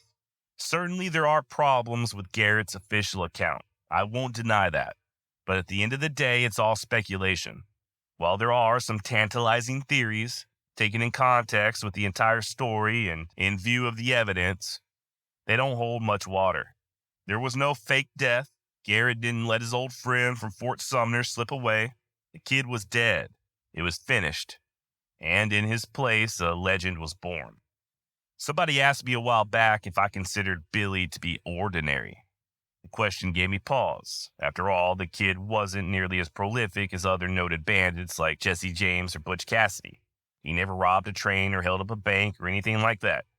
The kid's main crime was stealing from rich folks and not getting the hell gone while he still had a chance. But no, I don't think Billy's ordinary. I think he was an extraordinary young man, and I think the main draw with Billy is that we see a bit of ourselves in him. Or I guess I should say we see things that we wish we could replicate in Billy. We never got to see Billy the Kid the man, encumbered with the stress of family and obligations and hindered by old age. In a sense, I think the kid represents sort of an Old West Never Land. A carefree frontier oasis where the horses are fast, the senoritas are lively, the music never stops, and where friendship, your pals, means everything. That's the legend of Billy the Kid. And I don't think any of us want to see that legend die at Fort Sumner in the middle of the night at the hands of Pat Garrett. I can say with near certainty that Billy the Kid met his demise at Fort Sumner at the hands of Pat Garrett on the night of July 14, 1881. Literally all credible evidence points in this direction, and if you'll allow me just a moment, I'll prove it. That said, it is important to note that the kid's entire life is shrouded in mystery, especially his final moments. Bob Bowes-Bell said it best. Everything about this young man is open to question, including the date of his birth. From birth to death, almost every facet of his life is completely undocumented. As such, over the past 140 plus years, a certain amount of myth has built up around Billy the Kid. Legends and fables that have become so ingrained within his story that it can be extremely daunting to differentiate between what's true and what's not. You know the cliche, right? That famous quote from the man who shot Liberty Valance. When legend becomes fact, print the legend. And it's these legends, both in print and on the big screen, some of which are anecdotal and some just fabricated wholesale out of thin air, that, in my opinion, cause the most confusion when it comes to Billy the Kid's life and death. Now, here shortly, I will explain why I'm so certain that Garrett killed the kid, but first, I think it would be beneficial to dispel a few of these myths, particularly the ones centered around Billy's passing, stories that are widely believed but have zero bearing in the truth. One of the most prevalent being that nobody but Pat Garrett and his deputies saw the kid's body and that they buried him almost immediately, thus denying prying eyes of the true identity of the deceased. I can't tell you how often I hear this, and it is wholly, thoroughly, and completely false. Here's what we know. The kid was killed at Fort Sumner sometime around midnight on the night of July 14th. The following day, there was a coroner's jury investigation. Billy was given into the care of Fort Sumner residents who cleaned and dressed him and placed him in a coffin. And later that day, said coffin was stuck in the dirt. I promise I will share how we know this to be the case, and we'll even name quite a few witnesses. But first, let's go ahead and put to rest myth number 2. That Garrett's own deputy, John W. Poe, claimed that Pat killed the wrong man. The damning quote in question, as written by John W. Poe himself, goes as follows. He stood by me close to the wall at the side of the door and said to me, "That was the kid that came in there onto me, and I think I have got him." I said, "Pat, the kid would not have come to this place. You shot the wrong man." This is often taken out of context as if it's some sort of smoking gun, when in fact, it's the opposite.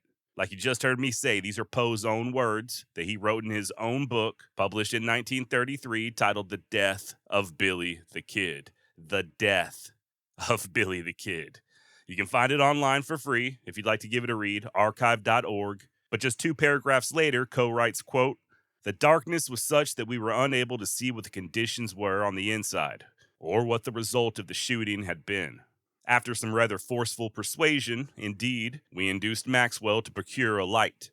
He finally brought an old-fashioned tallow candle from his mother's room at the far end of the building. He placed the candle on the windowsill from the outside. This enabled us to get a view of the inside, where we saw a man lying stretched upon his back, dead, in the middle of the room, with a 6-shooter lying at his right hand and a butcher knife at his left. Upon examining the body, we found it to be that of Billy the Kid." End of quote. It's very clear that Poe's initial "you killed the wrong man" statement was spoken in a moment of confusion and excitement. So-called fog of war, right?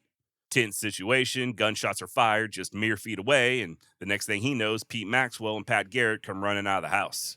What Poe was describing was his initial reaction of stunned disbelief, followed by reality. Once again, quote, "Upon examining the body, we found it to be that of Billy the Kid." End quote. I do not see how anybody, after reading that full text, could ever misinterpret it as some sort of confession, especially considering that the entire book, written by Poe, is about how they killed Billy. Myth number 3. If Pat Garrett really killed the kid, there would have been a photo. Now, I hate to repeat myself yet again, but we can argue about this till the cows come home. No, it was not a given that all dead outlaws had their pictures taken. In fact, the majority did not. No, there was not a photographer present at Fort Sumner when Billy was killed. Hell, the town didn't even have a doctor. And no, a picture was not necessary for Pat Garrett to collect the reward or to prove that he had killed the kid, as evidenced by him literally receiving the reward. I know we're so used to everyone having a camera in their pockets at all times now via smartphones, but this was not the case in 1881. You know what else didn't exist? Automobiles. For Garrett to have left Fort Sumner and traveled to the nearest town with a photographer, likely Las Vegas, and then return, would have been at minimum a 5-day round trip. It would have been easier for Pat just to load the kid up on top of a horse and carry his body with him to the capital. A swollen, putrid, getting nice and ripe in the July heat, decomposing dead human body. And the only reason he would have possibly needed to do that, or to have a picture taken, would have been to prove that he did indeed kill the kid. And as you'll soon hear, Pat got all the proof he needed without doing either of these things. We'll expose a few more misconceptions in just a moment, but as promised, let's talk witnesses. This is a key ingredient to the whole shebang and how, in my opinion, we can be so positive that the kid was truly killed in 1881. Contrary to popular belief, many people saw Billy both immediately following the shooting and throughout that next day. Now, let me just point out, I'm not going to name everyone. I think there's 48 people who historians have been able to identify by name. I don't have all the resources at my disposal, but I will drop a couple of links down in the show notes if you want to do some additional research. The first is an article written by Josh Slayton. My bad, bro, if I'm mispronouncing your name. From the Billy the Kid Coalition, titled, "Were People Allowed to View Billy's Dead Body?" in which I believe he names a few more people than I'm about to. And the other is a very thorough petition from historian Dr. Robert Stahl, further expanding on the various eyewitnesses. You can also check out a book that I recently received, written by David G. Thomas, titled Billy the Kid's Grave. Mr. Thomas is an excellent researcher who also does a pretty damn good job at discussing the evidence. But just to give you a general idea, I will do a quick rundown. Not naming everybody, but I do think you'll start to get the picture.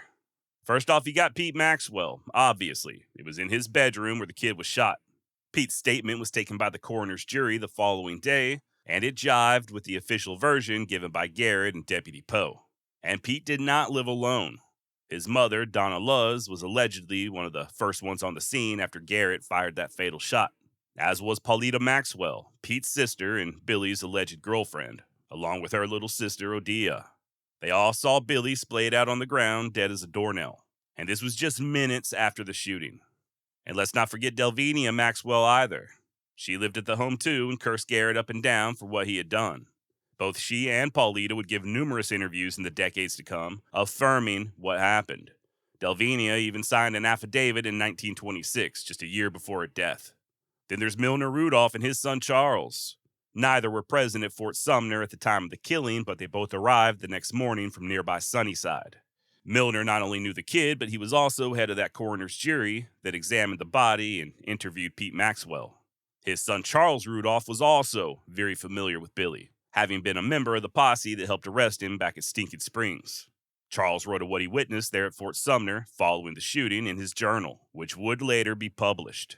Now, real quick about that coroner's jury. This was not something that was done just for shits and giggles. As far as the New Mexico territorial government was concerned, a signed verdict by an officially appointed coroner's jury was accepted as sufficient legal evidence of a person's death. Make no bones about it, Pat Garrett wanted this jury to provide him with an official document proving that he had killed the kid. Now, that said, by law, neither he nor his deputies or any other members of law enforcement were allowed to appoint, lead, or even participate in a coroner's jury. That's why Pat sent for Justice of the Peace Alejandro Segura the next morning. And it was Alejandro who would assemble the jury and appoint their leader, who I just mentioned, Milner Rudolph. What I failed to touch on, however, was that Milner was also a successful businessman, former legislator, and a sympathizer for the Santa Fe Ring. And in addition to appointing the jury, Milner would also send a letter, separate from the jury findings, to the Las Vegas Daily Gazette, describing the event, what he saw, i.e. the body, and confirming that yes, Billy the Kid had been killed by Pat Garrett. You can find that in the July 15th, 1881 edition of the Gazette, and you better believe that a written statement from someone like Milner Rudolph would have carried a lot of weight, especially among those who wanted Billy dead. And just like Milner, everybody else who was a member of that coroner's jury personally knew Billy the Kid, and either lived at Fort Sumner or in the immediate vicinity. There were a total of 6. I will name them all throughout this episode, but I just want to make it clear that these were members of the community, not just some stooges that Pat Garrett dug up somewhere. Moving on to other witnesses. Freshly discharged U.S. Army Private George Miller is what I consider to be a pretty interesting case. He was just spending the night at Fort Sumner and did not know Billy the Kid, at least not by sight. Be that as it may, his report, found in the July 18th edition of the Las Vegas Optic, as given by him, shed some light on the infamous evening. Miller was startled awake by the gunshots and heard cries from the locals that Billy the Kid had been killed and that Garrett was the one who killed him. Milner described seeing the kid's body and even helping to dig the grave the next day. And even though he did not know Billy from a hole in the wall, he heard from countless residents about how that dead man that was causing such a ruckus was the notorious bandit called the Kid. It was literally the talk of the town. Jose Silva and his son Jesus also saw the kid's lifeless form. Jesus even helped remove the body out of Pete's house and would later assist Private Miller and others in digging the grave. His daddy Jose served on the aforementioned coroner's jury. Both men knew Billy the Kid very well, and Jesus' first-hand account would ultimately be published in the July 13th, 1938 edition of the Clovis News-Journal. Matter of fact, Jesus Silva lived long enough to hear rumors about the fake Billy the Kid imposters and was adamant that his friend Billy was among the dead. Other members of the coroner's jury included Lorenzo Yarmillo, Antonio Saavedra, Pedro Lucero, and of course, Saval Gutierrez, Pat Garrett's brother-in-law. Now, despite being related to Pat by marriage, Saval had been very close to Billy, but I'm not sure how much of this was out of fear or allegiance. One version of the kid's final moments has him relaxing there at the Gutierrez home before Sabal's wife Celsa sent him to go fetch some meat for supper. Speaking of Celsa, she too witnessed the kid in death. Like I just said, she's the one who gave him that butcher knife that he was allegedly carrying, a knife that Deputy John W. Poe would later return to her. Her son, Candido, would also sign an affidavit years later, swearing that he saw Billy take the butcher knife from his mama, Celsa, just minutes before the killing. Paco Anea was another longtime resident of Fort Sumner, knew Billy well, and would later state, in an interview, that there could be no mistake that Billy was dead.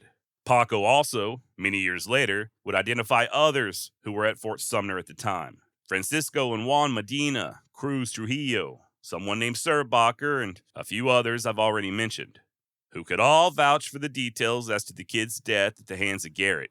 Not only that, but Paco helped George Miller and Jesus Silva dig the grave. Also assisting in that endeavor was Vicente Otero, who additionally served as pallbearer and supposedly was one of the last to see Billy's body before the coffin was nailed shut. Then there's Fort Sumner resident Marie Lobato. She too viewed the kid's corpse, as did Ursula Baca. Ursula was just 9 years old at the time, but would sign an affidavit years later stating that she attended Billy's funeral. Genio Garcia was another witness, and he also assisted in dressing the kid when the women were done cleaning the body. Then there's Nasaria Yerby and Abrana Garcia. They both lived outside of town, but did arrive in time to see Billy before he was buried. How about Mike Cosgrove, an employee of the U.S. Mail who was at Fort Sumner on business? His brother actually lived there, and Mike gave his account in person 3 days later in Las Vegas, which can be found in the archives of the Las Vegas Daily Gazette. Then there was a miner by the name of Frank Lloyd, also a witness, as was Juan Giddings, who lived on the outskirts of town and claimed to have even spoken to the kid hours before his death. Hopefully I'm not boring you too much here. As you can see, aside from Garrett and his two deputies, we also have dozens of others. People who not only knew Billy the Kid while he was still alive and sucking in air, but also saw his lifeless body with their own eyes, either while it was still on the floor there in Pete's room or in the coffin before the funeral. Some of them had helped to prepare the kid for burial. Most, if not all, would then follow the casket to the graveyard for a final adios. I want to be very clear here. This is not just us taking Pat Garrett's word for it. At least one of those people I just mentioned kept a journal. Others were interviewed by authors and newspapermen and historians. Some wrote letters, and others still gave many statements over the years. Hell, some of them even wrote their own books. You may not care too much for Pat Garrett. You may think that he was a liar or just an all-around bad person. But like it or not, his claim that he shot and killed Billy the Kid is corroborated by all of those people I just named. And then some. Fort Sumner had a population of nearly 300 in 1881. So I think it's safe to assume that there were more than a few additional witnesses whose names just weren't documented. And out of all of them, not a single person who was at Fort Sumner that July night or the next day would ever come forth and claim that the entire thing was a hoax or that Billy the Kid was not killed. You have anecdotal stories, which I will address here in a minute, but as far as any of these eyewitnesses coming forth publicly and recanting or changing their tune, it never happened. I know this may not jive with what you've heard or read on the internet, but please, just hear me out. We're almost done. It's worth mentioning that in the years following, when Pat Garrett would run for office or when he was vying for that presidential appointment, and there was a ton of opposition, not a single one of his avowed enemies ever tried to make the claim that Pat did not kill the kid. And believe me, Pat was thoroughly smeared in the papers, called everything from a drunk to an infidel, and they even made fun of his wife. But nobody ever questioned what happened to Billy there at Fort Sumner. This was a non-issue in New Mexico for decades. Now let's circle back to that coroner's jury report. It's my understanding that there were two of them. The first written in Spanish by jury foreman Alejandro Segura, signed by other members of the jury, and delivered to the prosecuting attorney of the 1st Judicial District, who also happened to be the New Mexico Attorney General, William Breeden. There are photos of it if you want to check it out. It has been translated, and it states in no uncertain terms that Segura and the other members of the jury saw Billy's dead body. They interviewed Pete Maxwell and took his statement, and they determined that Garrett was the one who killed the kid. This was very much an official, real document. Segura did make a copy in English for Sheriff Garrett, which was also signed by the members of the jury and also a legal and official document. It's what Pat would send to Santa Fe in order to collect the reward. Why didn't he bring the original? Well, apparently he had no legal authority to take possession of it. That was Segura's job, and Mr. Segura did his duty, like I said a moment ago, delivering it to the proper office in accordance to law. That said, Pat's English copy was sent to Territorial Acting Governor William Rich, along with a letter written by Garrett, both of which were printed in the July 23rd edition of the Las Cruces Rio Grande Republican. And this coroner's jury report was sufficient. In other words, no extra or additional proof of Billy's death was necessary. There was no need to take a picture of the kid's corpse or haul him all the way to Santa Fe, or even down to Lincoln, as one listener suggested. There was no doubt from anyone in the territorial government that Billy the Kid was dead. How do we know this? Well, because Pat Garrett was awarded the money in full. And if you're not sure what I'm talking about, I am referring to that $500 reward that former Governor Lew Wallace offered for any person or persons who arrested the kid in lieu of, quote, satisfactory proof of identity, end quote. There was a delay, however, and Pat was not immediately paid this money. I think this is where a lot of the confusion comes from, and it all came down to a technicality. The original notice was worded in a manner that made it unclear whether Governor Wallace was obligated to pay for it out of his own pocket or if it fell upon the government of New Mexico to do so.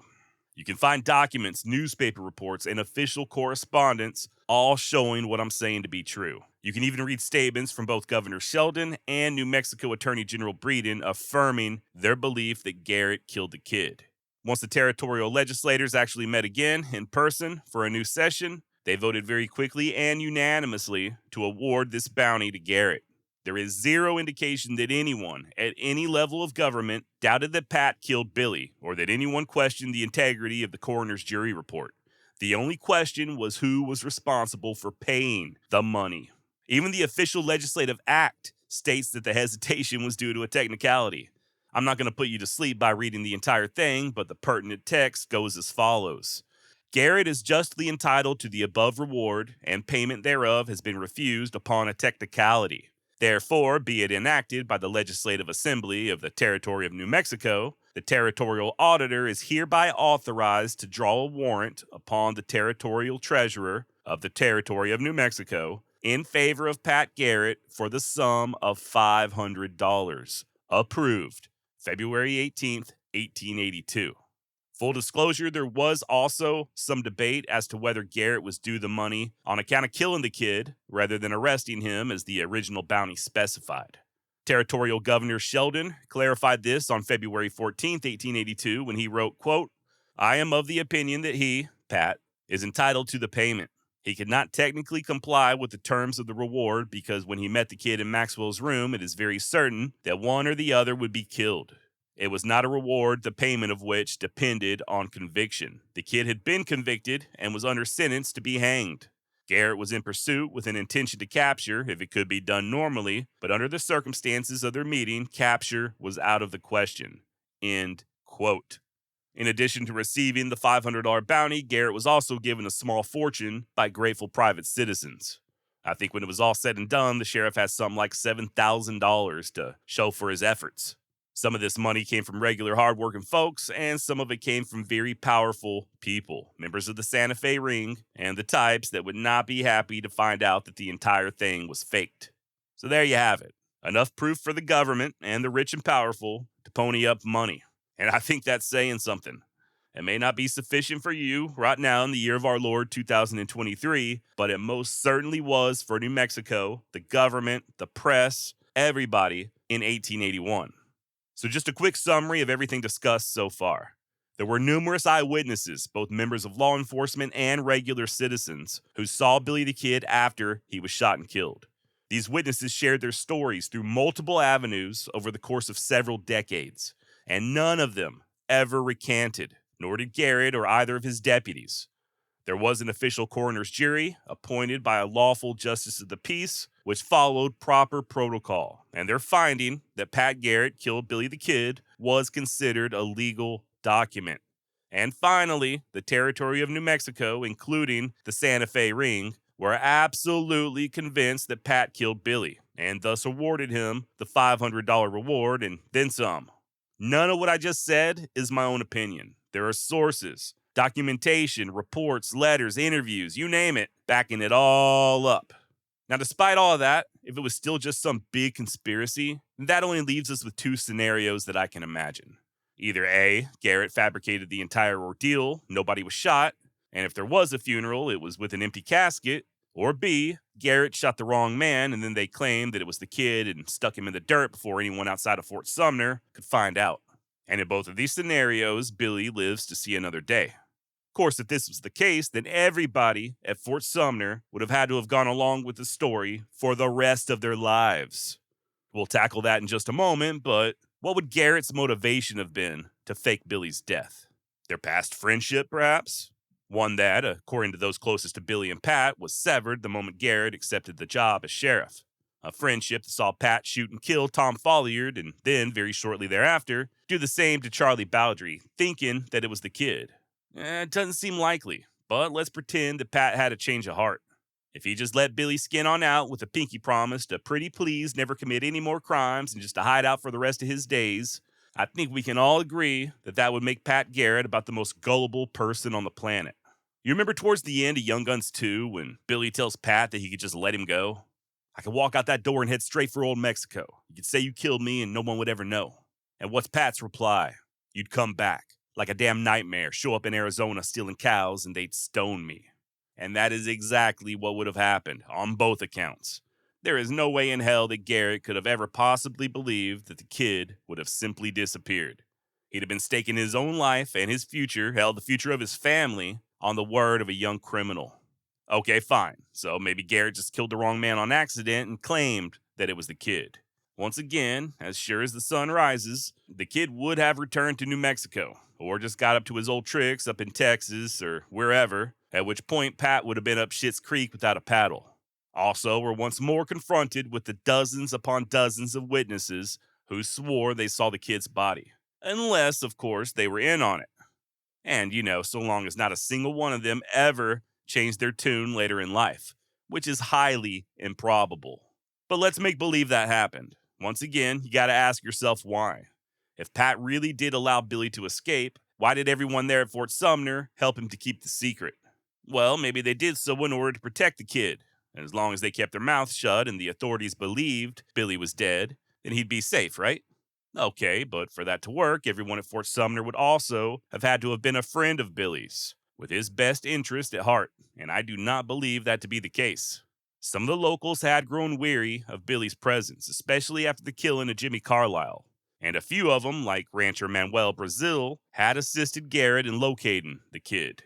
Some of the witnesses were people who had helped Pat arrest Billy back at Stinking Springs, and even Beaver Smith was suspecting of aiding Garrett. Not to mention all the heat that Pete Maxwell would take in the years to come for his part. Also, let's not forget the husbands of those women who Billy was purported to have been diddling in the orchard.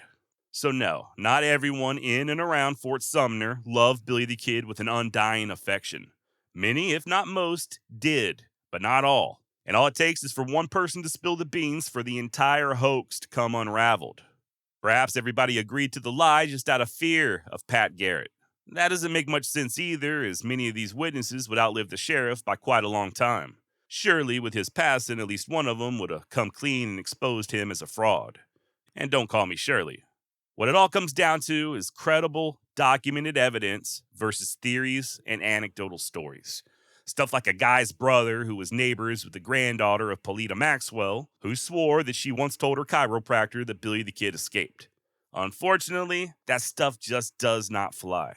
Or here's a great example. You may have heard the one about Pat's widow, Apollinaria, affirming the belief that Garrett shot the wrong man. Okay, but how do we know that Apollinaria said that? Well, it turns out this particular story originates from a guy named Homer Overton. Per NBC News and several other legit news sites I was able to locate with a simple Google search, Mr. Overton stated that when he was 9 years old, Garrett's widow told him that the common narrative was a lie and that Pat and Billy killed some drunk that was passed out on the street. They shot him in the face so nobody could recognize him, dressed him in Billy's clothes, and voila! The kid lives to see another day, and the rest of the world just thought he was dead. It's the perfect crime. Now, I have to admit this is very intriguing, and it would be huge if true. Here's the thing, though. No disrespect to Mr. Overton, who I think may actually still be alive, but he wasn't there at Fort Sumner in 1881, and neither was Mrs. Garrett for that matter. Overton came forward with this story many years after both Pat and Apollinaria were pushing up daisies. All we have to go on is Overton's word alone, without any evidence to back it up. Apollinaria Garrett never came forward publicly and spoke about this to journalists or authors or researchers or historians, nothing like that. And she instead, if we're to believe Mr. Overton, told it to a 9-year-old boy. This is what I mean by anecdotal. And all of the other stories contradicting the idea that Pat killed Billy are almost exactly the same. Am I flat out saying that Mr. Overton made this tale up? No, I'm not. But I am saying there's no way at all to verify it. And due to that, it is purely anecdotal. Now, just in case you're not real sure what I mean by anecdotal, that's just another way of saying stories that people tell based on what's happened to them. That said, just because something is anecdotal does not mean that it's not true. Something can absolutely be factual and anecdotal at the same time. If I were to tell you that my neighbor caught a delivery driver taking a dump on his doorstep, that's anecdotal. Now, I know my neighbor, I doubt he'd have any reason to lie about such a thing, but I still don't have any proof of it to show you, right? But if I did produce a video that my neighbor took from a security camera of said delivery driver taking a crap right in front of his door, then at that point I've delivered proof, evidence, data to back the story up. It's no longer purely anecdotal. There's also something called argument from anecdote, which is often used by those who claim that Garrett did not kill the kid. Described as a logical fallacy, argument from anecdote is when anecdotal evidence is presented without any other contributory evidence. This type of argument is considered unpersuasive since the anecdote could be made up, misconstructed, or simply be a statistical outlier which is insignificant when further evidence is considered. Now, despite the lack of proof or contributory data, you can and should use anecdotal evidence in the study of history. There are a ton of cultures whose stories are passed down orally, and in some cases, the only evidence you have is purely anecdotal. Like I said, just because something is anecdotal does not mean that it's also a lie. However, when you have a ton of documented evidence and corroborated first-hand eyewitness accounts that are in direct contradiction to the anecdotal, as we do with the death of Billy, then at that point, to me, it's a no-brainer as to which is the most believable. Are the anecdotal stories more fun? Hell yes, they are. I would love an alternate reality where Billy the Kid survived and outlived everybody. Shit, I wish he was still alive right now. But the corroborated evidence strongly suggests otherwise. Now let's go back to my neighbor real quick. Let's say he didn't have that security camera, but instead, everybody who lived in the neighborhood actually witnessed the Code Brown with their own 2 eyes. They saw the delivery driver walk up, pop a squat, and pinch a loaf right there in front of his door. No video proof, no drone footage, no photographs, but a ton of eyewitnesses who swear that they saw what they saw. Some of them may not be in agreement as to what color shirt the driver was wearing. Others can't remember if he wiped or not. And even the time of the felonious number 2 is up for debate. Was it before The Price is Right or directly after? These discrepancies aside, dozens upon dozens of people are all in agreement of one thing.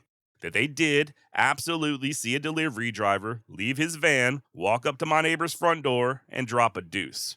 All except for one guy. A guy who not only doesn't live in the neighborhood, but he wasn't even there when it happened.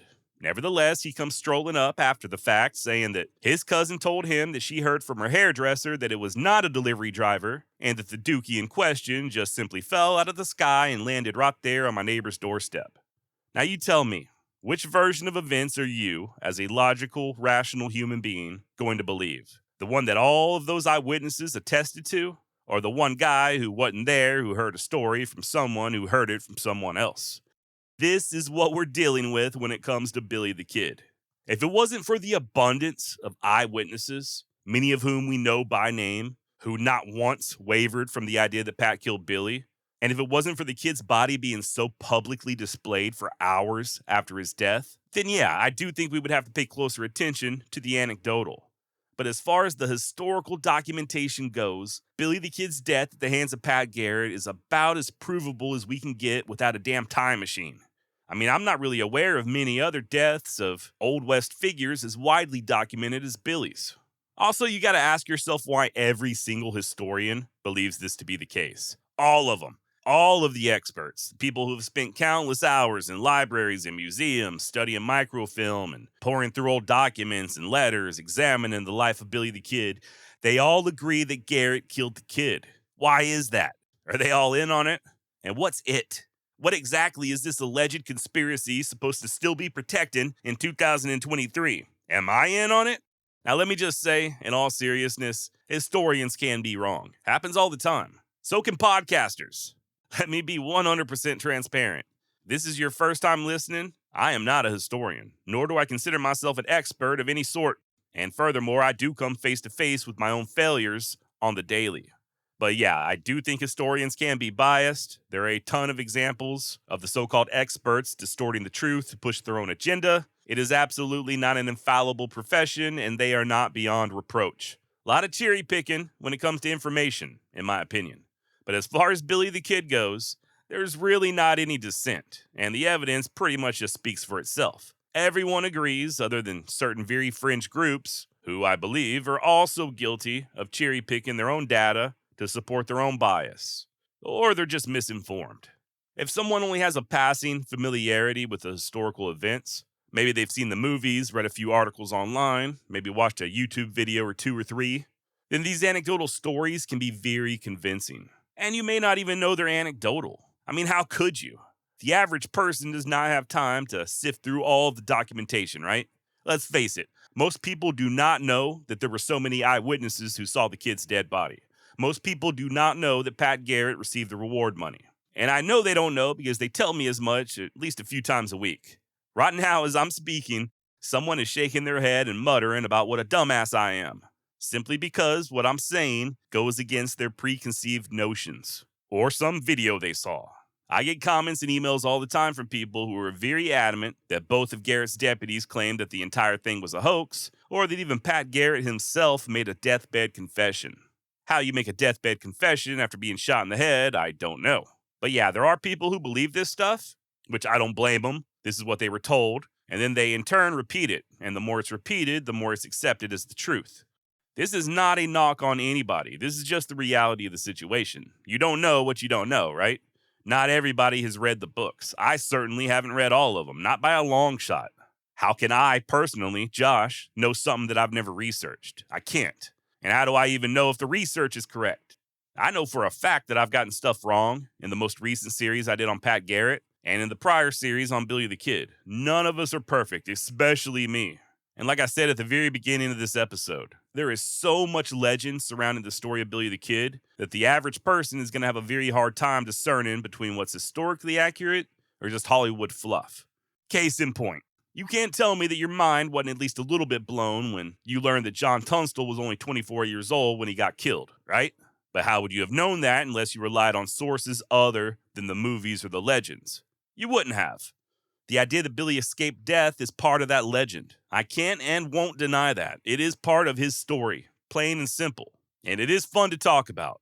But it does not line up with any of the actual evidence. By the way, I'm not speaking ill of the movies. They are there to entertain, not educate. These guys aren't making documentaries, and every writer and director out there is always going to put their own unique spin on things. I get that. And even the most historically inaccurate movies can still be a lot of fun. But yeah, in a nutshell, all of this is why I'm relatively certain that Pat Garrett killed the kid. And when it comes to everything else, I do think there is a lot that should be questioned.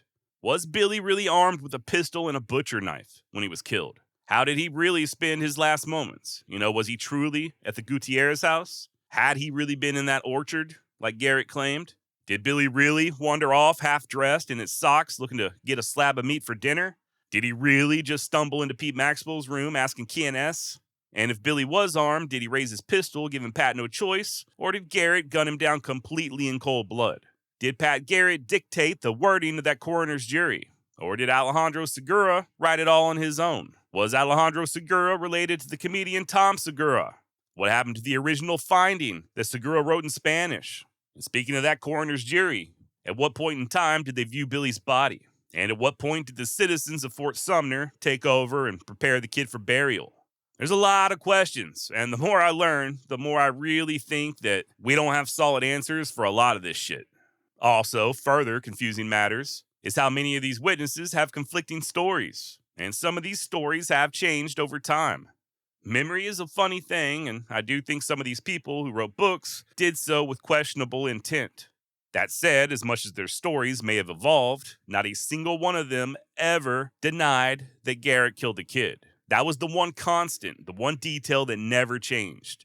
Nobody who was there ever disputed that Billy the Kid was dead.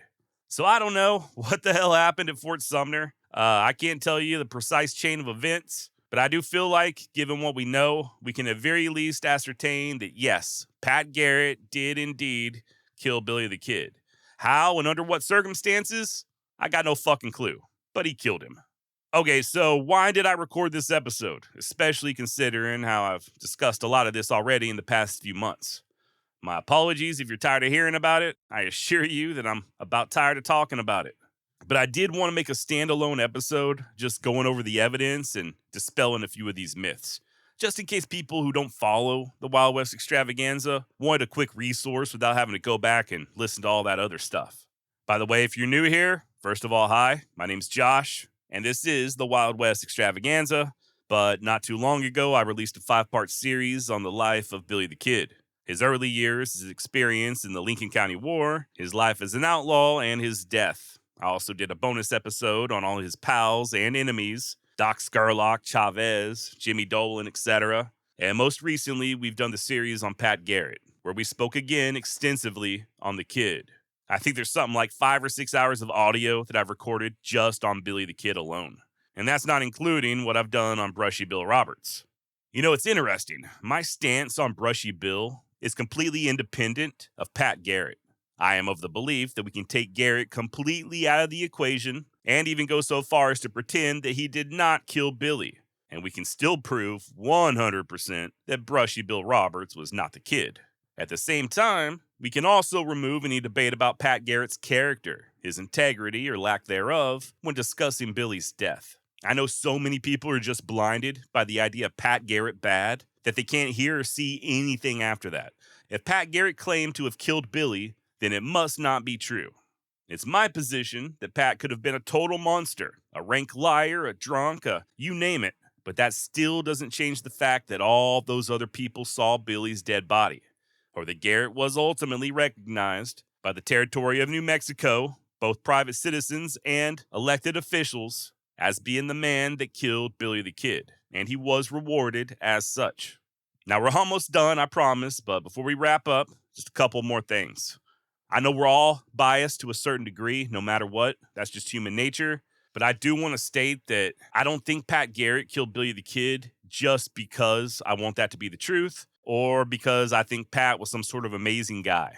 Likewise, I'm not dismissing the anecdotal stories because I don't like them. I'm simply coming to these conclusions using documented evidence and corroborated eyewitness accounts, as opposed to the unproven, fun, anecdotal stories. That's all. And if you still don't agree with my take after hearing all of this, you can go fuck yourself. No, I'm kidding. That's fine. We should question the narrative. We should second guess the so-called experts or even dummies like me with a podcast.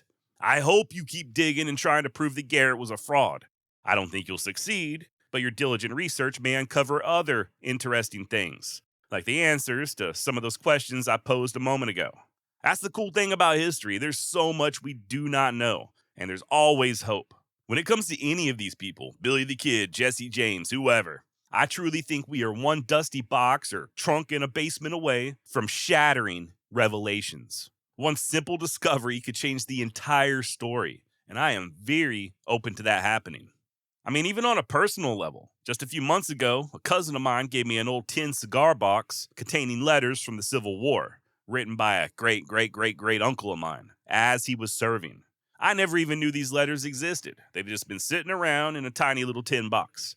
Who's to say that there aren't similar tin boxes or containers with letters written by some of the very people who lived right there at Fort Sumner in 1881. Old letters that maybe even Pat Garrett or his deputies wrote, just lying around waiting to be discovered. Or even correspondence from Billy the Kid himself.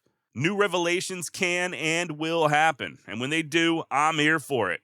And besides, wherever you stand on this issue, whether you agree with me or not, if you're listening to my voice right now, it's likely because you're passionate about the Old West. Our disagreement over the death of Billy the Kid does not change the fact that we agree on so much more. And it certainly doesn't mean we can't be friends or at very least cordial with one another. There's a very small minority of people out there, angry individuals who live unfulfilled lives, who take this stuff very personally, and they can get a little nasty. I doubt any of them have made it to this point in the episode, and if you run into them, just ignore them. They're oftentimes operating out of bad faith anyway, and you'd be better off having a discussion with a damn rock in the middle of a field somewhere. And there are others who, while perfectly nice people, will nevertheless hold steadfast to the idea that Billy the Kid was not killed by Pat Garrett. No matter what, there's absolutely nothing I or anyone else could possibly say, no amount of evidence that will sway their thinking. And that's okay too. Like I keep saying, man, this legend is as much a part of Billy's story as everything else, whether the historians like it or not. And it's this legend that keeps many of us coming back for more. You're welcome to reach out, Josh at wildwestextra.com, with any questions, comments, or rebuttals. But I do think it's time we mosey on to another topic here at the Wild West Extravaganza. For now, at least. Also, just one more thing, I promise. I do want to say it is never my intention to come off as some sort of a know-it-all, when the reality of the situation is I am very dumb. I am about a couple of brain cells away, seriously, from being on disability. I'm more of a know-nothing at all, okay? So I never want to come off sounding like I know more than you. My job is just to gather the information and present it to you in what's hopefully an accurate and entertaining way. Lord knows I'm not always successful on either front, but that's what I try to do. Part of that process is looking at all the information that I can find from credible, non-crazy people sources, and then attempt to separate fact from fiction. 99% of the time, I'm learning about these people right along with you. I don't put out these episodes as a gotcha, like, hey, look at me, I read books. It's more of a holy shit, I never knew that. This is really interesting, I can't wait to tell you about it. When it comes to both Pat Garrett and Billy the Kid, I've learned a fuck ton this year. Mostly thanks to amazing researchers and authors and historians who've done all the legwork for me. Like I said, all I'm doing is attempting to present it to you in a way that doesn't come off sounding like some boring lecture. And I think that's about all I've got on Billy the Kid. I leaned heavily on several sources for this series, most notably Billy the Kid, A Short and Violent Life by Robert Utley, and Billy the Kid, The Endless Ride by Michael Wallace. And of course, the always informative True West magazine. Thank you so much for listening. It really means the world to me. If you like what you hear, send me an email. Let me know what you think. Josh at wildwestextra.com. And head on over to my website, wildwestextra.com, and check out some more true tales from the wild and woolly West. All right, till next time, here's to Billy, and here's to never getting old.